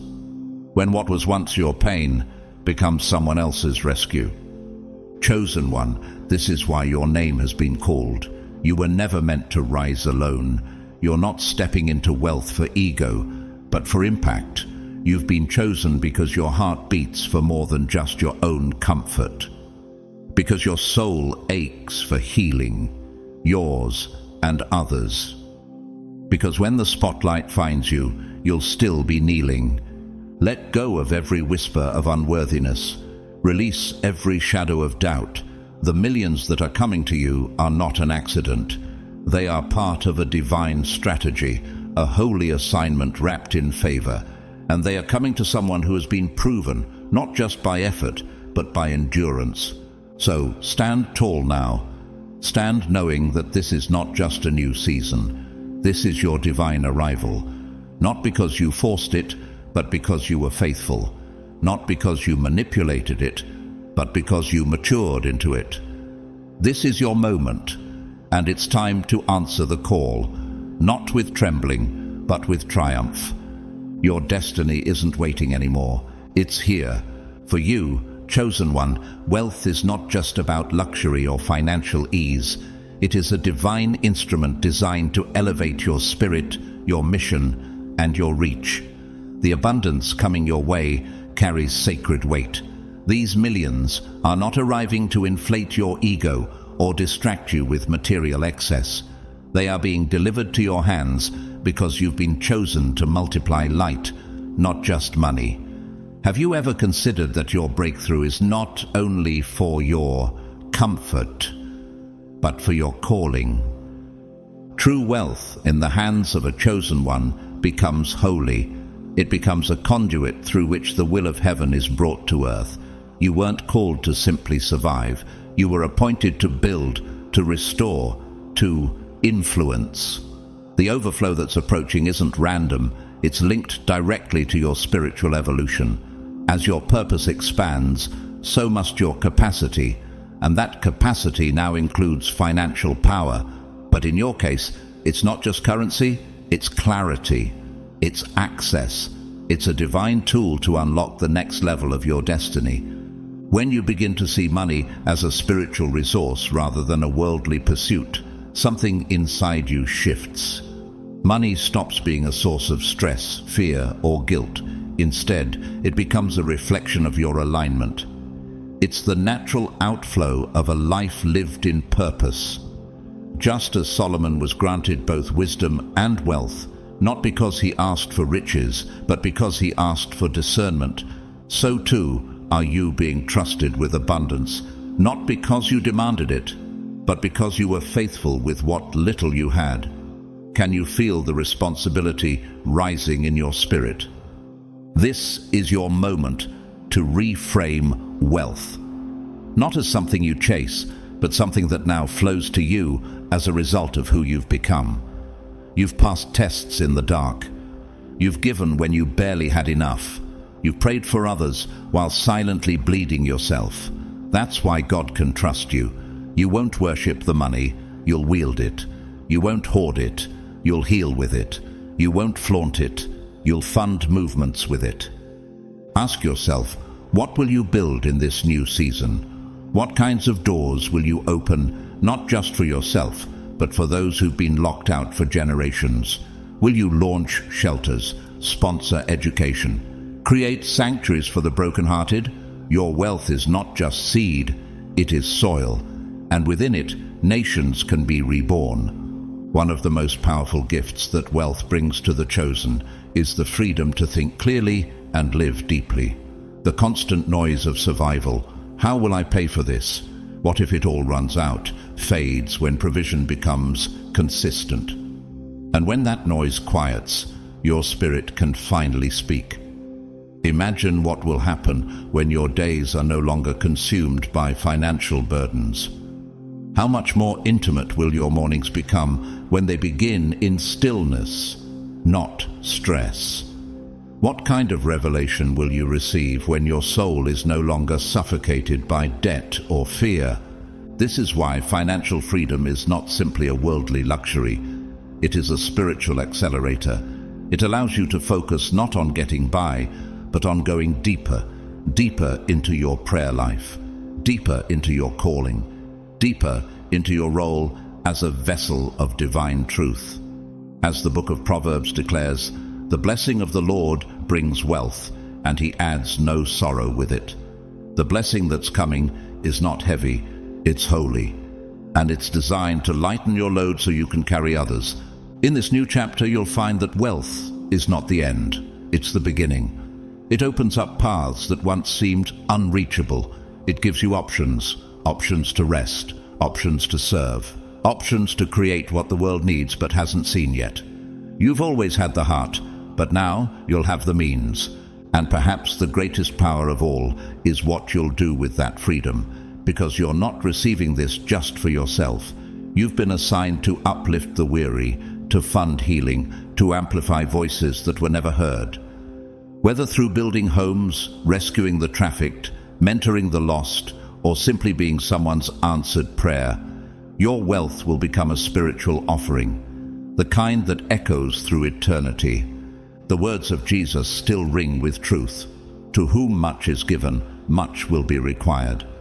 But this is not a burden, it's an honor. You are being called to embody the abundance of the kingdom, to walk in overflow, not as a status symbol, but as a signpost to others that God is real, and that obedience brings fruit. This is your anointed season to rise, not just spiritually, but practically, not just emotionally, but financially. And as you rise, you will lift others. As you receive, you will release. As you build, you will bless. So, chosen one, are you ready to let your wealth become a ministry? Are you ready to step into the kind of life where your prosperity is an extension of your purpose? Because heaven has already said yes. Another sacred dimension of wealth on your spiritual journey, chosen one, is the mastery of self.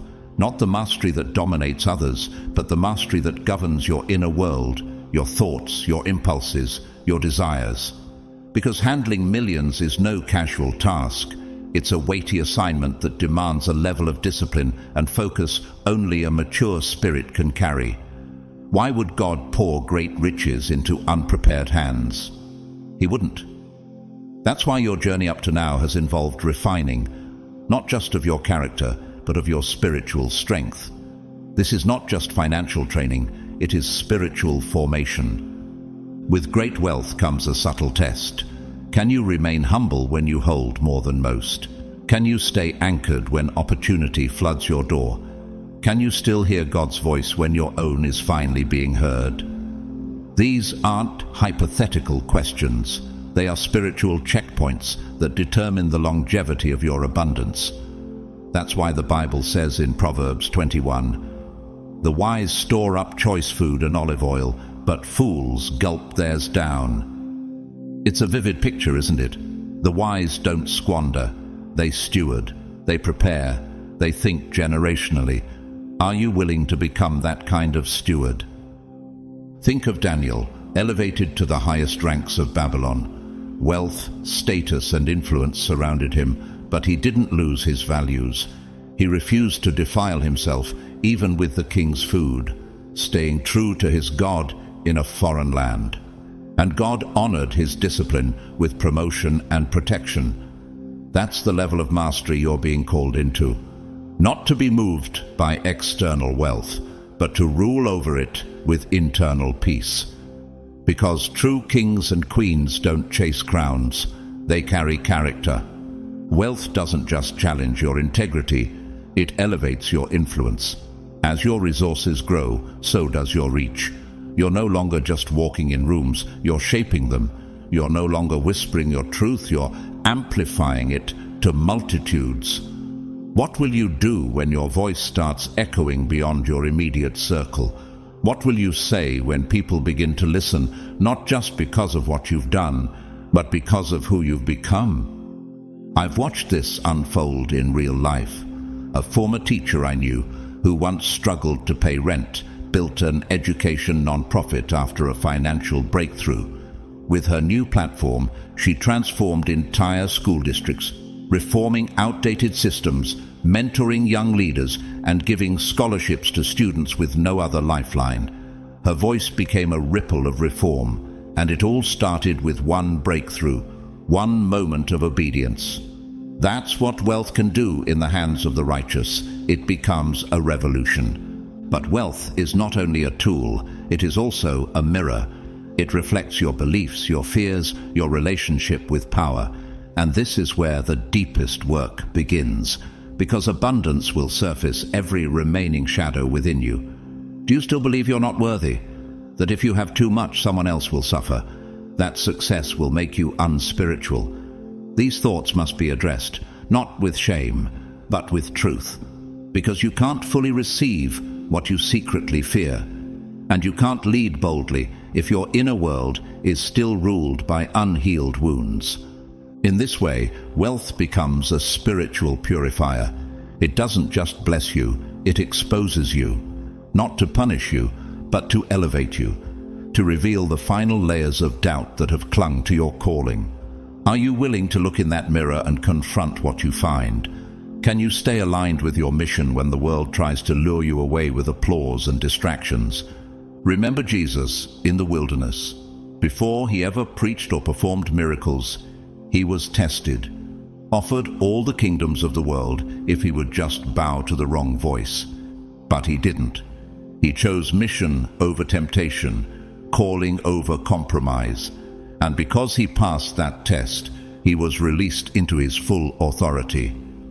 What if your next chapter is your wilderness moment, and your response will determine the weight of your influence?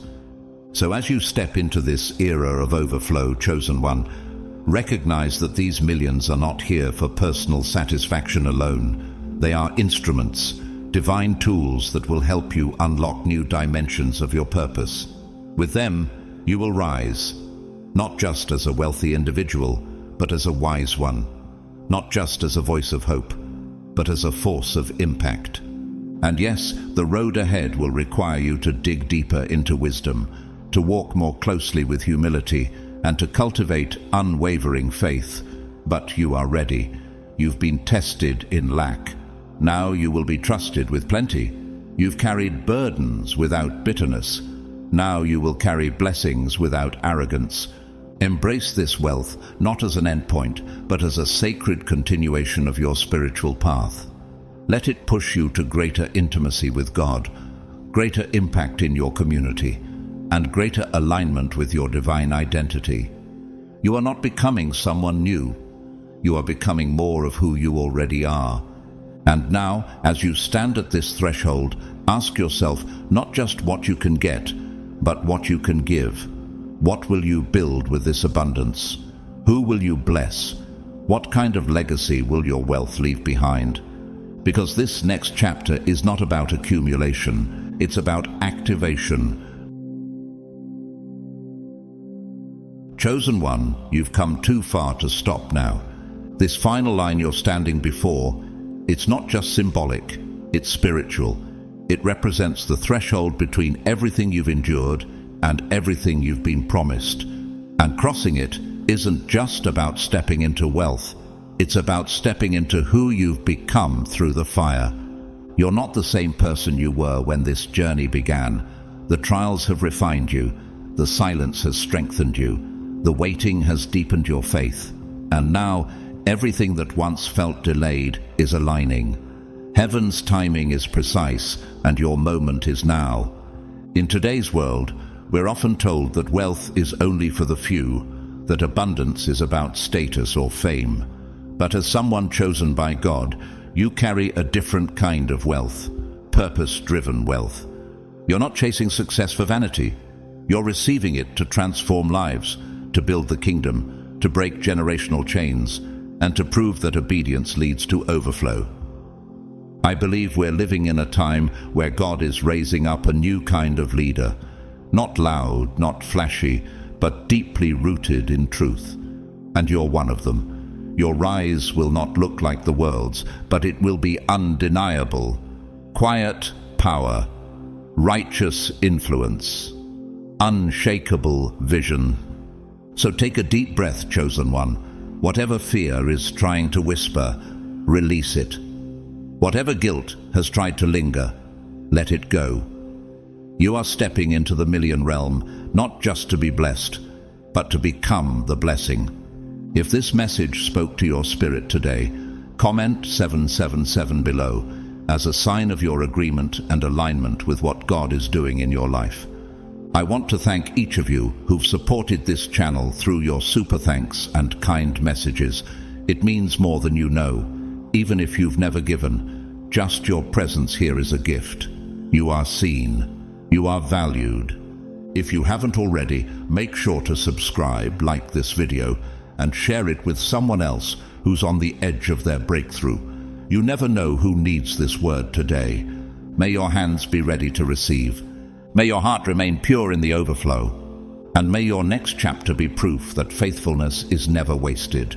Your million realm awaits.